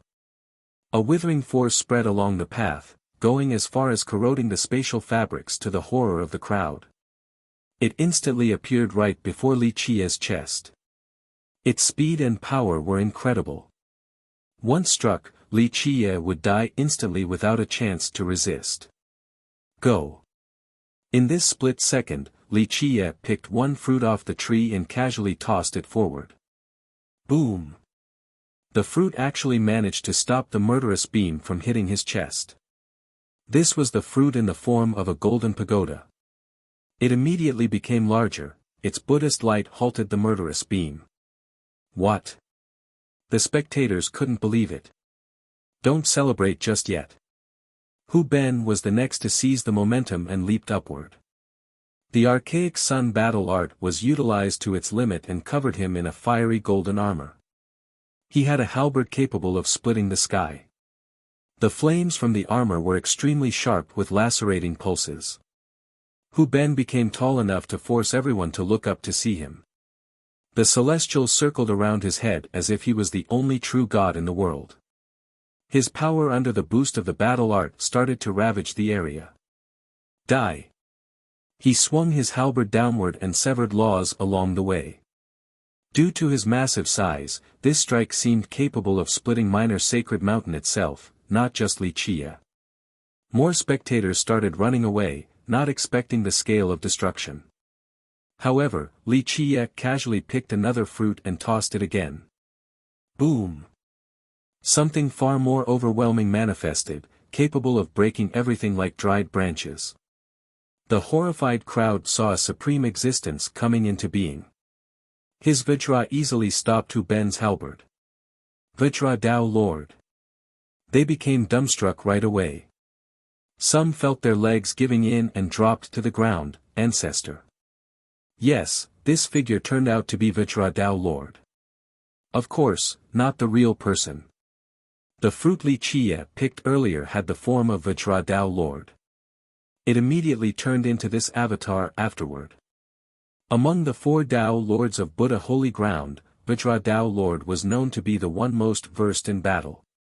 His Vajra could sweep through the myriad worlds, slaying gods and devils in the process. Numerous members of the Holy Ground began to prostrate to his image. Pop! Meanwhile, the light from the tree flickered and sent someone flying. Phantom Sacred Child. Everyone saw the failed attack. So it turned out that Phantom stealthily appeared behind Li Qiye for a fatal blow. Unfortunately, the Buddhist light automatically struck him. Phantom instantly flashed and disappeared once more. Trying to run. Li Qiye smiled and picked the third fruit. Amitba. A chant echoed across the realms. A boundless radiance engulfed the area with the intensity of 1,000,000 suns. Everyone was bathed in this magnificent light. Buddha Dao Lord. One expert managed to see through the dazzling light. He saw Buddha Dao Lord sitting in the meditative pose, looking unrestrained and supreme. Progenitor. More and more prostrated on the ground.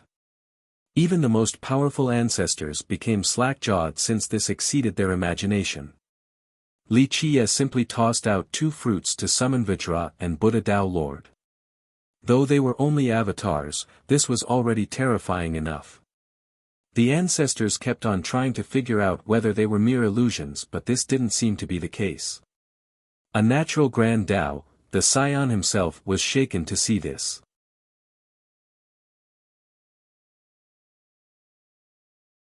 Chapter 3797, 3 Tao Fruits, one turned into a treasure pagoda, another into Vajra Tao Lord, and the final one, Buddha Tao Lord. The most capable members of the crowd used their heavenly gaze to peruse the scene to no avail. They found that this was no illusion. What kind of technique is this? An ancestor asked in awe. Though these were only avatars, they had the presence of the actual Tao Lords, or at least their marks and powers. This was similar to a Tao Lord's intent or clone, but neither was the correct assessment. Li Qi's Buddhist ability was the thing creating them, not that they came from something left behind by the Tao Lords. Ordinary experts had no idea what was going on. Even the ancestors only saw the bare surface, unable to make any solid conjecture. This might be far superior to Buddhamization. Su Tsueme said with uncertainty. She hasn't cultivated this chapter before, only Evil Devourer 7 chapters. However, since these had the same sources, she had access to the mysteries of this particular heavenly scripture. This allowed her to see further than others. The appearance of Vajra and Buddha Tao Lord horrified the trio. They still knew that these avatars weren't the real Tao Lords. Nonetheless, the aura emanating from them was still too much. These were supreme existences. In the deepest crevices of the mind, virtually all cultivators feared them. It's my turn now. Li Qie smiled and casually raised his hand. Boom! The pagoda stopping the murderous beam grew dramatically in size and started flying towards the poisonous dragon. The dragon's beam instantly disintegrated. Everything turned dark for the dragon because the pagoda hovered on top of it, ready to come crashing down.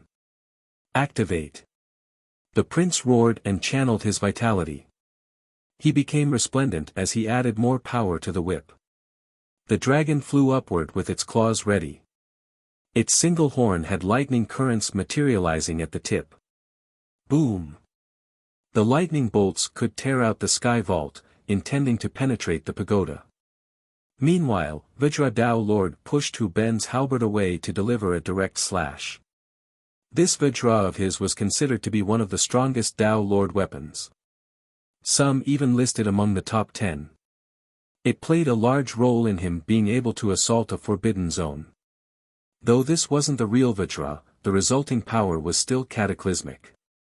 The ancestors turned pale from astonishment. They knew that this move could heavily injure or even cripple them. Hu Ben's expression darkened. He resorted to his battle art again, activating its full potential. After loud clunks, his golden armor gained several more layers of Tao barriers. Boom! This Tao power swept horizontally for 300 miles to build a wall. It then grew vertically for 1,000,000 miles. The wall consisted of Tao laws intertwining together and was extremely thick, looking like a world wall. This was indeed an impressive line of defense. So this turned out to be Hu Ben's real power while he only used 80% or so against the Scion. Amateurish. The Scion smiled and shook his head after seeing this. At this time, more and more started thinking that Hu Ben was wrong for not going all out. His legion was killed by the Scion while he chose to hide his true ability. Of course, the Scion didn't think so. Even if Hu Ben had tried his best, that legion still would have died. On another front, Buddha Tao Lord stretched one hand forward after receiving Li Qie's command. It lacked palpable divinity and destruction. Nonetheless, it instantly covered the entire sky. Phantom was caught underneath. He moved with incredible speed, each flash took him 10,000 miles away, wanting to escape the palm. It didn't take long before he was 10 million miles away, extremely close to the border of the holy ground. So damn fast, that's phantom sky shift for you. The ancestors could keep up while the young spectators lost sight of him long ago. The former felt that they wouldn't be able to keep up with this speed. The heavenly sovereigns in the crowd were obviously stronger than Phantom, just not when it came to speed. Unfortunately, his impressive agility wasn't enough to escape the palm hovering above. Fleeing seemed rather futile. Not even going to the edge of the world was enough. He eventually realized this and suddenly stopped, then turned around. Phantom Sacred Child wants to take the palm strike directly. The capable spectators became startled. In the next moment, his body vibrated at an alarming rate. Even heavenly gazes couldn't keep count of this speed. Once reaching the limit, the space around him suddenly melted. What is he doing? Many experts became confused. This is speed developed to the limit. One ancestor said, it's not crossing through the current space alone but rather, various dimensions. Others took a deep breath after hearing this. They couldn't quite reach this level yet. Pop! Phantom took one step forward and disappeared from sight, seemingly no longer existing in this realm.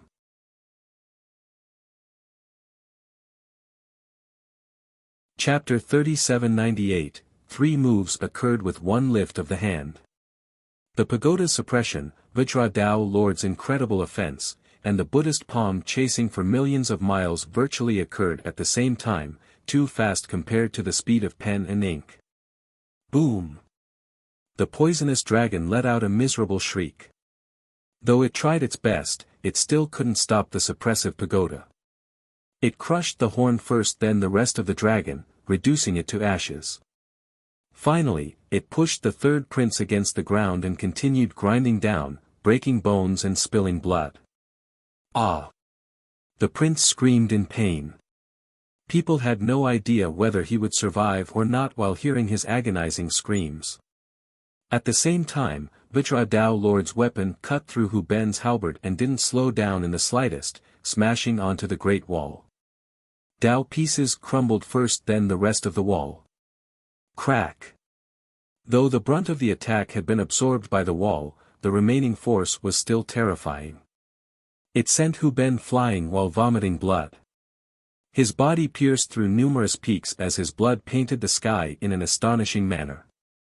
Meanwhile, Phantom was in another dimension and everyone thought that he had managed to escape this disaster. Unfortunately, that was merely wishful thinking.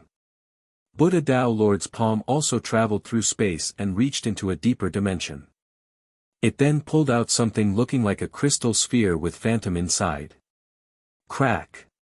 He closed his fingers and crushed the spatial sphere. Though there was no physical contact yet, Phantom couldn't endure the crushing force.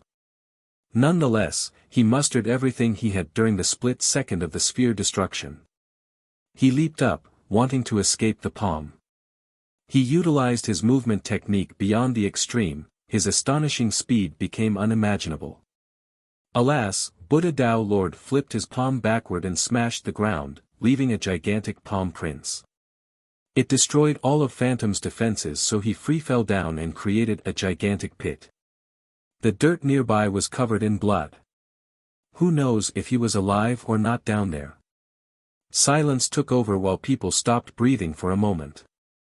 This happened too quickly, from Li Qiye's hand gesture to the defeat of the trio. They shuddered in astonishment. The young ones, in particular, trembled with fear. Prior to this, the consensus was that the 4 great geniuses were the top dogs of the young generation. Hu Ben proved this after fighting against the Scion. Everyone thought that he deserved his reputation. Now, both he and Phantom couldn't withstand one attack. Li Qiye simply tossed 3 Buddhist fruits and gave a command. He never actually participated in the fight. People turned their focus back to the Buddhist tree. There were still more fruits on the tree. Would he be able to fight the entire world by using them? How many could actually withstand the onslaught? This is how it ends. One genius stammered while looking at the broken battlefield. The crowd exchanged glances of bewilderment, including the powerful ancestors. They confirmed that it wasn't an illusion because that wouldn't be enough to injure the trio. How the hell did he do it? The tree and its fruits instilled fear upon the spectators. Unfortunately, no one could answer this question regardless of their power and knowledge. They could use their best calculation method and it would be of no use. It would have been simpler if Li Qie had used a top merit law or weapon to defeat the trio with one move. But now, Li Qie simply pinned one branch on the ground and created a Buddhist tree. The fruits from it had incredible effects. This particular technique was beyond their comprehension limit. A lifetime wasn't enough to learn something like it. Alas, Li Qie didn't look like he was interested in revealing his process. What a supreme ability! Righteous Scion became emotional after seeing it. Perhaps this is an unknown Buddhist law left behind by Diana Dao Lord. One ancestor thought about Li Qie's comment prior. Li Qie had said that he noticed a Buddhist art while moving the statue down the peak. This could have been left behind by Diana Dao Lord. Diana Dao Lord created another top technique outside of world crossing. One that's comparable to it. Another high elder agreed with this speculation. That's definitely possible. Others felt the same way and nodded. This was the only plausible explanation for what had transpired. This wasn't Li Qie's actual power, he borrowed the power of the holy ground similar to what Golden Cicada did with World Crossing. An ancient big shot built on this premise. People started thinking. Golden Cicada nearly won against the Scion by borrowing the Buddhist power of the holy ground. They thought that Li Qie might have done something similar. No wonder why the Scion made a remark about world crossing at the start. How did Li Qie obtain this supreme Buddhist art? The big shots became envious afterward.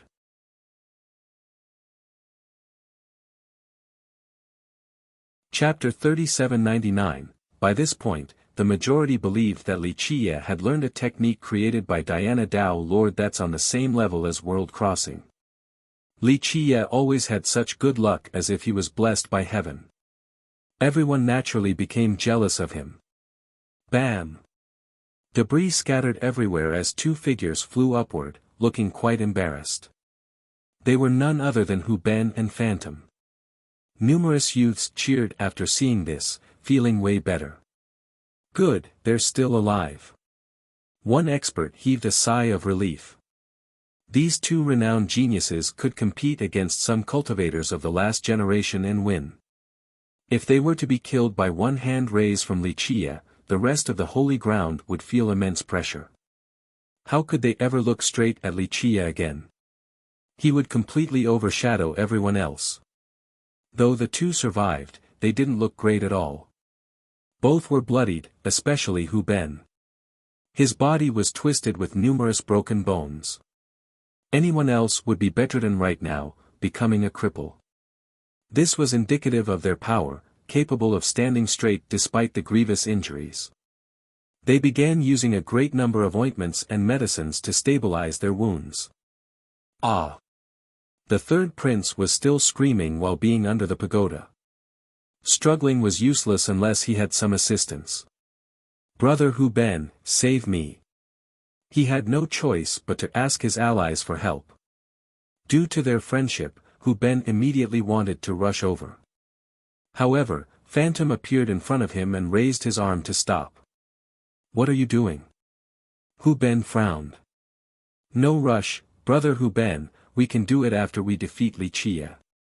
Phantom said seriously.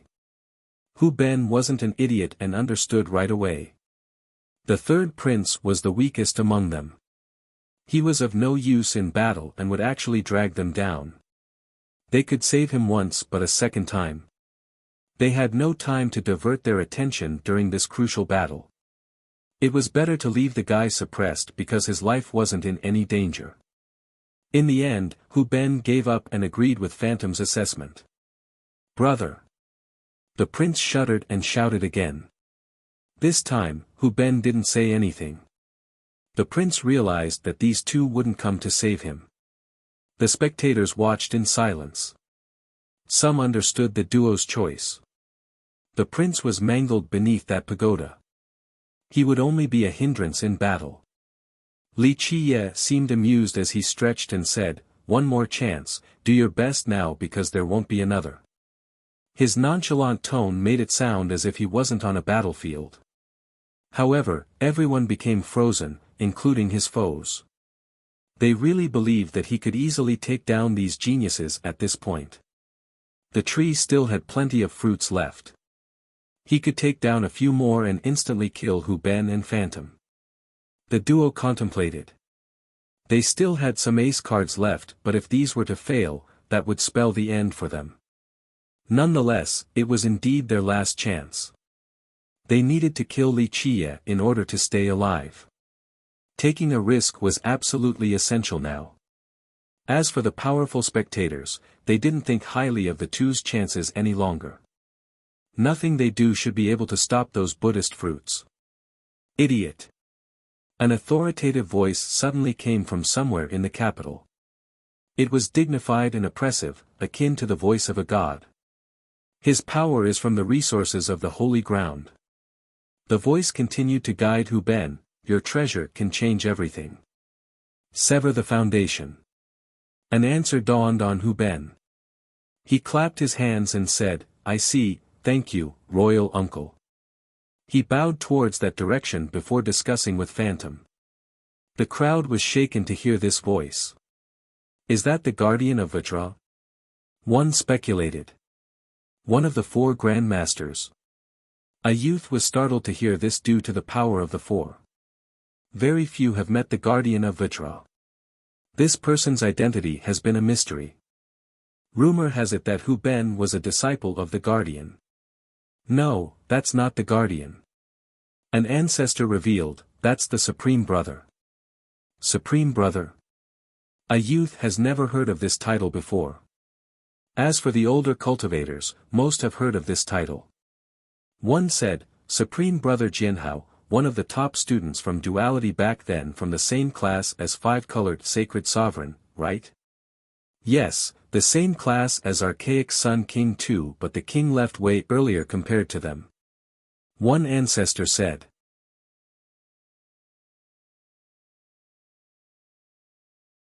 Chapter 3800, Supreme Brother was an unfamiliar title to the young generation. However, the older experts were moved after hearing it, especially the alumni from Duality Academy. Supreme Brother? Is this an official title or role? One youth murmured. He's the younger blood brother of Archaic Sun King. A senior nearby answered.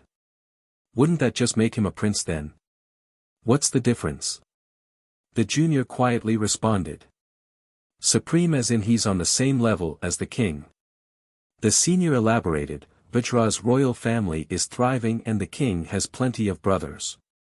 He's the only one who has this as an official title. Ah, so his status is higher than the other princes. The junior understood and murmured.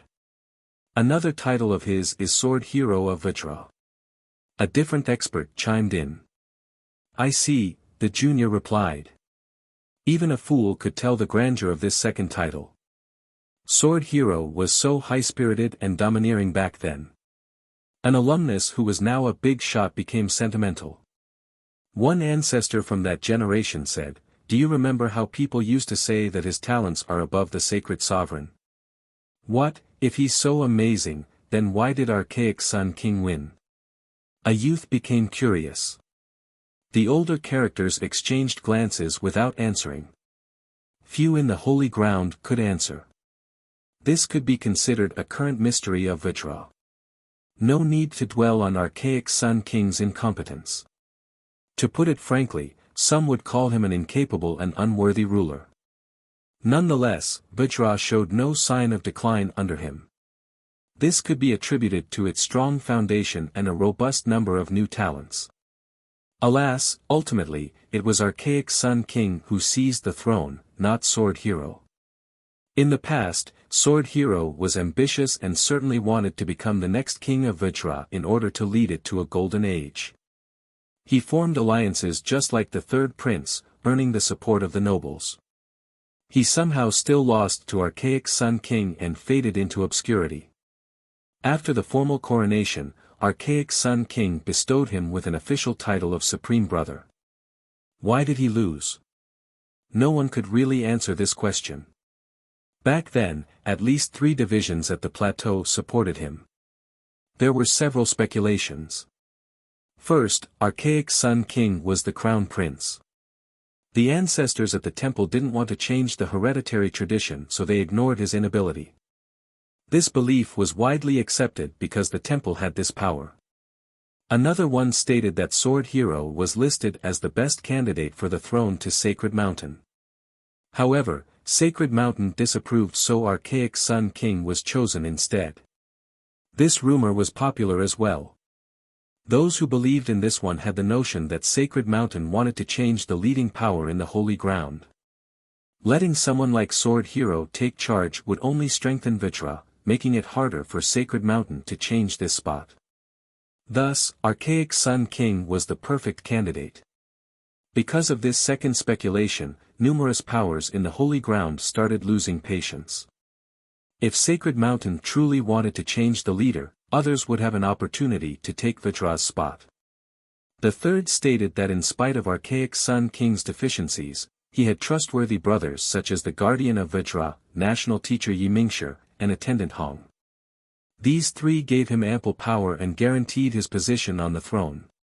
Even Sword Hero couldn't do a thing to change this. This one had plenty of supporters as well. After all, the guardian was a grandmaster, while some thought that Yimingshi and attendant Hong weren't far off. This rendered it virtually impossible for Sword Hero to keep up. One could say that Archaic Sun King's camp had the fighting power of at least 2 grandmasters. So can this Sword Hero be the current guardian of Vitra? A young man lacking information wondered. This was immediately refuted by a big shot who used to study at Duality. No chance, they're 2 different people.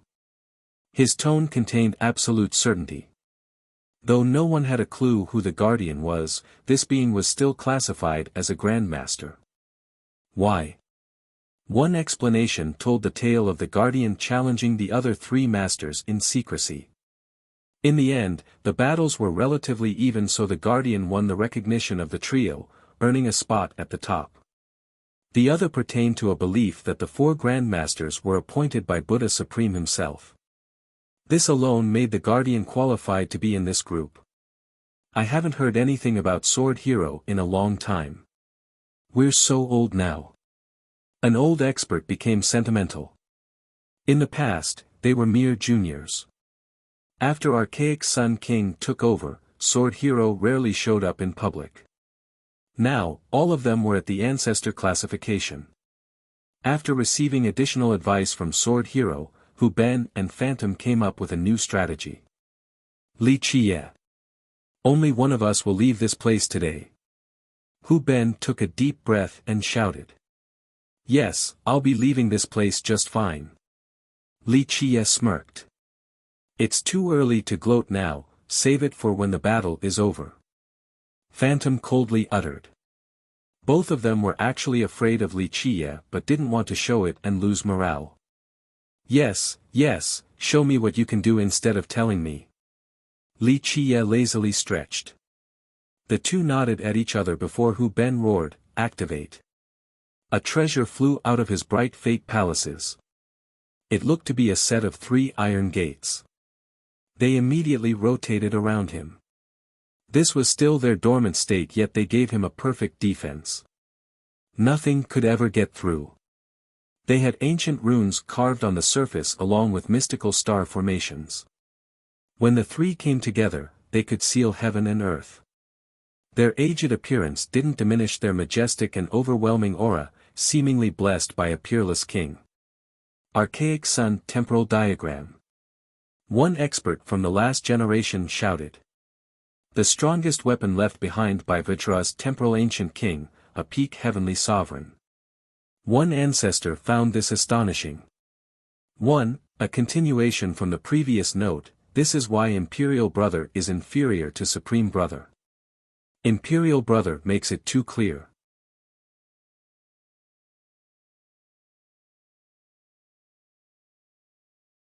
Chapter 3801, The circling temporal diagram emitted a peerless regal aura, providing a defense consisting of the past, present, and future. Those who knew of this treasure were astounded. From what I've heard, Hu Ben came to the ancestral temple to ask for help after losing to righteous Sion. This seems right, they actually gave him the temporal diagram. How surprising. A court official quietly revealed. Hu Ben found confidence with this treasure and the advice from Sword Hero.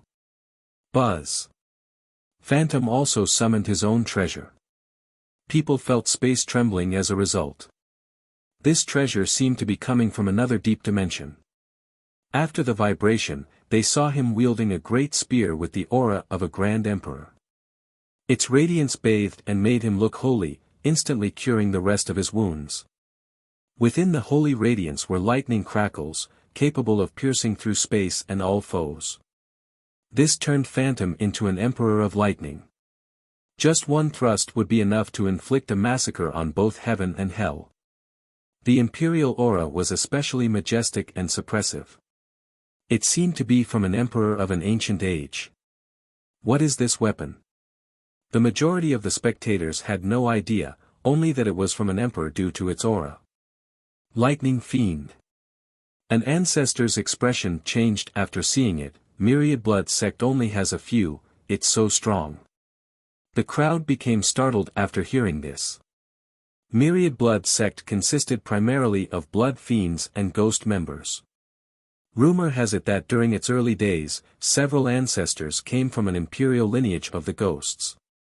This lineage was among the top 2 of this race but eventually succumbed to the Great Calamity. Nonetheless, it still passed down some of its legacies and treasures. Myriad Blood sect became the new owner. This sect hasn't produced a Tao Lord yet but absolutely didn't lack resources. Some thought that it was even greater than Vajra in this regard. Thus, some expected to see an imperial weapon after hearing about Phantom asking for a treasure to deal with righteous Sion. However, seeing Lightning Fiend still caught them by surprise. People didn't know how to feel when this was going to be used against a member of the Holy Ground instead of righteous Sion. Let's do this, Li Chia. Hu Ben's furious roar echoed across the area. His newfound confidence wasn't only because of his treasure nor the advice from Sword Hero. Most importantly, Sword Hero has shown his support. Li Chia could be powerful but there was no way he could match Sword Hero. Thus, Hu Ben believed that even in the case of defeat, Sword Hero would still save them. Stop shouting, just go. Li Chia glanced dismissively at him. Perish. Hu Ben turned red and swung both hands forward, activating the diagram. However, the 3 gates flew downward instead, pinning into the ground not far from Li Chia. It formed a formation to block his path. What is he doing? The spectators assumed that Hu Ben would be trying to seal Li Chia. This seemed like a low-level mistake. Temporal Heavenly Seal. Hu Ben roared and channeled his vitality into the 3 gates. Buzz, the 3 gates immediately lit up, the star formations were activated. Stars appeared beneath Li Chia and shot up beams, illuminating the surroundings. The arrays severed the ground and the power beneath. I see, a containment. One ancestor realized Hu Ben's intention. The temporal diagram's sealing power is peerless, it's trying to block Li Chia from connecting with the holy ground. Another big shot elaborated.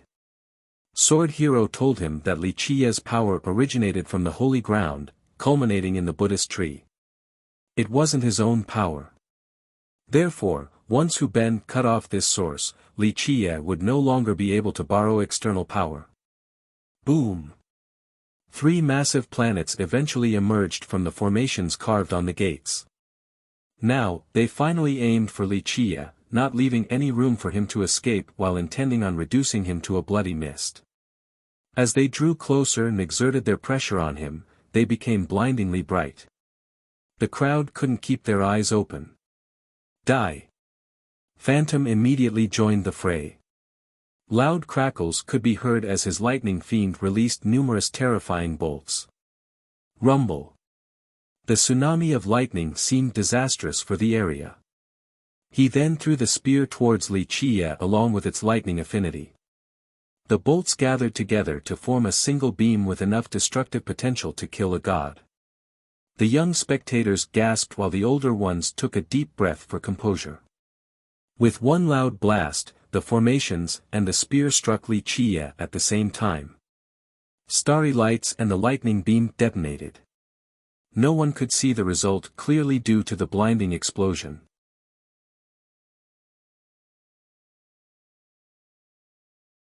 Chapter 3802, Nothing else should result from this attack outside of certain demise. The ground cracked and exploded from the impact. Wuxia's spot was replaced by a crater with debris showering to all sides. Once vision returned, they saw the crater being filled with rocks and dirt. Wuxia and the tree were nowhere to be found. He might be buried beneath the mess or was blown into bloody mist scattering to the wind. The spectators remained dazed while looking at the crater and thinking about the sure-kill move earlier. The top ancestors thought that they would have died to it as well. What an attack, it's definitely fatal. One high elder became emotional. Right, it blocked the Grand Dao so the opponent became helpless. Another big shot added. The seal created by Hu Ben's treasure was nothing short of impressive. The ancestors didn't have a solution for it. Anyone would become helpless and die to Phantom Spear afterward. He gotta be dead, right? A youth murmured. Others exchanged glances, thinking that this should be the case. They saw how Wuxia's power was primarily from the holy ground. Thus, once this source was severed, he had no chance of surviving the fatal attack. Yes. One ancestor agreed with a touch of reluctance. The lack of confidence was due to Wuxia, who had performed numerous miracles before. There was a chance that he could be completely unscathed. Why? Because he was Wuxia. Phantom and Hu Ben remained nervous. They obviously wanted Wuxia to be dead. But what if the guy managed to survive? They didn't dare to think about this possibility. A mighty move indeed. The scion nodded approvingly. To earn his praise showed the might of the combination attack earlier. However, he thought that Wuxia was still alive. As for Tsutsuyame, she chuckled and wasn't too interested. The result was obvious to her. In her eyes, these two unwisely overestimated themselves and were suicidal. The two sides weren't on the same level in the slightest. The strongest weapons and merit laws couldn't make up this gap. Even for someone as powerful as her, she thought that she wouldn't be able to block half a technique if he truly wanted to slay her. We got him. After a long wait, Hu Ben and Phantom heaved a sigh of relief. The other spectators thought the same since there was no commotion around the crater. The youths who were fans of Phantom and Hu Ben became excited. One shouted, "The temporal diagram and lightning fiend are invincible weapons. No one in this world can stop them." Damn right, Phantom Sacred Child and Hu Ben of Vajra's combination attack is unstoppable. Wuxia stood no chance in the first place. Another fan chimed in. "I can stop it."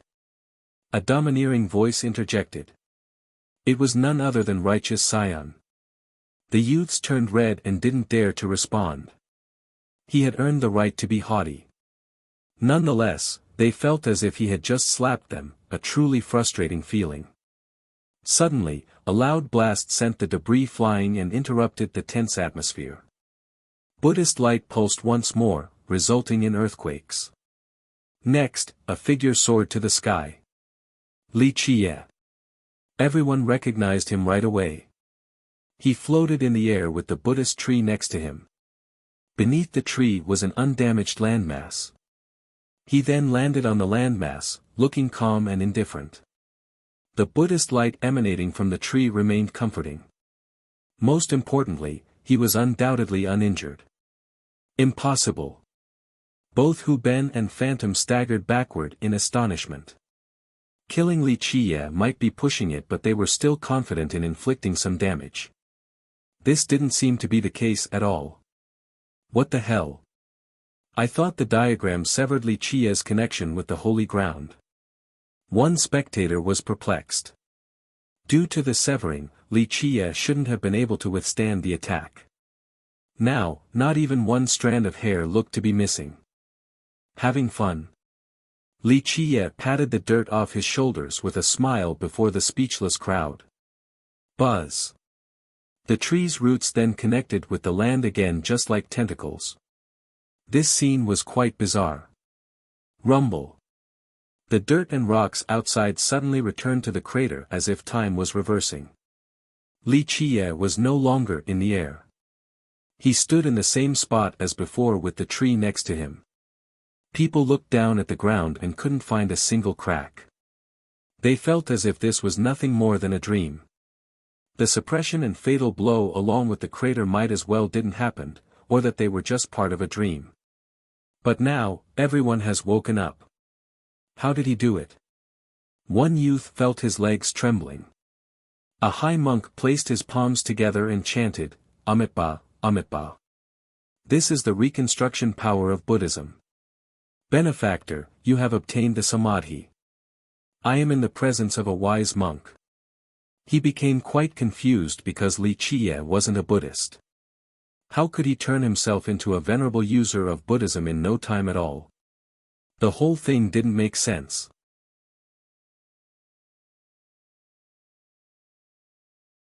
Chapter 3803, People had no words to describe the scene ahead. The High Monk of Heavenly Dragon Temple was the only commenter. However, it was hard to look at Li Qie and think that he was an enlightened monk. Nonetheless, all evidence pointed at him being able to use Buddhist arts originating from the holy ground. This made them think that he had obtained an art left behind by Diana Tao Lord. Is Buddhism this easy to learn? One can switch halfway and still have this result. One cultivator wondered. Some thought about potential shortcuts existing for Buddhism. Could it be easier to learn versus cultivating the Grand Tao? I don't think so. One big shot disagreed with Li Qie changing into a great monk versed in the Samadhi in such a short time. He mused for a bit before continuing, this still has to be the power of holy ground. I think the severing process earlier was incomplete, so Li Qie managed to borrow some power. Many agreed with his assessment. They also saw how the roots of the tree drilled into the ground like tentacles. This resembled a connecting process. Ultimately, it should be impossible for Li Qie to learn Buddhism in such a short time. Many monks spent their whole life trying to understand their religion, yet this might not be enough to reach Li Qie's height. That wasn't a bad attempt. Unfortunately, it is insignificant before me, doesn't even tickle. Li Qie smiled. The domineering statement made people smile wryly. That move earlier was nothing short of terrifying, yet Li Qie thought nothing of it. Alas, the crowd knew to keep their mouth shut at this point lest they want further embarrassment. As for Hu Ben and Phantom, they had an ugly expression due to a total failure of their prized techniques. His lack of injury dealt a heavy blow to their confidence. It's a shame that you're not as strong as the rumors. Li Qie continued, there are no more chances, the next move will end you. Some became frozen after hearing this. An invisible hand seemed to be grasping their throat and causing everything to go black. This casual declaration was a death sentence for both Hu Ben and Phantom. They thought that the moment Li Qie uttered these words, the two became dead men walking. This oppressive pressure caused them to shudder in fear. I'm about to start.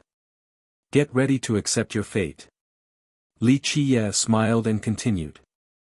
The two frightened opponents retreated several steps backward, intimidated. In this blink of an eye, they felt the god of death approaching closer and closer. They now stood before the gate of hell while Li Qie was raising his scythe with a twisted grimace. They have experienced plenty of battles in their life, some brought them close to death. Alas, this was an unprecedented dread, their first time fearing death since it was so close. Activate!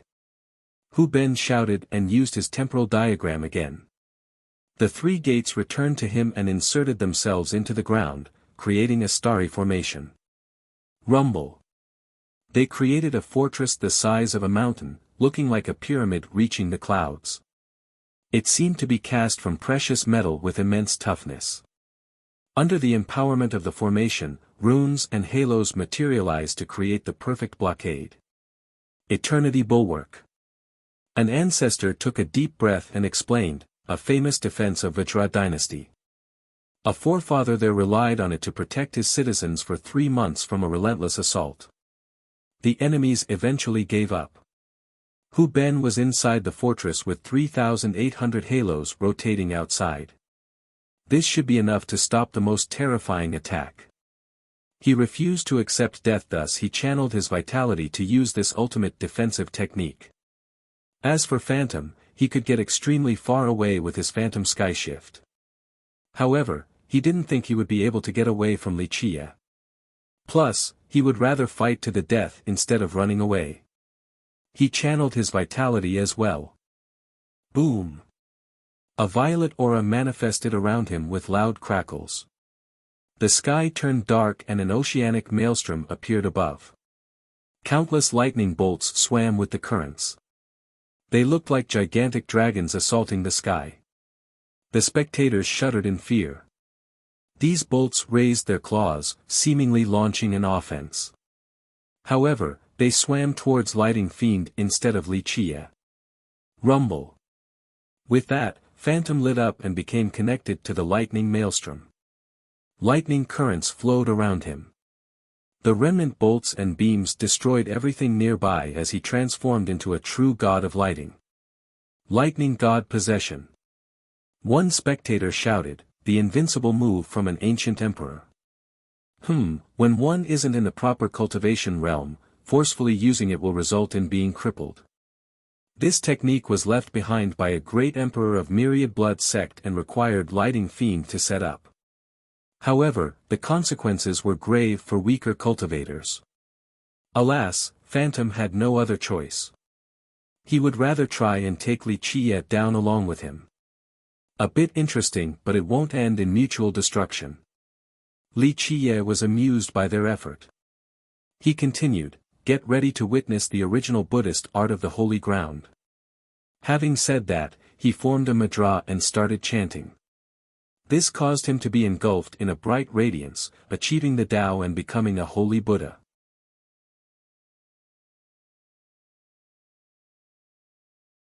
Chapter 3804, a plethora of Buddhist runes appeared on the ground to resonate with Wuxia's radiance. They then floated around him, bathing him in a world of runes. A grand Tao became activated next, turning Wuxia's location into the ruler of a Buddhist kingdom that was created solely for his sake. The runes flowed continuously, each individual rune seemingly contained a supreme scripture of Buddhism, ready to manifest into reality at any moment. Everyone heard echoing chants as if there were 30 million Buddhas blessing Wuxia. From the chants came a surging Buddhist power instantly drowning everyone. Numerous felt an innate urge to worship, so they got on their knees. He's really an enlightened monk. Both the young and old found this astonishing. The ordinary Wuxia was nowhere to be found. He looked like a great monk wearing a treasure kasaya and holding a holy bowl, a Buddhist lord above the 9 firmaments. They began to believe the comment from the monk earlier, that Wuxia had mastered the samadhi. This should be impossible because Wuxia wasn't a monk in the first place with no knowledge of Buddhism. He possessed a mortal shell without an inborn religious connection. Thus, the metamorphosis from a mortal to a Buddhist lord shook the crowd to the core. Buddhist Tao, heed my call. Wuxia chanted, causing the affinity to intensify. Ra! A dragon roar shook the area. Boom! The ground cracked open and a golden dragon flew out and showed the world its majestic claws and unstoppable aura. Numerous cultivators were sent flying. Some ancestors turned pale from fear and screamed, "What is this dragon?" An ancient character focused his gaze and noticed something peculiar about this dragon. This is an 8 Buddha dragon, born with the Buddha of the Western Paradise and capable of sending down 8 mythical tribulations. The high monk from Heavenly Dragon Temple became startled. Only the old ancestors have heard of this type. One took a deep breath and said, I heard Buddha Dao Lord underwent 8 tribulations too during his Dao search, he nearly died in this process. Yes, this isn't the real thing but it does have the power of Buddhist calamities. It's not something we can handle. The monk responded. Thus, those not in the know became frightened all the same, aware of this dragon's power. It possessed the power of the calamities that nearly killed Buddha Dao Lord in the past. Ra! The dragon lunged downward with both claws at the ready. Clouds and winds disappeared along with space. The 2 claws instantly appeared before Hu Ben and Phantom. There was no technique and merit law at work here, merely an ultimate suppression stemming from the power of a calamity. Go! Phantom roared and became one with his spear. He leaped upward while being surrounded by an incredible lighting current, wanting to take the dragon head-on. The ancestors were amazed to see this. Phantom's attack far exceeded his cultivation and limit. Meanwhile, Hu Ben poured the rest of his energy and vitality into the temporal diagram. The halos circled around him like 3,000 planets. The spectators felt as if he could withstand any attack under this condition. They should be fine taking one move. One said. Rumble. The heavens seemed to be falling due to the emergence of a terrible storm. It sent most of the spectators flying. Boom. The eternity bulwark's halos shattered beneath the dragon's claws. Next came the entire fortress. Hu Ben was forced to the ground, his bones shattered and blood splashed everywhere. As for Phantom, his spear couldn't penetrate the claws. The weapon was pushed away and the ocean of lighting exploded in this blink of an eye. Alas, the explosion couldn't reach Li Chia. Phantom dropped to the ground, suffering the same fate as Hu Ben. The battle ended with just one move from Li Chia, thoroughly defeating the duo. As he had said from the start, they didn't manage to withstand one attack from him. The spectators trembled in fear. These were top geniuses possessing peerless weapons. This should have been enough to fight against anyone from the young generation. Who is stronger, Li Chia or Righteous Scion? Someone eventually calmed down and became curious about this topic. Li Chia was on a different level compared to Hu Ben and Phantom. Thus, Righteous Scion became the next point of reference. They all saw Li Chia's might just now but didn't dare to underestimate the Scion. Should be enough for a good battle. One ancestor didn't have a clear answer. Li Chia absolutely got this when the battlefield is here. The power he can borrow has a higher concentration on top of being pure compared to Golden Cicada Buddhist Child. The Scion is strong but he can't compete against the entire holy ground. As for fighting outside, that's hard to say. An older ancestor revealed his analysis. Li Chia's cultivation was clearly inferior. Nonetheless, he should have some devilish methods outside of the holy ground. The answer for this scenario wasn't clear either. Time to go now. Li Chia said flatly. The crowd became frozen, realizing that some generational geniuses were about to die. Nonetheless, the winner takes all, so they didn't say anything. Li Chia wouldn't have been shown any mercy. Royal uncle, save me. Hu Ben dropped his pride and bellowed for help in this key moment.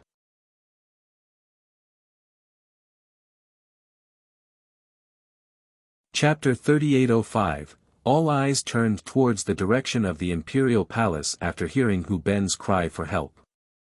Supreme brother or sword hero, many instantly thought of him. Others speculated about another person from the court getting involved. Hu Ben was a prized genius of martial hall and a general of war camp. He was both an important seed and an efficient pillar for the dynasty. It wasn't easy to groom another. Moreover, the third prince was a member of the royal clan. No matter how one looked at it, they wouldn't let Li Chia kill these two. There was a chance that the guardian, one of the 4 grandmasters, would show up as well. It would truly be a shocking battle.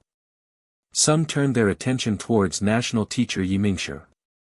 Logically, he shouldn't sit idly by and watch this development. Strangely enough, that's precisely his choice. He showed no emotional fluctuation while watching this. Humph. A scowl swept through the area. Sword hero. People knew who it was right away and had a hard time standing straight. Just this scowl alone showed his incredible power. Clank. A sword intent soared towards the firmaments and illuminated the entire capital. The individual rays were unbearable and seemed like real swords, more than enough to cut down the stars. The swords nearby started hymning as well. Their masters became afraid and hurriedly gripped the hilt in order to stop them from flying out of the sheath. This was a harmonization of swords. The weaker ones would be summoned to the strongest sword intent. Buzz. The pressure exerted by the intent caused everyone to feel pain from top to bottom as if they were being pierced by thousands of swords. So strong. Most immediately escaped the radius of the sword intent. Invincible with the sword. People thought of this phrase. Though Sword Hero has yet to show up, his sword intent alone intimidated the spectators. Next, the sword rays above gathered together to form a path connecting the palace and Minor Sacred Mountain. It looked like a rainbow, only one pulsing with sword flashes instead of the 7 colors. Loud footsteps could be heard, akin to the approach of a great giant. Accompanying sword energies emerged in a torrential manner. Someone began walking from the royal palace towards Minor Sacred Mountain using the Tao path. Sword Hero. Most were surprised to see this great master for the first time. Sword Hero was a spirited youth with an oppressive pressure. His eyes seemingly contained countless swords. Sharp glints emanated from his fluttering robe. He looked just like a divine sword, still sheathed for now. Once it left its sheath, it would shock the world. He didn't have a sword on him but still looked primed to fight and take down his enemies whenever. People were surprised because he looked way too young. Sword Hero was from several generations ago. Today, both archaic Sun King and 5-colored Sacred Sovereign had gray hair, looking like a mortal elder. Yi Mingshi was from the same generation and looked like a middle-aged man now. On the other hand, Sword Hero looked as if he was in the same generation as Righteous Scion. Of course, powerful cultivators could change back to their youthful appearance. Nonetheless, some signs of aging would still be there. This was absent for Sword Hero since he looked vigorous and brimming with energy. So that's Sword Hero.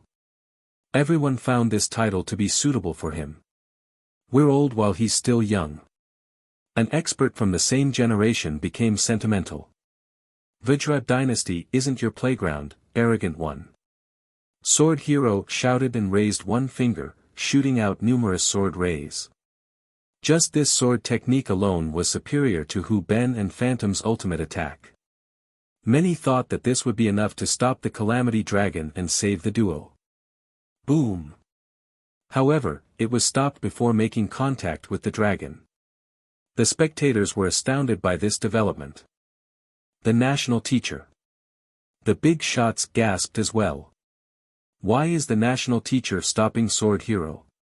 One person regained his wits and asked. No one could come up with an answer. It was one thing for Yi Mingshi to ignore the event, but to actually interfere? Political struggles are hard to understand. One important ancestor calmly stated. Yi Mingshi. Sword Hero's eyes turned fierce. Long time no see, Sword Hero, still enjoying your spring, I see. Yi Mingshi responded. You must stand in my way. I suppose our fight back then didn't have a conclusion. Sword Hero's sword intent intensified. Terrible sword energies manifested and made the crowd shudder. The top masters realized that he was very close to being as strong as a grandmaster. If you wish to fight, you can pick a time and place, just not today. Yi Mingshi remained unmoved by the pressure. Many exchanged glances, thinking that Yi Mingshi was quite fierce as well, not relenting in the slightest. Of course, both of them were students of duality in the same class. The stronger of the two remained unknown. Moreover, they also had similar status in Vajra dynasty.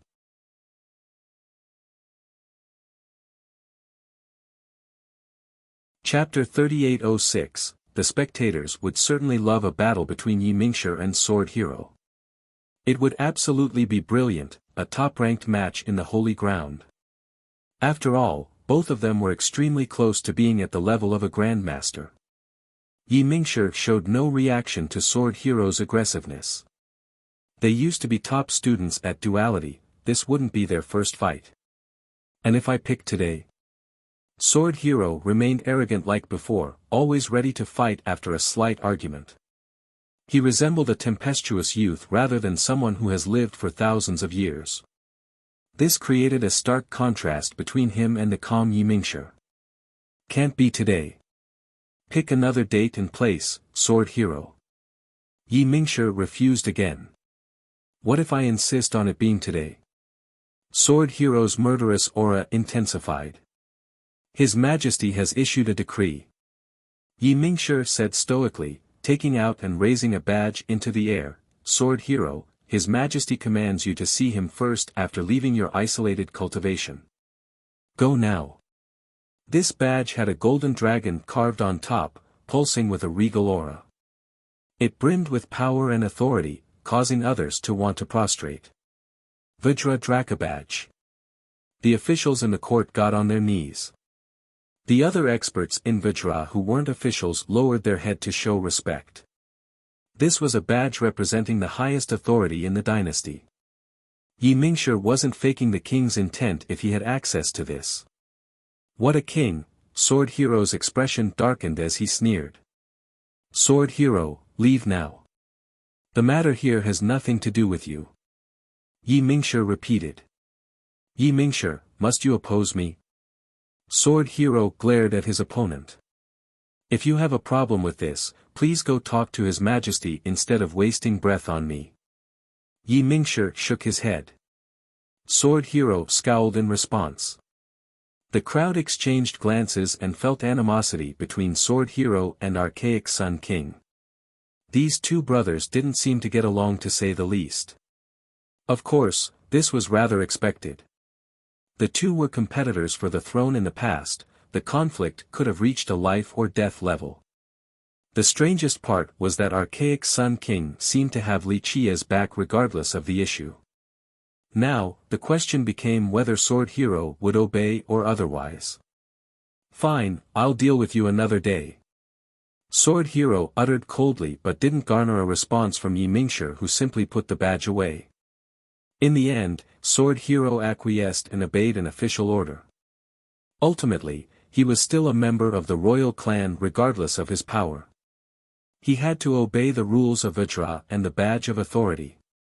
To do otherwise meant challenging Vajra's sovereignty itself.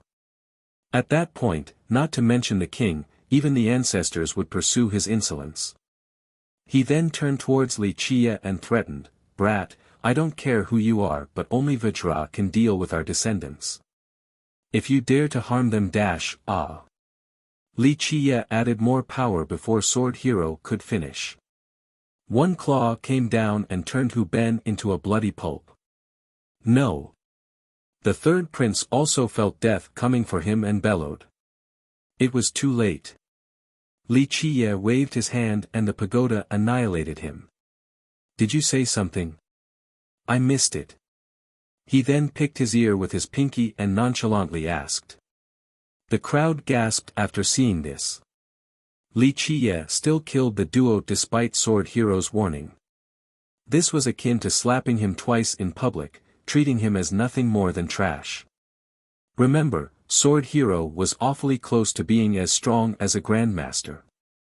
Prideful geniuses from the young generation needed to show respect and kept their mouth shut.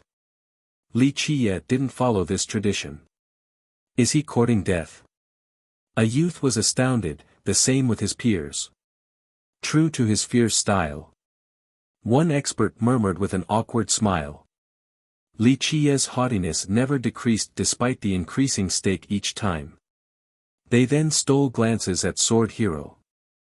The guy must be livid right now after the blatant humiliation. Characters like him were always prideful. Sure enough, terrible sword rays emanated from his eyes.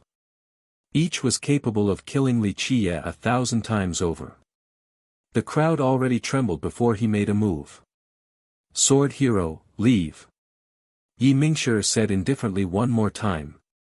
We'll see how long you can keep this up. Sword hero glared at Li Qie before returning to the royal palace. He came without warning and left just as quickly. The biggest question for the crowd now became Archaic Sun King's intent. Why did he keep on protecting Li Qie? I'm afraid no one will step up for you. Li Qie spoke to his last enemy, Phantom. The winner takes all, I don't care. Phantom had an ashen complexion and knew that he wouldn't be able to escape. He kept a strong showing to not disgrace Myriad Blood Sect instead of begging. How unyielding. As you wish. Li Qie smiled. Why not keep him alive, let him help with the external enum - one spectator shouted. Ah! Alas, the claw came down and sent Phantom on his way before the guy could finish speaking. The result of this battle wasn't easy for the crowd to digest. Putting the third prince aside, Hu Ben and Phantom were two of the four great geniuses. This was a serious loss for the Holy Ground.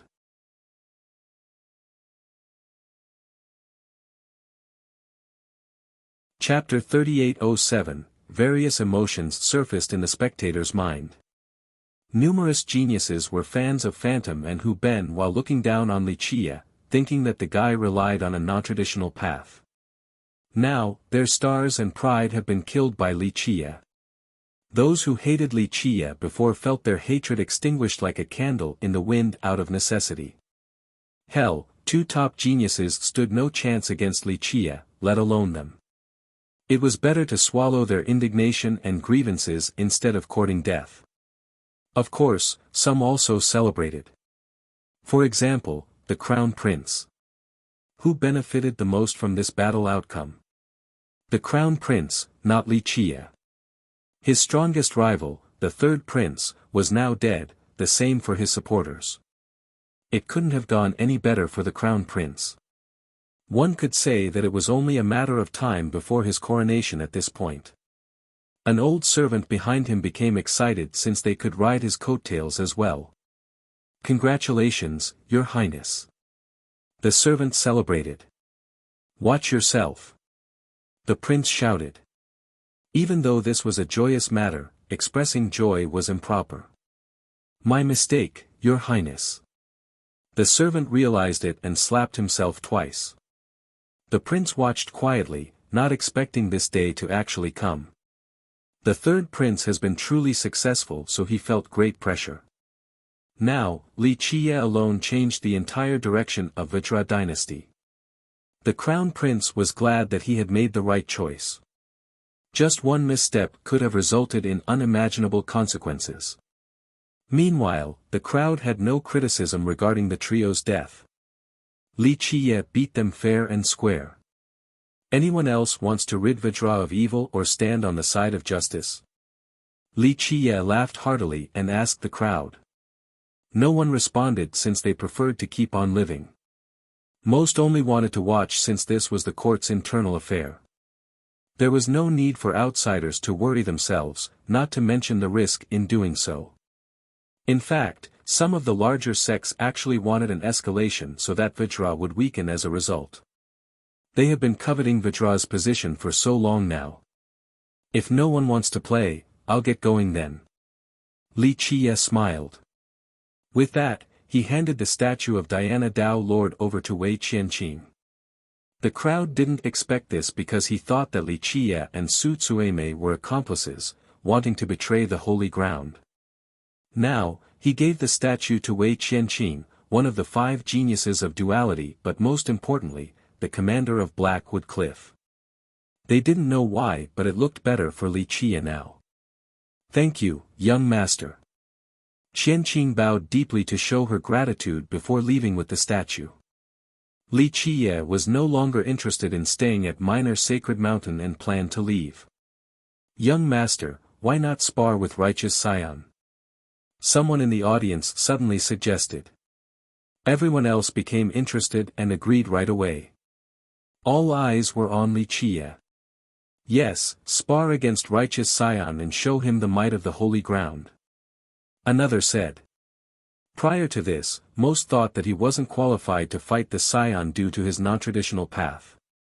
Now, it became abundantly clear that he might be the only one among the young generation that has a chance of winning. Thus, the disdain and prejudice of the past disappeared into smoke. They hoped that he would be able to beat the Scion and regain some face for the holy ground. Otherwise, it would be too vexing for the younger generation. You'll win for sure, young master. In fact, some shameless souls began to flatter Wuxia despite having made fun of him not long ago. He suddenly became useful to them, so a change of attitude was necessary. Unfortunately, Wuxia didn't bite. He looked back and flatly responded, not interested, before going on his way. Some were annoyed at his departure but didn't dare to say anything to him. After he was long gone, one youth finally spoke, "Humph, he has to be conspiring with Righteous, shut up." A senior immediately reprimanded. The older ones could see that something was going on. Wuxia had killed 3 important youths and yet, Sword Hero was still called back. Thus, this matter wasn't simple. It must have something to do with a broader picture, perhaps political conflict within Vajra dynasty. This might spread to all the 5 divisions soon, since Phantom was from Divine Ghost Division. If that's the case, they needed to stay away from this quagmire, waiting for the right moment to take advantage of the chaos. Buddha Holy Ground is indeed full of hidden dragons and crouching tigers. Righteous Scion finally spoke, not holding back his rampant aura at all. Everyone felt the pressure once more. He looked at them and said, "Unfortunately, no dragons and tigers here, only a bunch of fools." They angrily glared at him but were powerless to retaliate. The truth was that some of the ancestors present might not be able to beat him. What a shame, no pointers from the young master. The Scion murmured to himself before walking towards the stone steps. The experts of the holy ground could only watch him do whatever he wanted. Whatever battle comes next can't compare to the previous, a worthless sequel to a masterpiece. Nonetheless, all beginnings must have an end, so time to finish this. The Scion spoke while walking up the steps. His haughtiness didn't change despite being on sacred ground. "Anyone else wishes to fight?" After getting up high, he turned back to look at the crowd. His momentum and aura didn't diminish despite facing the mass. He had no intention of relenting. To challenge the holy ground while standing on top of minor sacred mountain seemed like a blatant insult. This was truly humiliating for the young generation. Alas, no one stepped up to face him.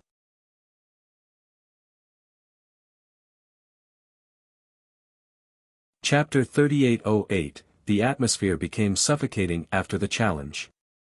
The holy ground's reputation was at stake. If no one dared to take on the Scion here, the young generation of the holy ground would never be able to keep their head up high when seeing a member of Righteous sect. "I have already accepted your challenge and will not miss it for anything," a pleasant voice replied. The youths from the holy ground became excited right away after hearing this voice. "Fairy Dugu!" Some couldn't help shouting. Dugulan walked over while embracing her sword, looking like an ethereal fairy.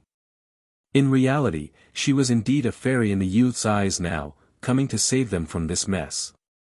The tense atmosphere was alleviated and people could breathe again. At the very least, and regardless of the outcome, at least there was someone willing to fight the Scion at Minor Sacred Mountain. The entire world wouldn't laugh at them for being cowards now. Dugulan captivated all the male spectators due to her beauty and unique temperament. She walked up the steps and faced the Scion. He looked respectfully at her and remarked, "You are worthy of the character, fairy, a woman yet inferior to no man. There are only 1 or 2 people who can compare to you in the entire holy ground." Some felt proud to hear such a high evaluation from the Scion, especially the students from Duality. After all, she was the prized gem of their academy. Nonetheless, others became embarrassed with a hint of bitterness within. The holy ground had plenty of male geniuses, yet ultimately, they had to let a girl face the scion alone.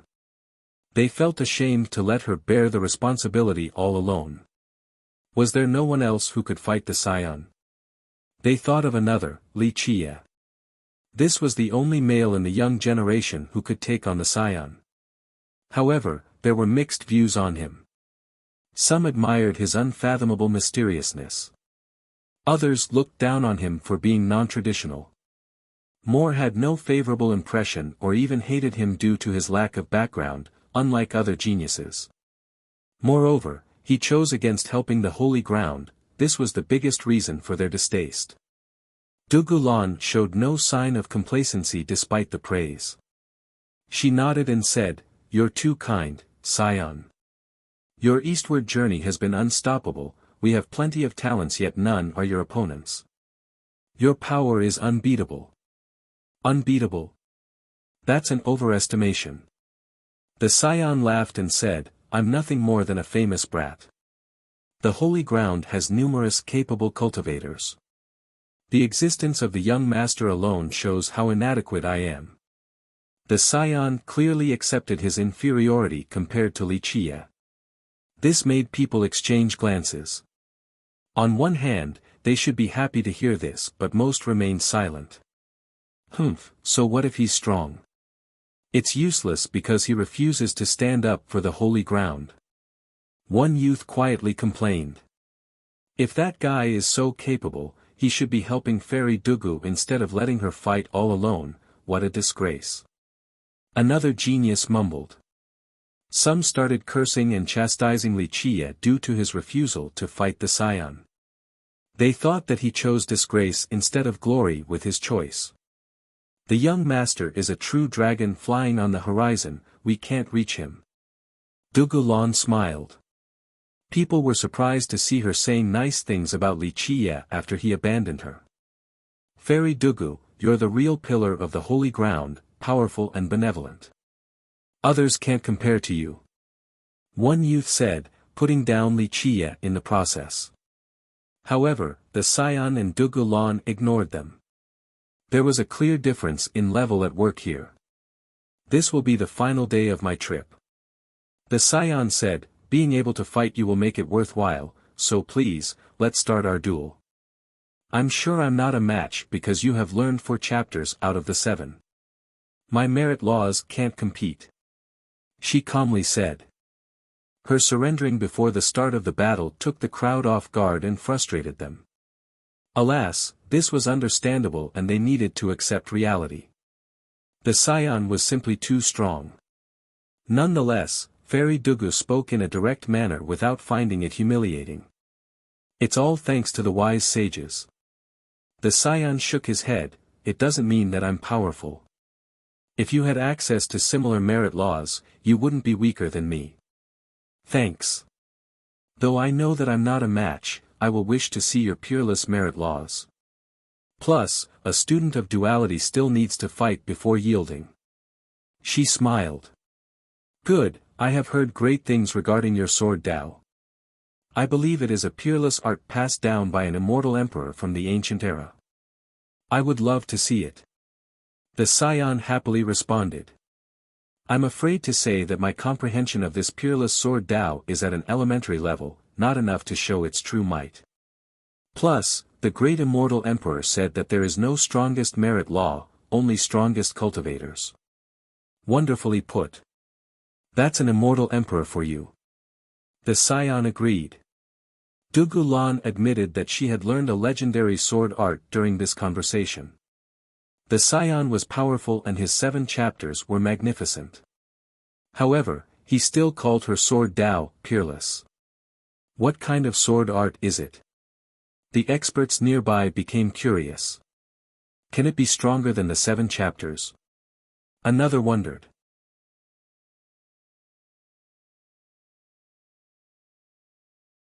Chapter 3809, All eyes were on Dugulan and righteous Scion. "Let's begin, please give me pointers." Dugulan wielded her sword and spoke with composure. The Scion's eyes became resplendent. The rays from there swept forward like divine swords, causing people to shudder uncontrollably. He was powerful enough to intimidate members of the previous generation. My grand Tao is the way of the spear. I hope it won't let you down. The Scion said. I have heard of it before.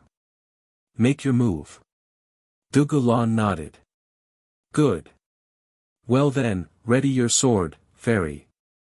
The Scion didn't waste time and channeled his power.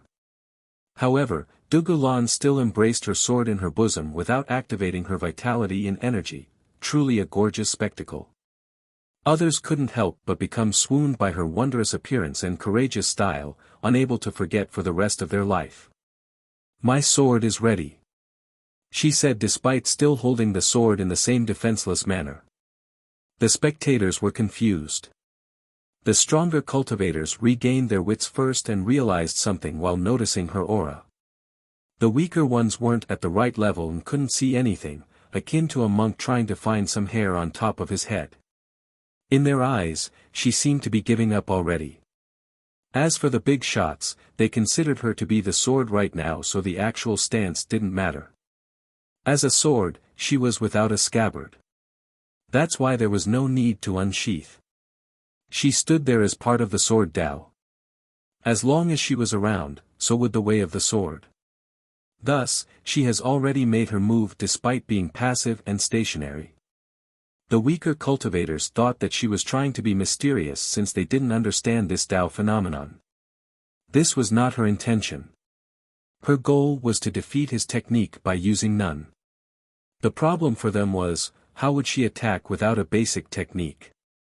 There was no murderous intent nor battle spirit. Strangely enough, her attack was invisible and has started inside the Scion. A sword seemed to be growing inside his heart right now, a feeling impossible to describe adequately. The Scion retaliated right away. There seemed to be numerous suns exploding in his eyes. A terrible power immediately assaulted the actual world, sending numerous spectators flying. The rest took a deep breath and hurriedly retreated, aware that this fight would be destructive. So strong. Those who felt his rampaging power again still felt the same dread. Clank. Clank. Clank. The lights from his eyes transformed to Tao laws in the shape of golden spears. These materializations of energy contained immense murderous potential, capable of piercing through anything. Their glint instilled fear into the spectators. His eyes turned into an eternal and endless source of golden spears, culminating into an ocean of weapons. Thousands and thousands of spears were ready to fly forward at any moment. Though the spears weren't aimed at them, numerous spectators screamed since they felt as if they were being stabbed all over their body. These spears seemed eager for crucifixion. This was only the activation of his power. Once he released it, the destructive potential would be far worse. Thus, the crowd smartly retreated another time. The spears began to rotate in an intimidating manner. Nonetheless, Dugulan stood still in a calm manner.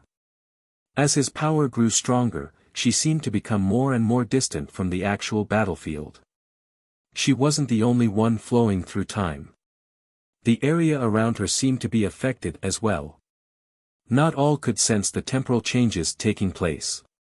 Even the older experts had a hard time noticing. Dugulan and her sword have traveled 1,000,000 years away, changing the momentum of heaven and earth. Meanwhile, righteous Scion's golden spears tore apart time itself, aiming to make up this gap. The fight has already started, unbeknown to the weaker spectators. They still thought that the Scion was building up his move and power for an ultimate release. As for the fairy, she was brave enough to give him time. As for the powerful ancestors, they watched this temporal contest with a solemn expression. One side was pursuing while the other side chose to evade. They thought that once the Scion caught up, Dugulan wouldn't be able to stop the golden ocean. Suddenly, the golden spears dissipated along with the rays coming out of his eyes. His power was nowhere to be found. The spectators exchanged glances, bewildered at the lack of action. "I've lost." Righteous Scion shook his head, seemingly disappointed. "What?" A clamor erupted among the crowd. "Is this happening?" First Sister 1. Even students from duality found this astonishing.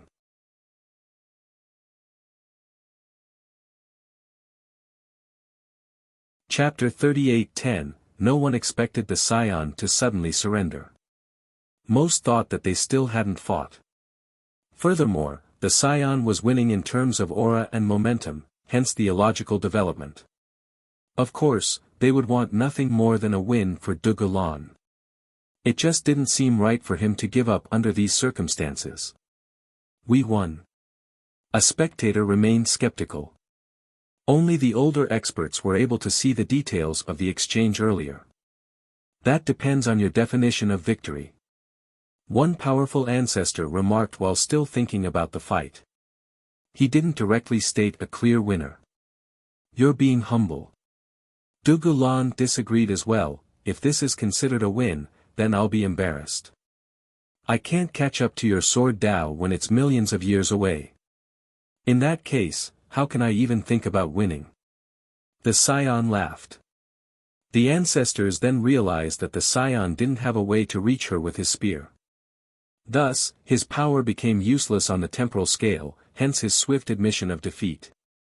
So it is a win. Most only had a vague concept of what had transpired, but this was still a victory confirmation. That's why First Sister is number 1 in our academy. The students from duality started celebrating. Other young experts raised their fist and shouted, "No, she's the number 1 genius in all of the holy ground." Her victory earned crucial points for the holy ground, hence the celebration. "I wouldn't call it winning, just using a trick for the upper hand." Dugulan said, "If this is a win, it will be an honorless one. I would rather have a direct fight to see your cultivation. Your mindset is commendable, Fairy Dugu." The Scion was in good spirits as he replied, "If you wish to continue, then I'll be more than happy to entertain you. It'll give me a chance to see the rest of the sword art from the ancient emperor."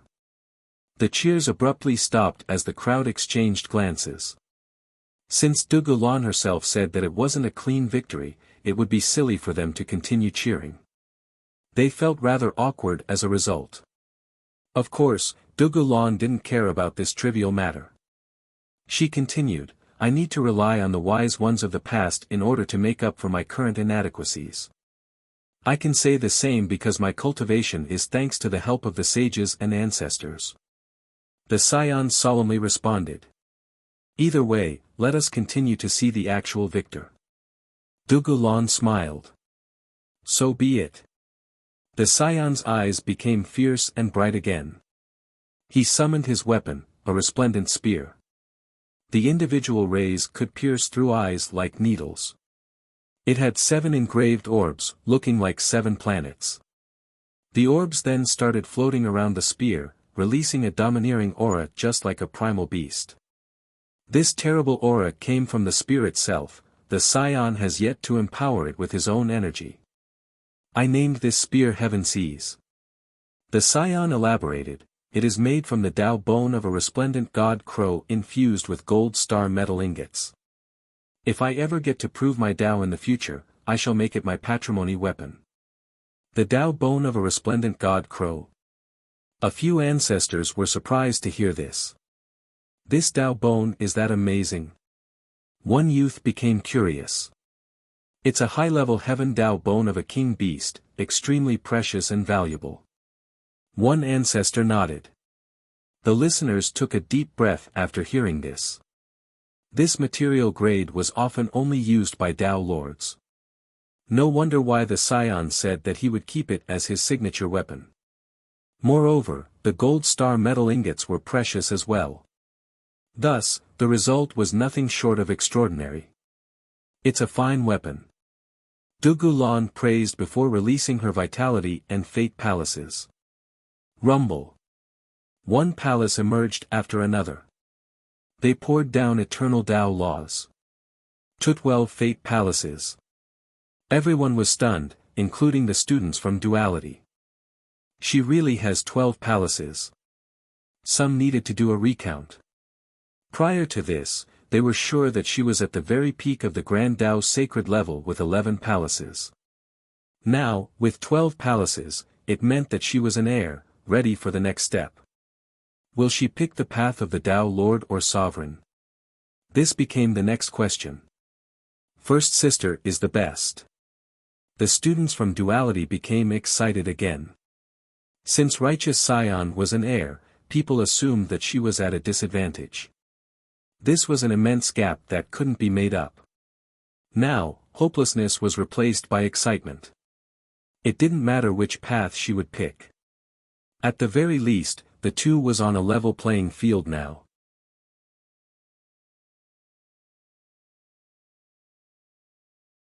Chapter 38:11, Dugu Lan's current power pleasantly surprised the members of the Holy Ground.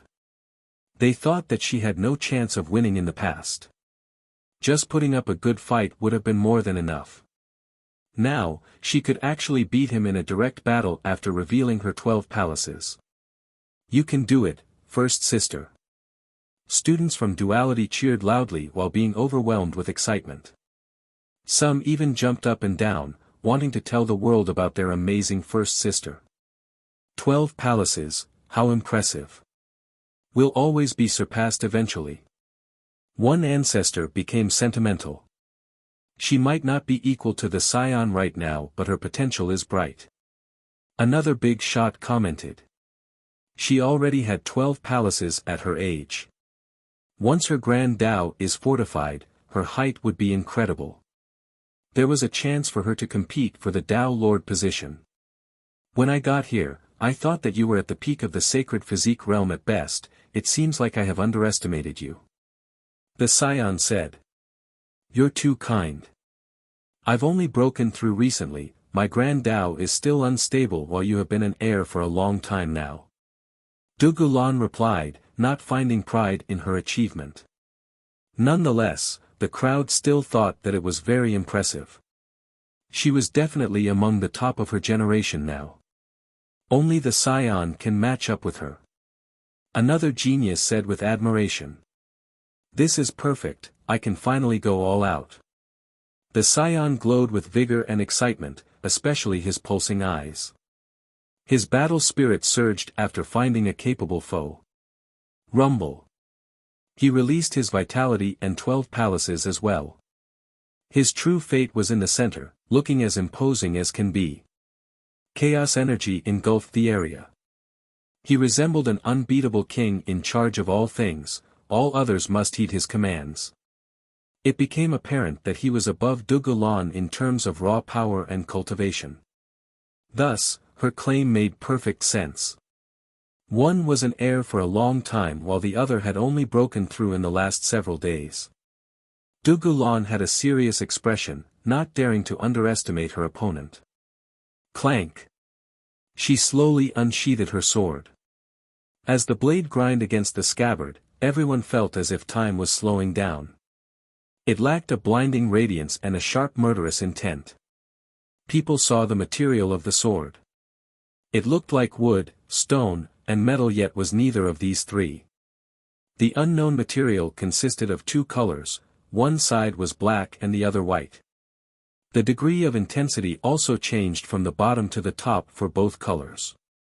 The spectators felt as if she had the yin and yang firmly under her grasp.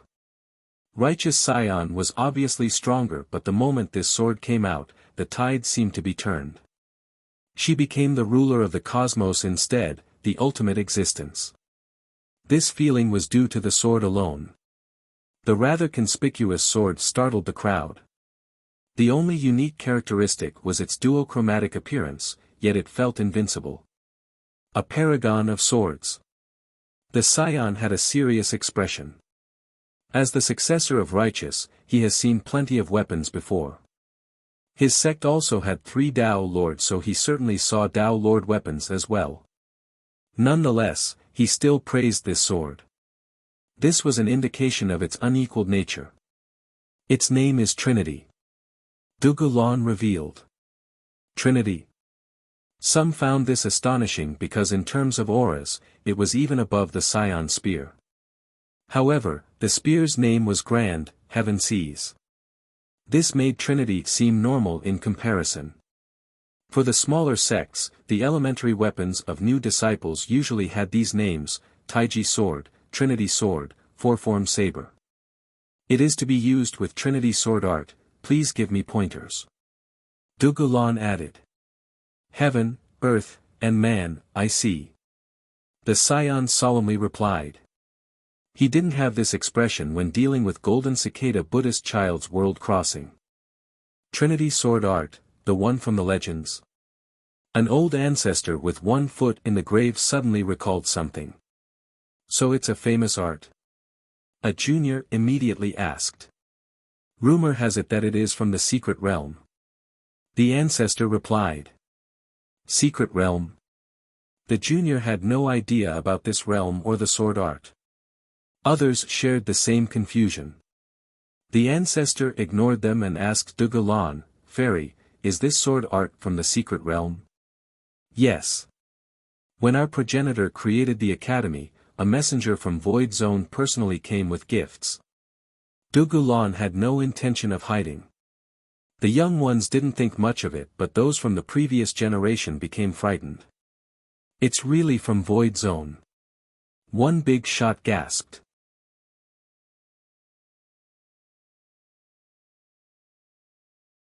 Chapter 38:12. People shuddered once this so-called Void Zone was brought up. Even the veteran ancestor's mind trembled after hearing the name. Void Zone was an unreachable area for all cultivators. Even Dao Lords looked up towards this place. Most tried for their whole life just to earn one visit there. Unfortunately, fewer than few were qualified. In fact, not even Dao Lords could earn an invitation. For example, the brilliant blessed Dao Lord both admired and feared Void Zone. According to the rumors, this Dao Lord never got an invitation to go there. Outside of a few special ancient emperors, Pure Sun Dao Lord and the Duck Egg Buyer have entered there before. Too many legends existed for this profound and mysterious place. Some even considered it to be an immortal realm. Alas, the fortunate visitors remain taciturn on what they've seen. Because of this, 8 Desolaces had a pitiful level of knowledge regarding this area. This gave birth to some ridiculous speculations and rumors. The only absolute consensus was that it was not a place to be trifled with. Even the top existences seemed fearful and always trod carefully regarding this topic. Duality Master has quite a reputation. One ancestor remarked, even true immortal sect didn't enjoy the privilege of being visited by someone from Void Zone. There were plenty of emperors in the ancient era and Dao Lords. However, when these beings got to the top and proved their Dao, they might not receive a congratulatory visit from an official messenger of the secret realm. Perhaps Void Zone paid no mind to them, only viewing them as nothing more than a strong cultivator. On the other hand, Duality Master was unique. Void Zone brought weapons and manuals to the founding of his academy. Is Void Zone really strong? One junior knew nothing outside of the name. He was curious to see the solemn expression of the ancestors and high elders. More than that, it's a taboo existence. An ancestor replied. Taboo existence? What do you mean? The junior continued to ask. The ancestor stopped, not wanting to dwell on this topic. An expert nearby answered instead, taboo as in, just one command can result in total destruction for countless sections. The young ones were astounded to hear this ridiculous answer. Really? How can it be so strong? The junior remained skeptical. Alas, the seniors no longer wanted to talk about it. It was best not to talk about this entity due to the potential disaster entailed. The young ones were calves, still unafraid of a tiger. But as for them, they knew just how frightening Void Zone was. Their meager power was nothing in comparison. Meanwhile, the Scion stared carefully at the unsheathed Trinity. Normally, he always had a proud and lively expression.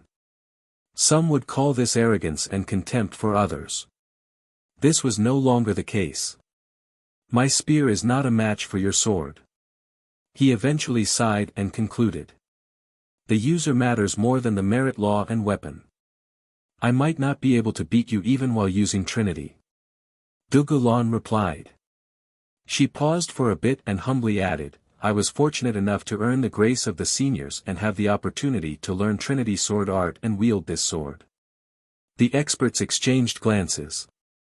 They realized that by doing so, the Academy was clearly grooming her to be a pivotal pillar there. Today is my lucky day, to be able to witness Trinity sword art. Please give me pointers, Fairy. The Scion happily said. The same to you. Dugulan replied in a straightforward manner. She then slowly raised the sword. During this process, everyone felt as if their fate was in her hand despite a lack of flashiness and fanfare, that the blade was next to their neck and primed for decapitation. This sense of helplessness was overwhelming even though all she did was raise the sword. Go. The Scion was as serious as can be while holding his spears with both hands. He immediately summoned a Tao path beneath and thrust his spear forward, severing the reincarnation cycle along with the yin and yang. Boom! The apocalyptic attack horrified the spectators. It was absolutely capable of instantly flattening a kingdom. They knew that they had no chance of surviving this attack. On the other hand, Dugulan didn't panic and observed the incoming thrust. Clank! Trinity's white side unleashed a supreme and merciless slash. A blossoming lotus flower only appeared for a split second before being replaced by a sword thrust. Merciless heaven, the thrust looked like the onslaught of heaven itself. The Scion switched his stance to a defensive one. His spear sealed and severed everything, even the gods couldn't get through. Alas, the severing couldn't stop the sword thrust. Trinity made it through the defense while the Scion reacted quickly by leaping backward. The entire thing happened too fast for the spectators to see. Blood splashed along with a hushed groan from the Scion. People then saw him stopping with a wound on his shoulder, staining his robe. Albeit, this was only a flesh wound. Nonetheless, people were still shaken. It was exceedingly difficult to injure someone at his power since his body was as tough as steel. 1. I changed Void Realm to Void Zone since this matches the older translation.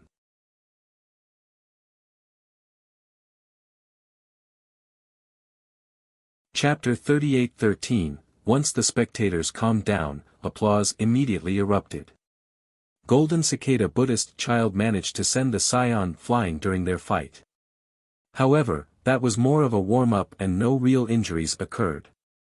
Furthermore, the Scion seemed rather serious this time. He might not be going all out but was still using 80% of his power. Thus, Dugulan's success was special. Incredible! Some shouted with uncontainable excitement. First Sister's sword art is unbeatable. The students from Duality turned red with elation. Right, that move can't be stopped by the young generation. One genius had nothing but admiration. That's Trinity sword art. An ancestor emotionally murmured, Void Zone lives up to its reputation. The powerful ancestors shuddered and shared the same thought, that their experience and power wouldn't be enough to escape unscathed. I couldn't block this move. The sword art is truly unbeatable. The Scion's expression changed. He didn't bother to look at the wound on his shoulder and was still in high spirits despite losing this exchange. First Sister, defeat him. Duality students yelled again. Other youths chimed in and showed their support, Fairy Dugu. Do it for the holy ground. Fairy Dugu. Cheers could be heard from all members of the holy ground in the audience.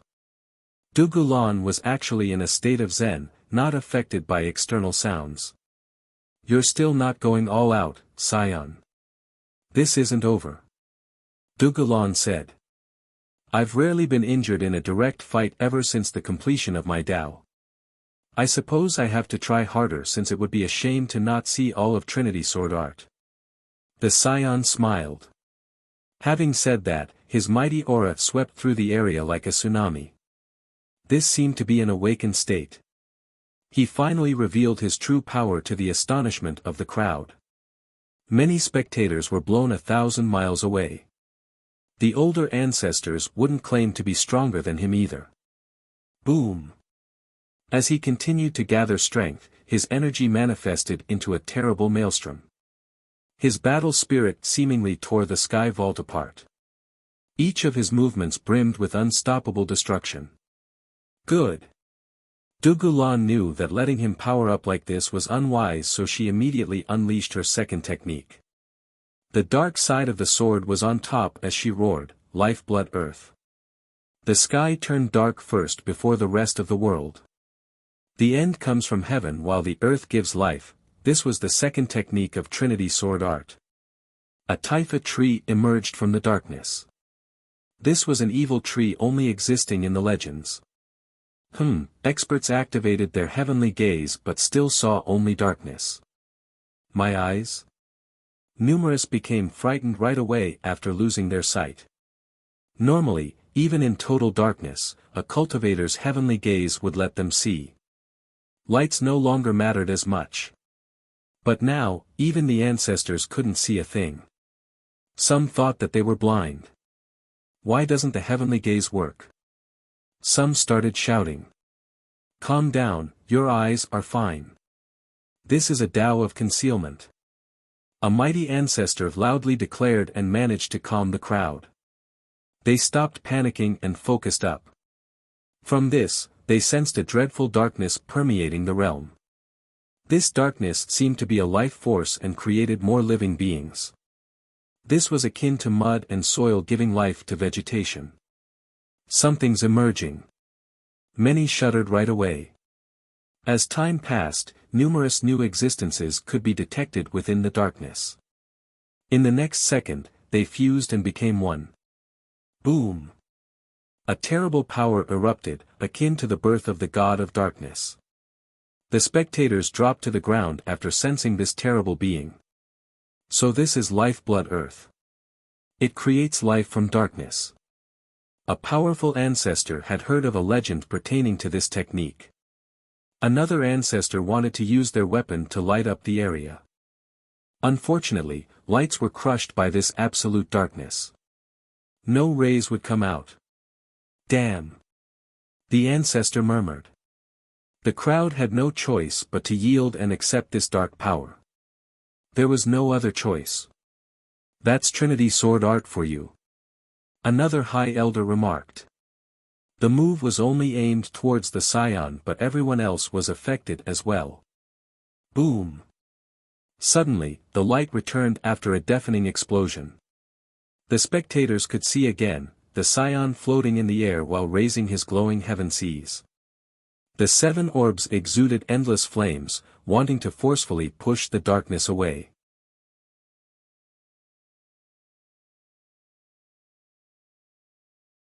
Chapter 38:14, The golden light tore apart the darkness and blinded the spectators. Righteous Scion. People couldn't help blurting out his title. In fact, some found him to be quite cute right now despite prior distaste or even animosity towards him. After all, when they were lost in the darkness, his light returned their vision. This gave them a better impression of him, at least momentarily. Meanwhile, the darkness didn't give up.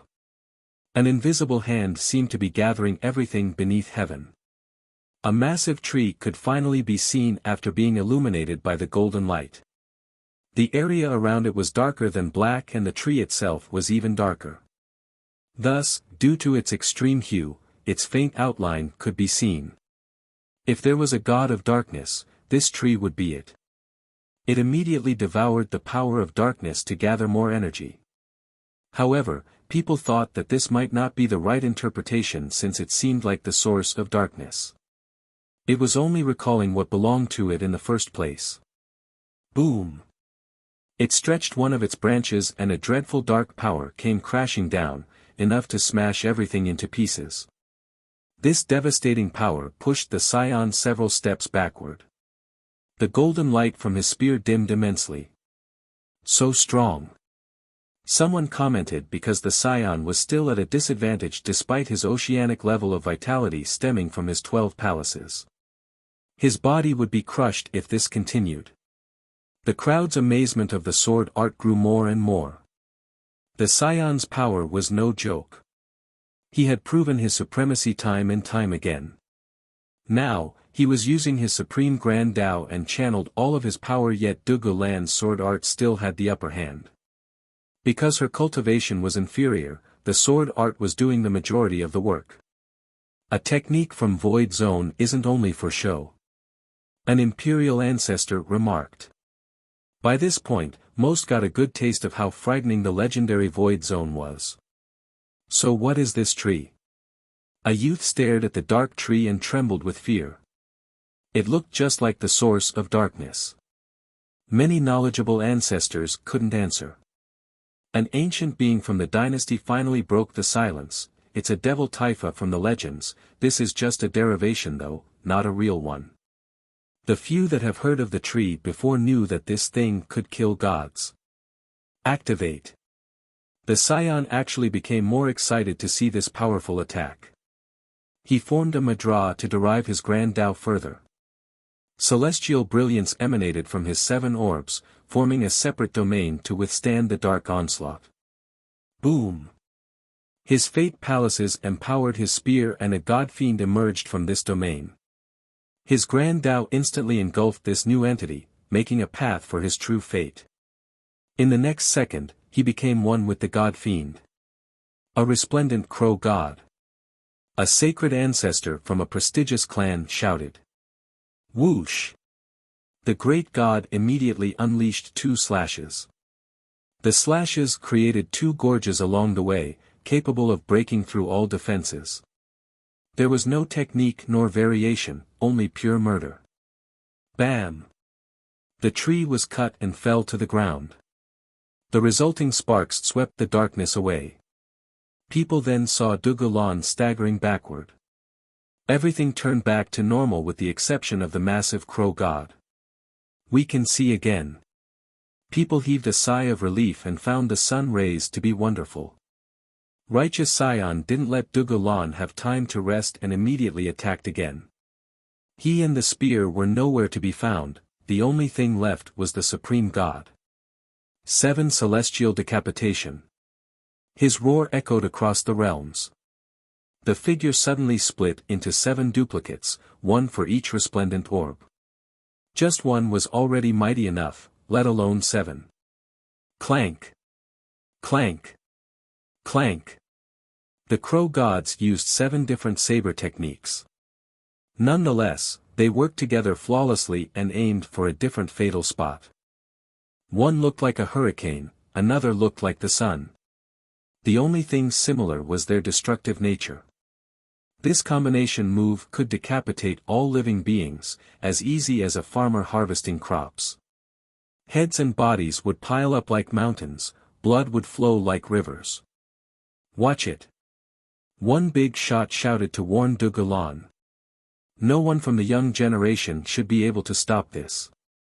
All they could do was watch while screaming. Dugu Lan herself simply raised Trinity forward. It instantly split into 3 swords. To the left was a black sword, the right was white, and the middle was a fusion of both.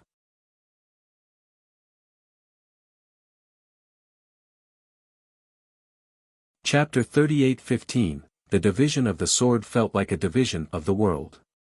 This magical feeling permeated the land.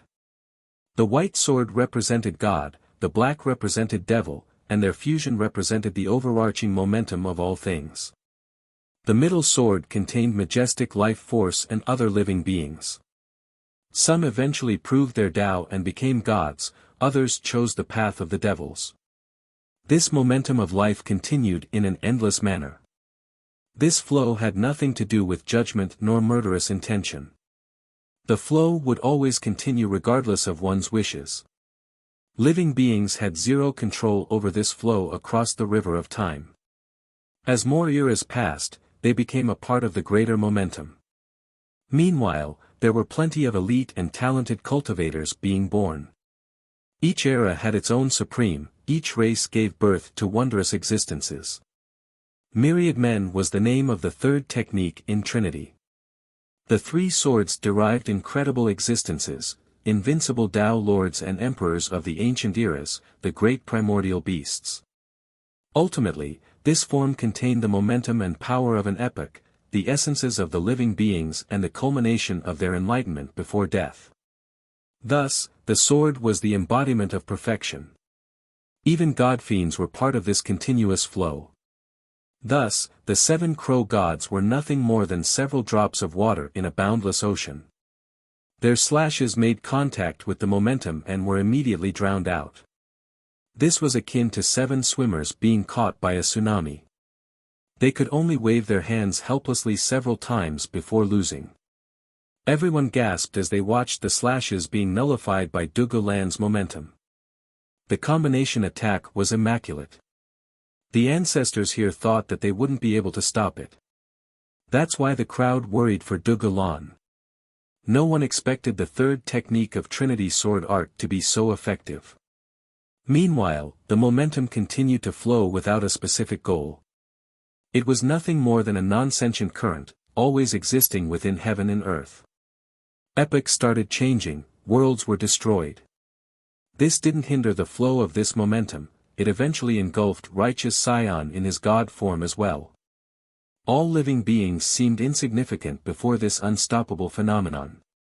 They lived within the momentum and wouldn't be harmed by it. Nonetheless, certain things would happen during this process.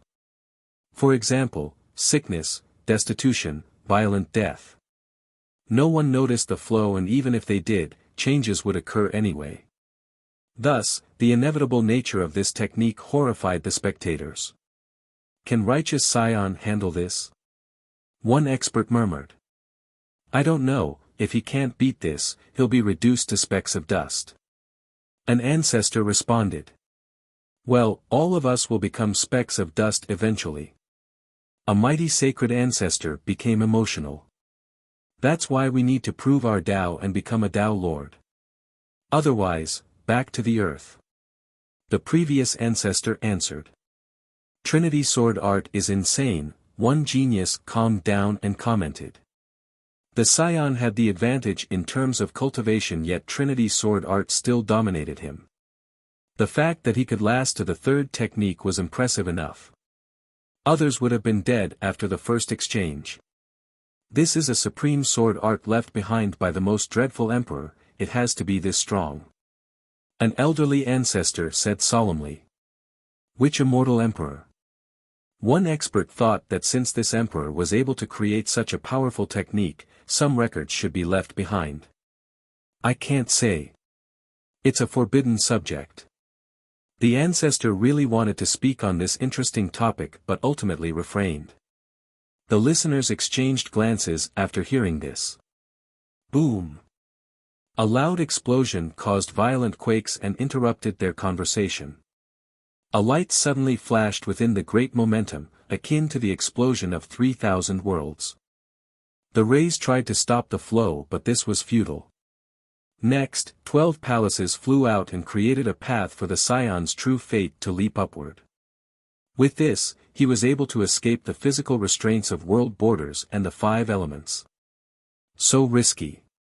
Many ancestors gasped after seeing this. In order to leave the momentum, the Scion utilized and separated his true fate from the body. This was dangerous because, in the case of failure, he would lose both. This gamble was worth it because once he got out of the momentum, he summoned heaven seas. His grand Tao manifested again and empowered him. Boom! The true fate exuded the brightest radiance, allowing the spear to use its strongest attack. The Scion gave everything he had for this ultimate blow. The myriad Tao along the trajectory crumbled with haste. Unfortunately for the spectators, the sheer shockwaves made them vomit blood. Dugu Lan faced the brunt of the attack with her 3 swords. All 3 were sent flying, so the momentum suddenly dispersed. The world regained its initial form. Bam! She slammed into the ground and struggled to get up. Once she made it up, she vomited a mouthful of blood. Fairy Dugu. The crowd was shocked. Those who admired her screamed loudly while being stricken with anxiety. Meanwhile, righteous Sion's true fate returned to his body. He floated in the air while wielding heaven seas. A hush fell over the battlefield. The spectators couldn't regain their composure.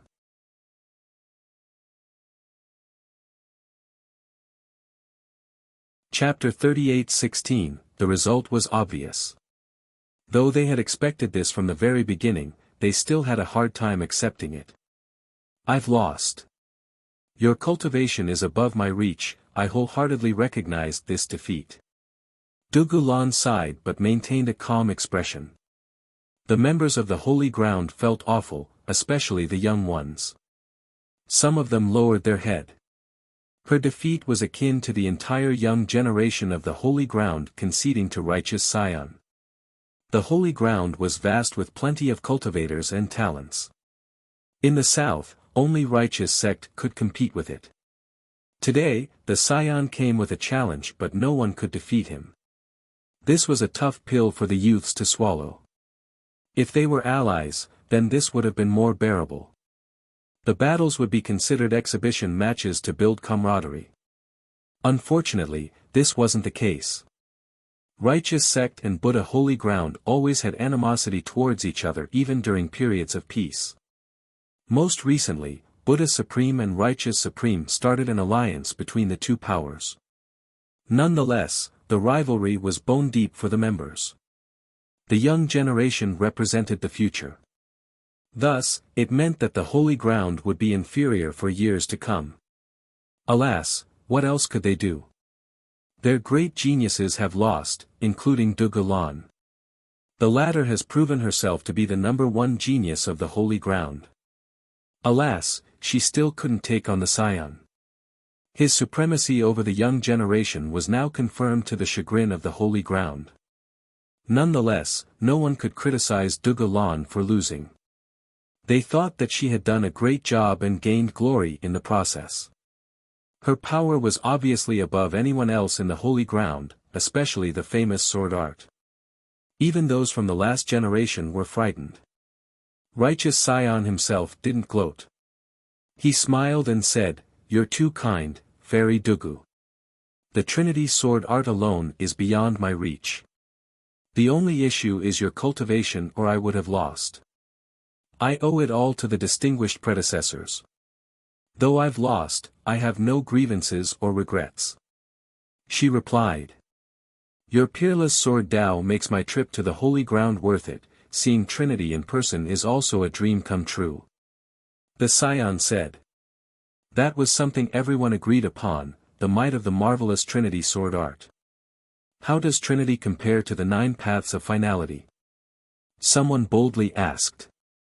The crowd started speculating right away. It wouldn't be an exaggeration to say that finality sword art was the pinnacle of this Tao. How far off was Trinity in comparison? Of course, no one could answer this.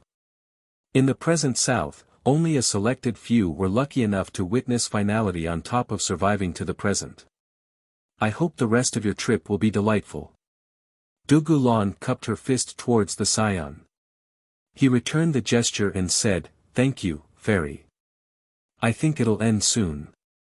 Dugu Lan didn't say anything else and left while embracing her sword, leaving the Sion behind. Anyone else wishes to fight? The Sion turned his attention towards the crowd. Though his tone wasn't provocative and arrogant, everyone became frozen. Some looked down in order to avoid his gaze. The majority of the geniuses in the Holy Ground were present, but it would be foolish to try and fight him. In fact, just having the courage to give it a shot would be quite commendable. His power level became abundantly clear at this point. Most ancestors would lose to him since he was quite close to being at the Grandmaster level.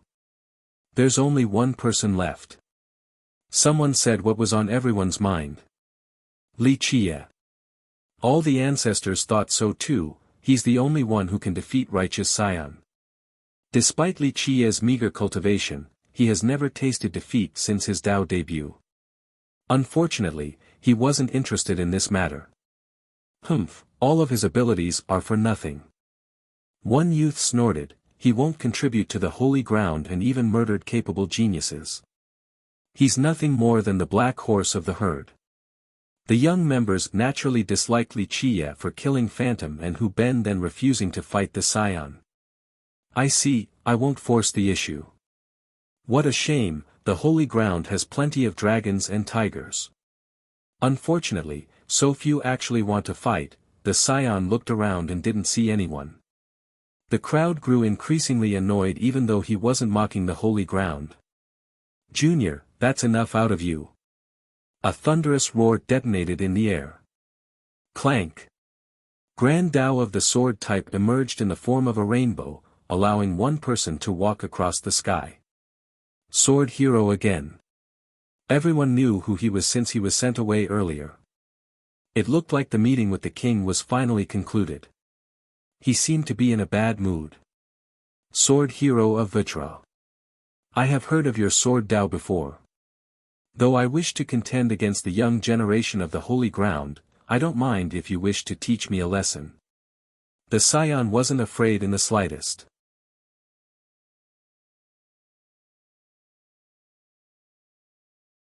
Chapter 38:17, Righteous Scion's answer piqued the crowd's interest. He was certainly mighty but Sword Hero was no slouch either. Moreover, the latter has been in isolated cultivation for so long. Rumor has it that he was comparable to the Grandmasters now. What would be the outcome of a battle between these two? Righteous Scion wants to fight Sword Hero. One member of the Holy Ground said, does he have any chance of winning? Others would have been laughed out the door for talking about fighting Sword Hero. It was nothing short of suicidal for overestimating oneself. Of course, this wasn't the case for Righteous Scion. Nonetheless, people still found it unsuitable. Well, I believe there are accounts of Righteous Sect Master losing to him. I think the Scion is actually confident in winning. An insightful big shot stated. This comment evoked rumination. Yes, this rumor was a thing. However, who here actually saw it in person? Therefore, skepticisms and doubts remained of this story. Some believed that the sect master only spread this rumor in order to pave the way for the Scion's future since he was the next successor anyway. Prince, you're unbeatable, teach him a lesson. One aggressive youth shouted, show him the holy ground's power so that others can't look down on us. Some youths have been frustrated ever since the Scion set foot on the holy ground. He overshadowed everyone else by being untouchable. Thus, they hoped that Sword Hero would be able to take him down a notch, allowing them to vent. Meanwhile, the ancestors didn't say anything. They found it improper for Sword Hero to fight against a junior. In fact, the Holy Ground actually had a fair number of older cultivators capable of beating the Scion. These ancient ancestors simply found fighting him distasteful, no glory in the victory either. Sword Hero was a supreme genius of the last generation. Even if their age was relatively close, the lack of propriety remained. Nonetheless, the youths were just too vexed to care about these issues. Sword Hero furrowed his brows after hearing the challenge. His eyes narrowed as he spoke, fine, let's see the top genius of Righteous Sect then. Having said that, he raised his hand and summoned countless energy swords in the air, forming an ocean of blades.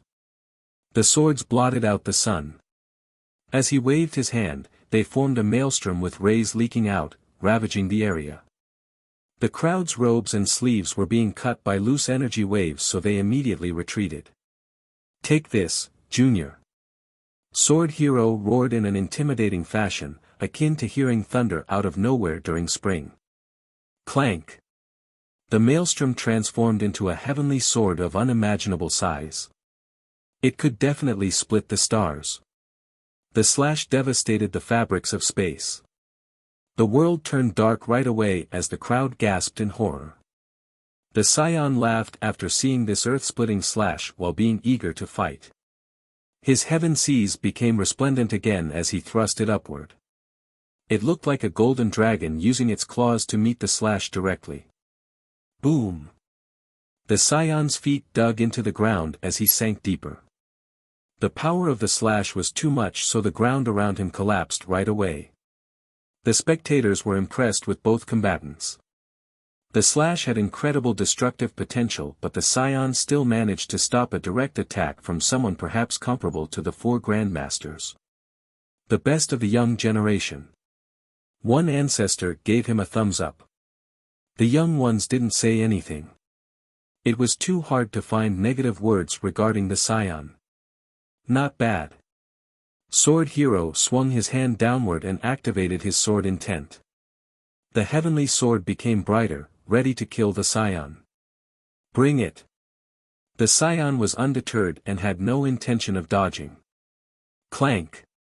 However, someone else successfully parried the energy sword before it could make its way to the scion. No one expected this development. They saw a woman standing next to the scion now, Tsutsuyame. They knew who she was since she was the messenger for the scion's challenge. We're leaving. Tsutsuyame immediately pulled his arm and ran, once again surprising the spectators. The great scion was actually running away. I can still fight.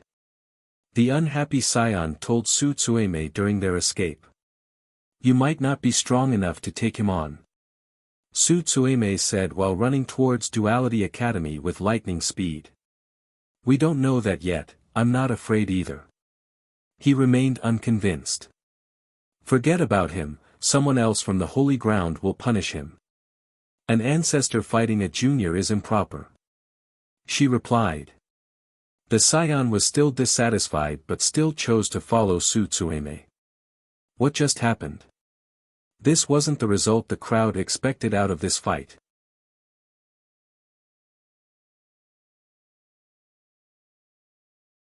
Chapter 38:18. A while ago, righteous Scion appeared domineering and looked disdainfully at everyone out of the corner of his eye. Now, he actually fled from a battle. Due to his previous display of might, he might not actually lose to Sword Hero. The two have only exchanged one move and he wasn't at a great disadvantage. This choice didn't match his personality in the slightest. He wasn't one to run away from a battle in fear. If he was a coward, he wouldn't have chosen to challenge the holy ground by himself. Thus, this development could only be described as astonishing and illogical. What the hell? The fight has only just started. One spectator blurted. Is it a different scheme? Even the big shots had no clue why Tsutsuyame pulled him away. Fleeing. I'll still teach you a lesson even if you make it back to righteous. Sword Hero laughed boisterously. His aura was quite fierce right now, like an unsheathed sword, ready to inflict damages. He followed the scion in a leisure manner, akin to a relaxed fisherman. Wait, they're heading for Duality Academy. Eventually, people noticed the duo's destination. Why would he pick Duality Academy instead of Righteous Sect? Maybe they panicked and got lost? A confused soul guessed. Don't tell me they're seeking protection from 5-colored sacred sovereign. One youth speculated. This was rather plausible because a grandmaster should be able to stop Sword Hero. Why would the sovereign help them? A student from Duality questioned.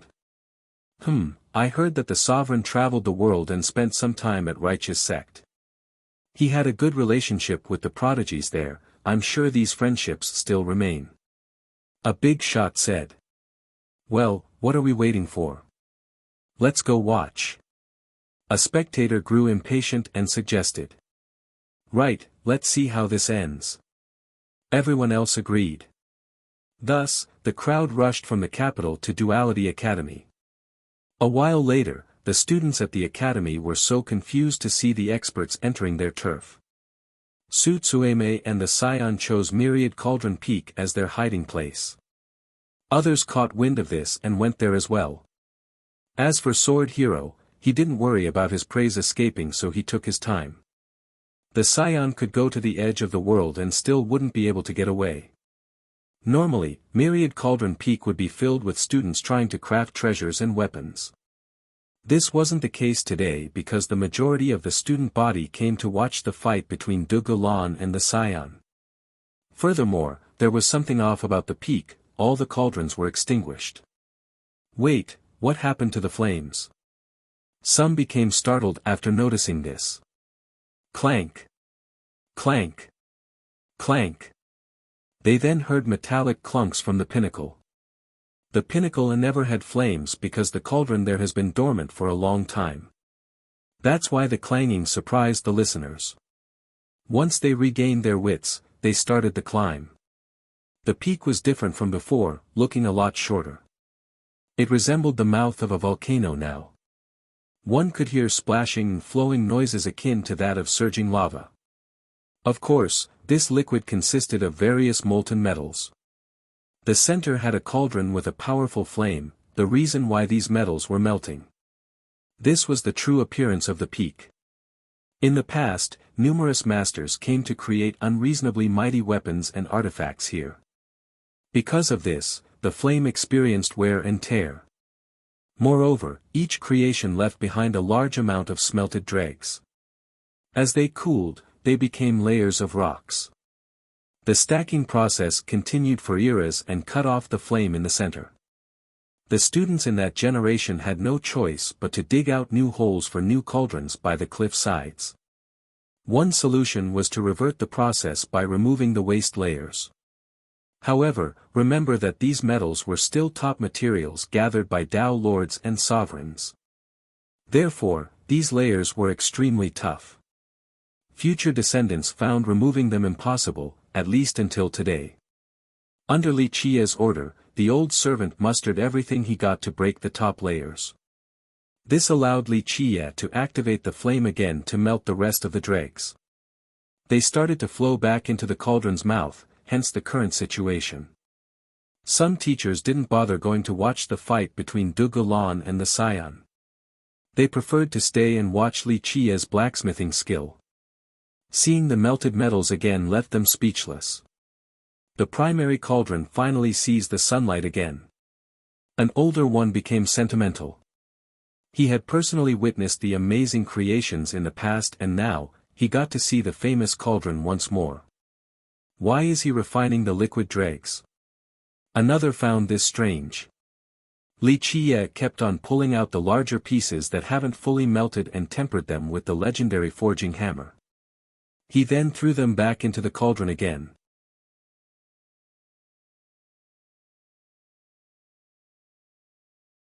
Chapter 38:19 Clank. Clank. Clank. Li Qia kept on hitting the larger remnant pieces. With each smash, more liquids flowed out and the pieces gradually became smaller. Moreover, the teachers saw lightning arcs and fiery sparks after each smack. This was when the hammer was activated, its runes flashed brightly before dimming subsequently. Is there a point to using the waste materials? One teacher started a conversation. This cauldron is meant for creating supreme weapons.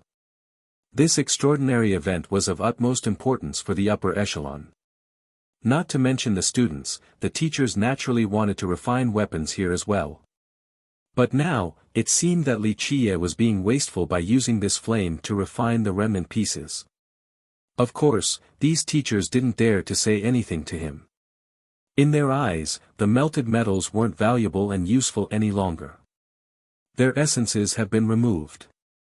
Most importantly, they also knew that Li Qia wasn't a poor student and didn't need to refine the waste materials into something usable.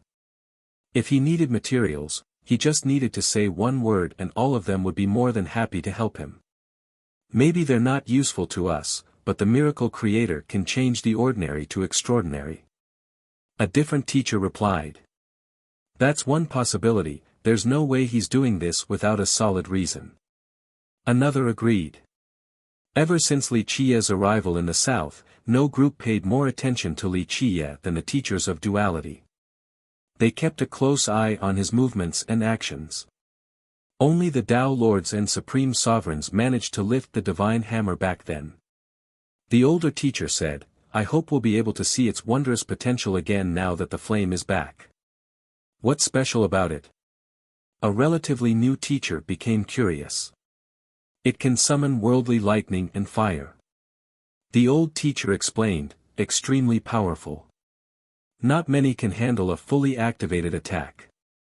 His eyes brimmed with anticipation after saying this. He once saw a Tao Lord activating the hammer in the past, truly a magnificent spectacle. However, since no one could use it in recent eras, people have forgotten about its magical power. It became nothing more than an ordinary hammer. As the teachers were busy with their observation, Su Tsueme and righteous Scion arrived on the scene. "Young master, please save us," Su Tsueme implored. Li Qiye didn't stop swinging the hammer and merely glanced at her. "How many people here can actually kill you?" "Well, you can't put it that way. This is your territory and someone has just committed a grave offense in bullying us. Shouldn't you uphold justice?" "Justice isn't worth many coins." Li Qiye chuckled. "In my mind, your opinion and justice are priceless." She revealed a coquettish smile, wanting to be doted on. As for the Scion, he was brimming with curiosity while not caring about the pursuer in the slightest. He wasn't worried for his life and only paid attention to the molten waste in the cauldron. "As I said, righteous sect is lucky to have you." Li Qiye smiled at Su Tsueme. "All of my good points can't amount to one finger of yours." She tried her best to win his favor, looking quite cute in the process. He only smiled. Smart people didn't need to say too many words.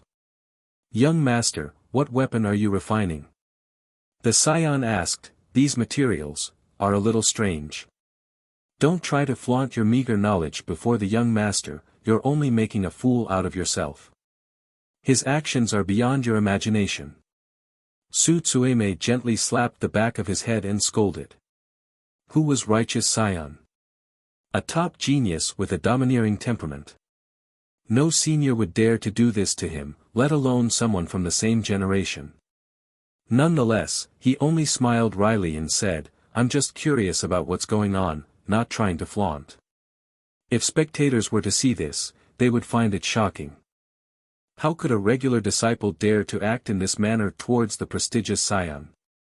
Moreover, the Scion didn't become angry at her. A while later, some finally made it to the pinnacle. The flame is back again after millions of years. One expert was astonished. "This is amazing." The students became excited since they could benefit from this as well. Perhaps they would have a chance of crafting their weapon here later. "It's Li Qiye." Everyone noticed Li Qiye and found it strange. "The Scion is here to ask Li Qiye for protection." One junior became confused. "No way, why would the powerful genius need help from Li Qiye?" An expert disagreed. "Right, Li Qiye wouldn't help someone from righteous sect." Another added. "Today has been filled with strange events for them. First, the proud Scion suddenly fled instead of fighting. Now, he chose to run to Duality Academy to find Li Qiye instead of returning to righteous sect or another safe location. Whenever there's a mystery, Li Qiye is always at the center." One cultivator who has been paying attention to Li Qiye said. All in all, confusion permeated the crowd. They didn't know what the Scion was trying to do in this place.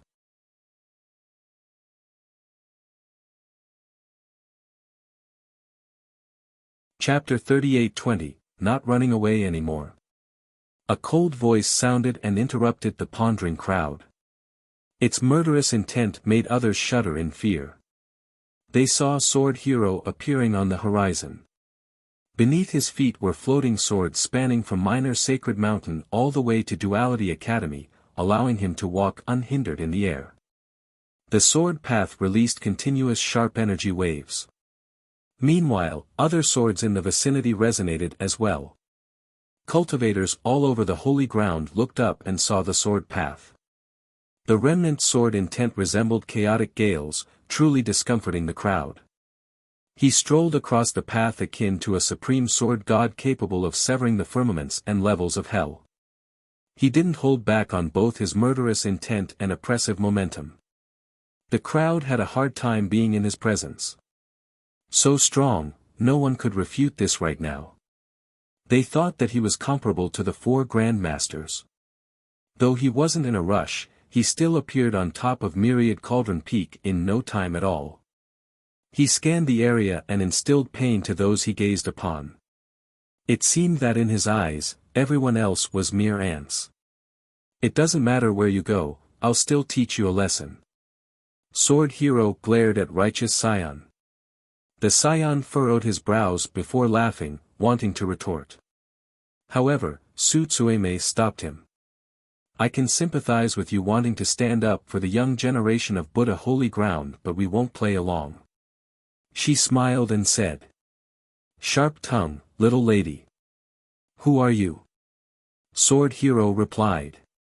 I am only a common disciple from Righteous Sect. However, don't waste your time on me, you should worry about whether the young master will allow you to mess with us. She showed no fear even when speaking to such a powerful existence. Others held their breath as their knees trembled due to his aura. On the other hand, Su Tsueme was as calm as can be. This naturally surprised the spectators. Some big shots thought that there was more than meets the eye about her. Who is she, really? A big shot wondered.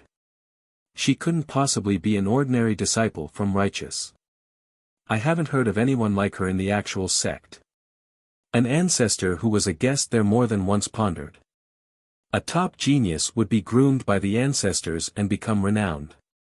This wasn't the case for Su Tsueme.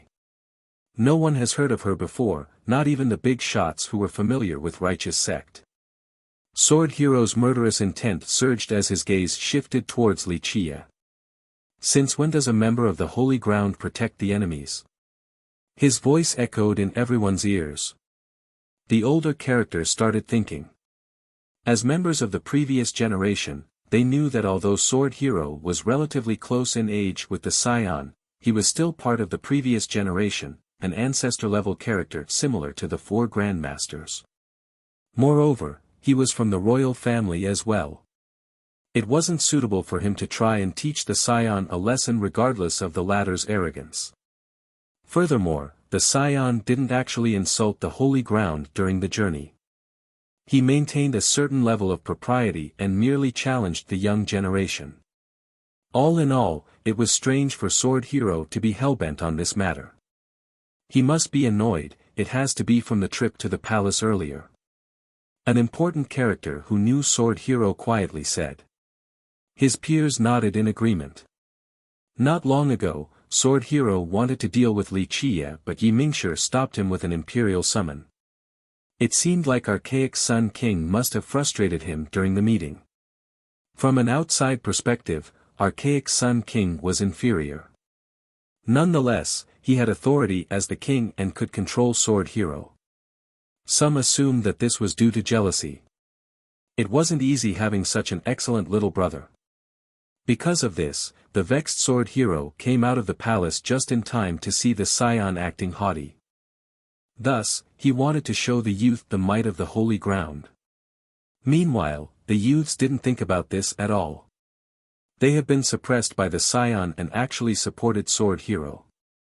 Plus, they viewed Li Chia as a traitor who conspired with Righteous Sect. This guy has never done anything for the holy ground. Oh wait, he murdered our geniuses and helped the enemies, what a scum. One genius snorted with disdain. All traitors should be put to death, kill him. A youth who hated Li Chia shouted. Your Highness, this dog bites the hand that feeds him. He deserves death. Many started chiming in. Your Highness, please personally rid the holy ground of this vermin. They wanted to see Sword Hero slay Li Chia. Of course, some youths actually wanted to support Li Chia. Alas, they didn't want to go against the mass. To speak up for Li Chia now could be risky since others might accuse them of supporting a traitor. So unreasonable, can't beat them so they want to use a borrowed knife. A genius whispered. Everyone could tell that the scion was virtually unbeatable, standing at the top of the young generation. Li Qiye's devilishness was well documented too. Everyone was afraid of him in Vitra. He became the thorn in the eyes of the geniuses as well. Thus, it became apparent that these furious geniuses also wanted to take advantage of the opportunity to get rid of some powerful foes. With Li Qiye and the scion gone, there was more room for them to grow and become famous. Looks like you have a bad reputation. Sword Hero frowned while speaking at Li Qiye.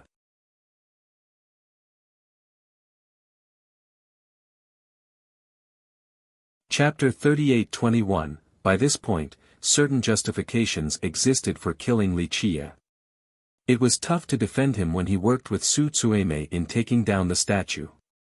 Normally, he was untouchable by virtue of being the saber messenger of Vajra. Nonetheless, Sword Hero had both status and power. If he actually wanted to kill Li Qiye, the latter being the saber messenger didn't matter as much. None of your goddamn business. Li Qiye glanced at him and said dismissively. The vulgarity surprised the crowd. No one would speak in this manner when talking to such an important character like Sword Hero. Sword Hero naturally didn't accept the disrespect from Li Qiye. His murderous intent was as thick as can be, not bothering to hide it in the slightest. Brat, do you think your status can save you? You can't do as you please just because you have him as a backer. The rays in Sword Hero's eyes could pierce the heart. People were curious to know who him was. As an outsider, Li Qiye clearly had a backer in order to become the saber messenger. It had to be an ancestor from the temple, at the very least. This was rather important since it could decide how other powers would treat Li Qiye in the future. Idiot, you're blinder than a junior. I don't need any backer to do as I please. Li Qiye shook his head. How audacious. Well, let's see if you can back up your confidence. I will teach you a lesson and let you know that a member of Vajra can't. I'm not a member of Vajra, don't flatter yourselves. Li Qiye interrupted him and said, plus, how are you going to teach anyone a lesson when you have no skill to speak of? Where is your confidence coming from? The crowd took a deep breath after hearing this. Some smiled wryly in response. Li Qiye was this arrogant when dealing with Phantom and Hu Ben. Now, he was even more aggressive when speaking to Sword Hero, someone far above those two juniors. Some who have been watching him got so used to it that they didn't think twice. Ignorant brat, this isn't the same as before. Sword Hero is a grandmaster. One youth scowled. He'll regret it soon enough. Another added. He can't take on His Highness even if he's on the same level as Righteous Scion. His tongue will be the death of him. One more assessed. The more Sword Hero listened, the stronger his murderous intent became, virtually enough to freeze the area around him. The crowd's experience worsened by the second due to the unbearable nature of his aura. This murderous intent is unreal. One ancestor commented, thinking about backing off. It became apparent that Sword Hero would kill Li Qiye at all costs today. No one will be able to save him. Someone from the same generation as Sword Hero commented. He knew Sword Hero too well, this was a guy who would keep his words. Sword Hero has been holding back before Archaic Sun King. Now, he had a venting target who kept on fanning the fire. He stared at Li Qiye as if the guy was a dead man and uttered coldly, brat, give it everything you got. Let's see how many moves you can survive.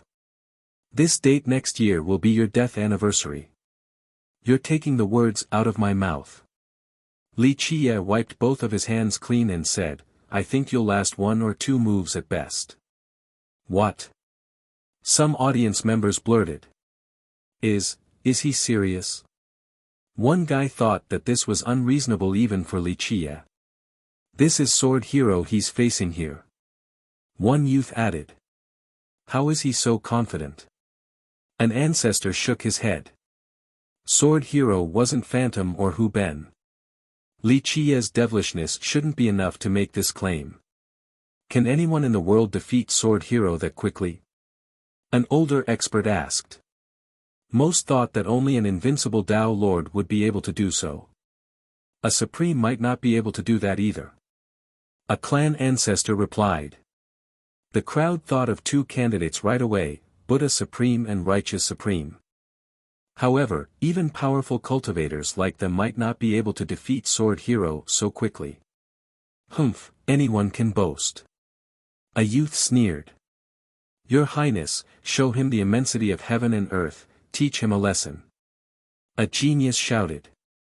That's not enough, just kill him. Someone else had a bone-deep hatred towards Wuxia for some unknown reason. At this point, Sword Hero's eyes exuded a terrible beam, capable of piercing through the earth.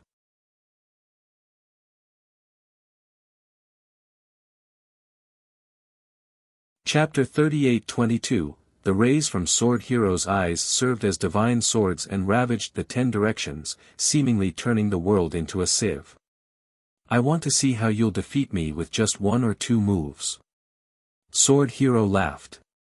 His expression seemed neutral but rage was swelling inside.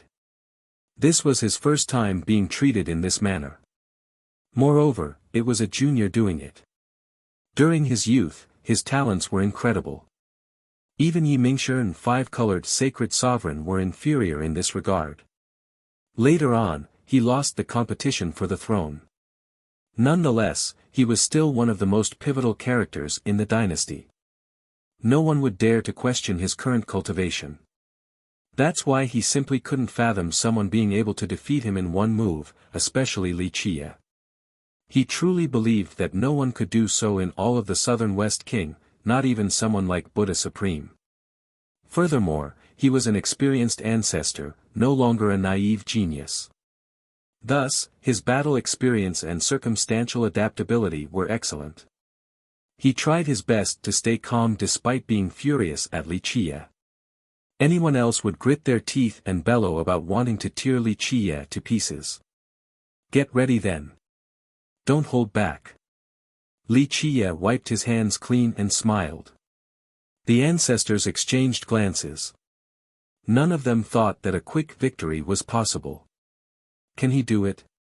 I'm sure he has some insane ace cards up his sleeve. One murmured.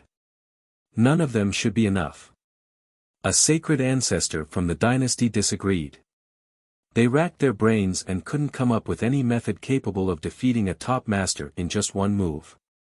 As for the youths, they cheered for Sword Hero, wanting Wuxia to be punished for his arrogance. Sword Hero didn't relent to Wuxia's domineering comment.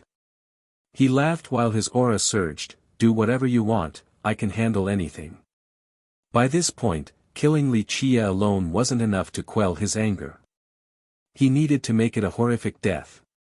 Wuxia casually picked up the blacksmith hammer again and waved it around for a bit before pointing it at Sword Hero. I'll let you go first or you won't have a chance to do anything.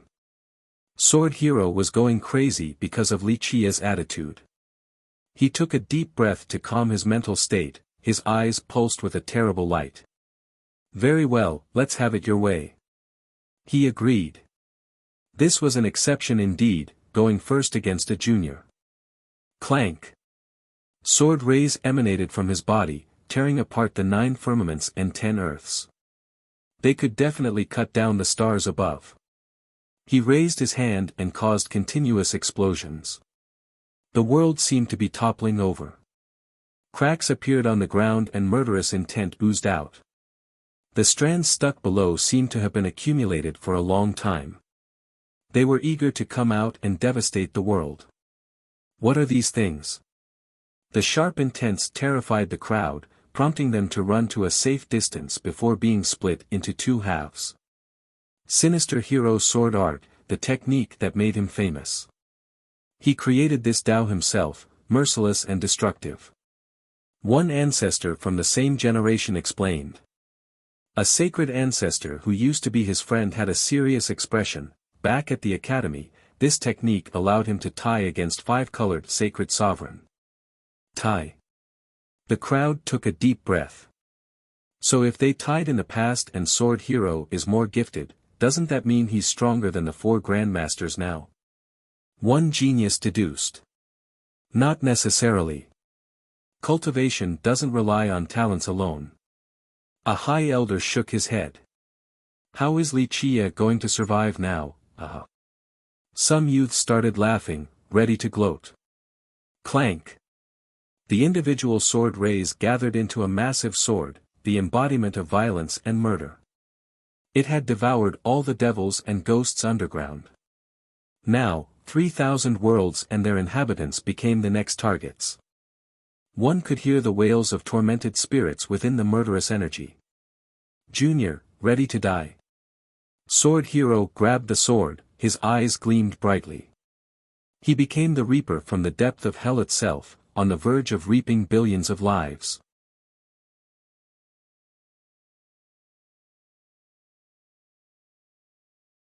Chapter 38-23. The spectators felt themselves being refined by the terrible murderous strands emanating from the sword Tyrant, not the best feeling to have.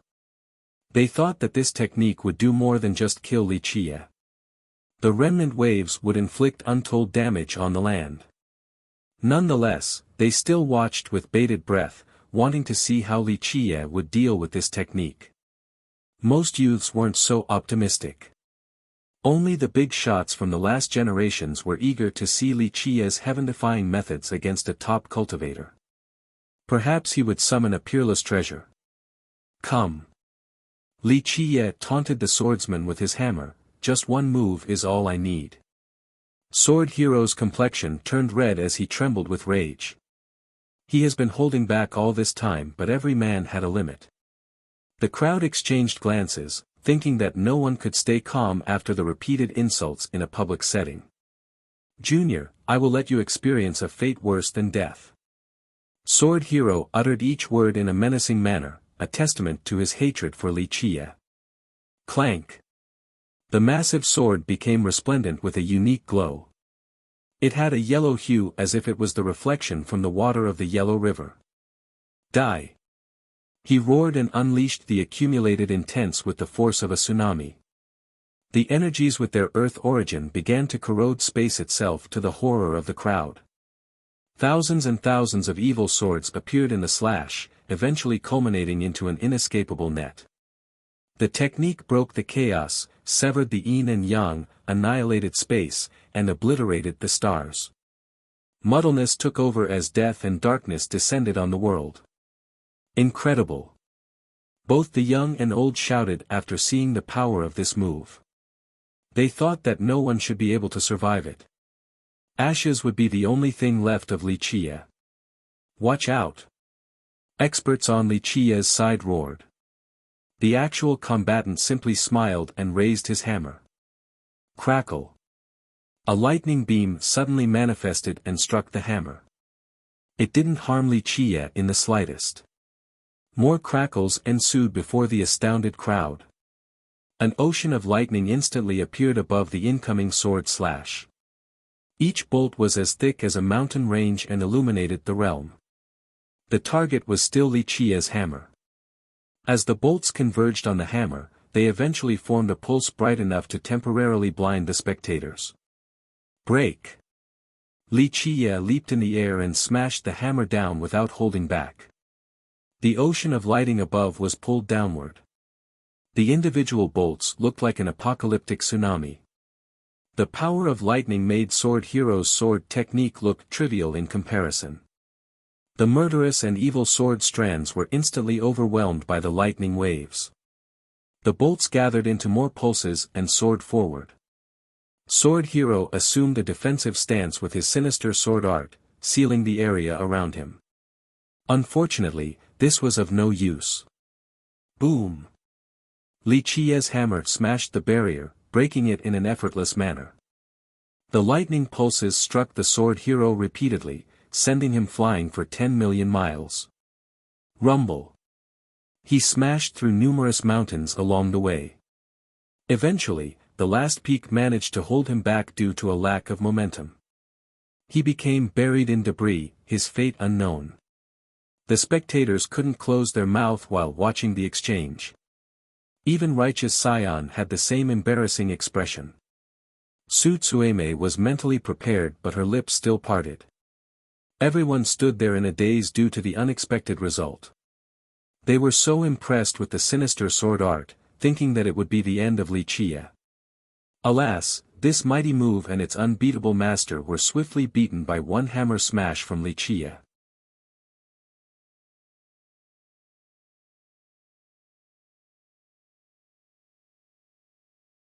Chapter 38-24, Sword Hero has yet to come out of the rubble while the crowd remained frozen and shocked. Some didn't feel like thinking at all. Anyone else would be thinking about the merit law and power utilized by Li Qie earlier. Which treasure or borrowing method was it? However, what was the point because all of this felt so right when it was Li Qie doing it? Shock shouldn't be the reaction at this point, no need to call it a miracle either. On the other hand, a top genius with talent greater than the four grandmasters had just lost to one smash. It became nearly unanimous that he was comparable to these four now. That nemesis sword art had an unparalleled might, yet it couldn't resist the hammer slash in the slightest. One move, just one move, an ancestor found this astonishing. Everyone else thought that they were dreaming. Of course, this was obviously happening. Li Qie didn't lie about needing just one move. An expert who has been paying attention to Li Qie murmured. As people regained their wits, they thought that even dreams wouldn't have such a shocking development. Righteous Scion and Su Tsueme had a wry smile, unable to express their current emotion. The two of them were extremely powerful, enough to dominate any region. Alas, their achievements were nothing compared to Li Qie, akin to two fireflies competing with the luminous moon. Everything is possible in this vast world. The Scion commented after being enlightened today. How is Sword Hero?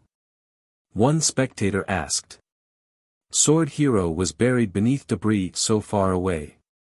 If he were to survive, he would still be with grievous injuries. Members of Vajra went to help already. A cultivator said. Those who loudly supported him earlier kept their mouths shut. None bothered to go there and assist him. In the end, people from the dynasty had to go themselves. At the very least, they needed to bring back his corpse in the worst-case scenario. A royal member of the clan couldn't be left in the wilderness. Are we done here, gentlemen? Li Qie then glanced at the crowd. They exchanged glances and no one dared to answer out of fear. Nothing made sense when it came to Li Qie. It was best to not provoke this devilish existence in the future. We're leaving. An ancestor told his juniors and left. Others didn't dare to linger around either, not wanting to annoy Li Qie. Only a minority stuck around. Most kept a safe distance from the peak in order to watch. You want me to carry you down the peak too? Li Qie looked at Su Tsueme and Righteous Scion. The Scion had an awkward expression with his mouth slightly open. He was at a loss for words, looking more like an obedient child than an unstoppable genius. Of course not, young master. Su Tsueme felt more at ease since she was more familiar with Li Qie. She smiled and continued, we do want to invite you to Righteous Sect though. Leave it up to fate. Li Qie nonchalantly replied. We'll await your arrival, young master. She smiled charmingly. He then stared at the two with a focus on the Scion. Though I haven't seen Righteous Sect master, it shouldn't be that easy for you to defeat him. The senior was just being kind. The Scion no longer had an air of arrogance when speaking to Li Qie. You do know everything, young master. Su Tsueme interjected. No need to flatter me, I know what you're doing, but out of appreciation for your intelligence, I won't make it hard for you too. Li Qie waved his sleeve. Thank you, young master. Su Tsueme bowed. It was hard being mad at someone cute and smart like her. There's nothing else to do at the holy ground, return from whence you came. Li Qie ordered. The duo understood that he wanted them to leave. The Scion stepped forward and bowed, it is the fortune of a lifetime to meet you on this trip, young master. This is the greatest reward. Su Tsueme wasn't as serious as the scion but still put on a solemn expression. Though our time together was brief, I've truly benefited from your guidance, young master. If you ever need me in the future, just say the words and I'll do my best regardless of the danger. She rarely acted this serious before since it wasn't a part of her carefree personality. This new aura of her looked rather imperious, akin to a god ready to ascend at any moment. Of course, this aura only lasted long enough for her to finish speaking. She returned to being the spirited and cute lady once more. Li Qiye didn't find this surprising and accepted their showing of respect. Go now. The two bowed once more before leaving the area quietly. You're tuning in to the Han Li's Wuxia Chronicles YouTube channel. We're so grateful for your support and don't forget to subscribe to join us on this incredible journey through captivating stories. Your generosity through donations truly makes a world of difference, as it's the primary source of revenue that allows me to expand and enhance this channel for you. Thank you from the bottom of my heart for being a part of this adventure.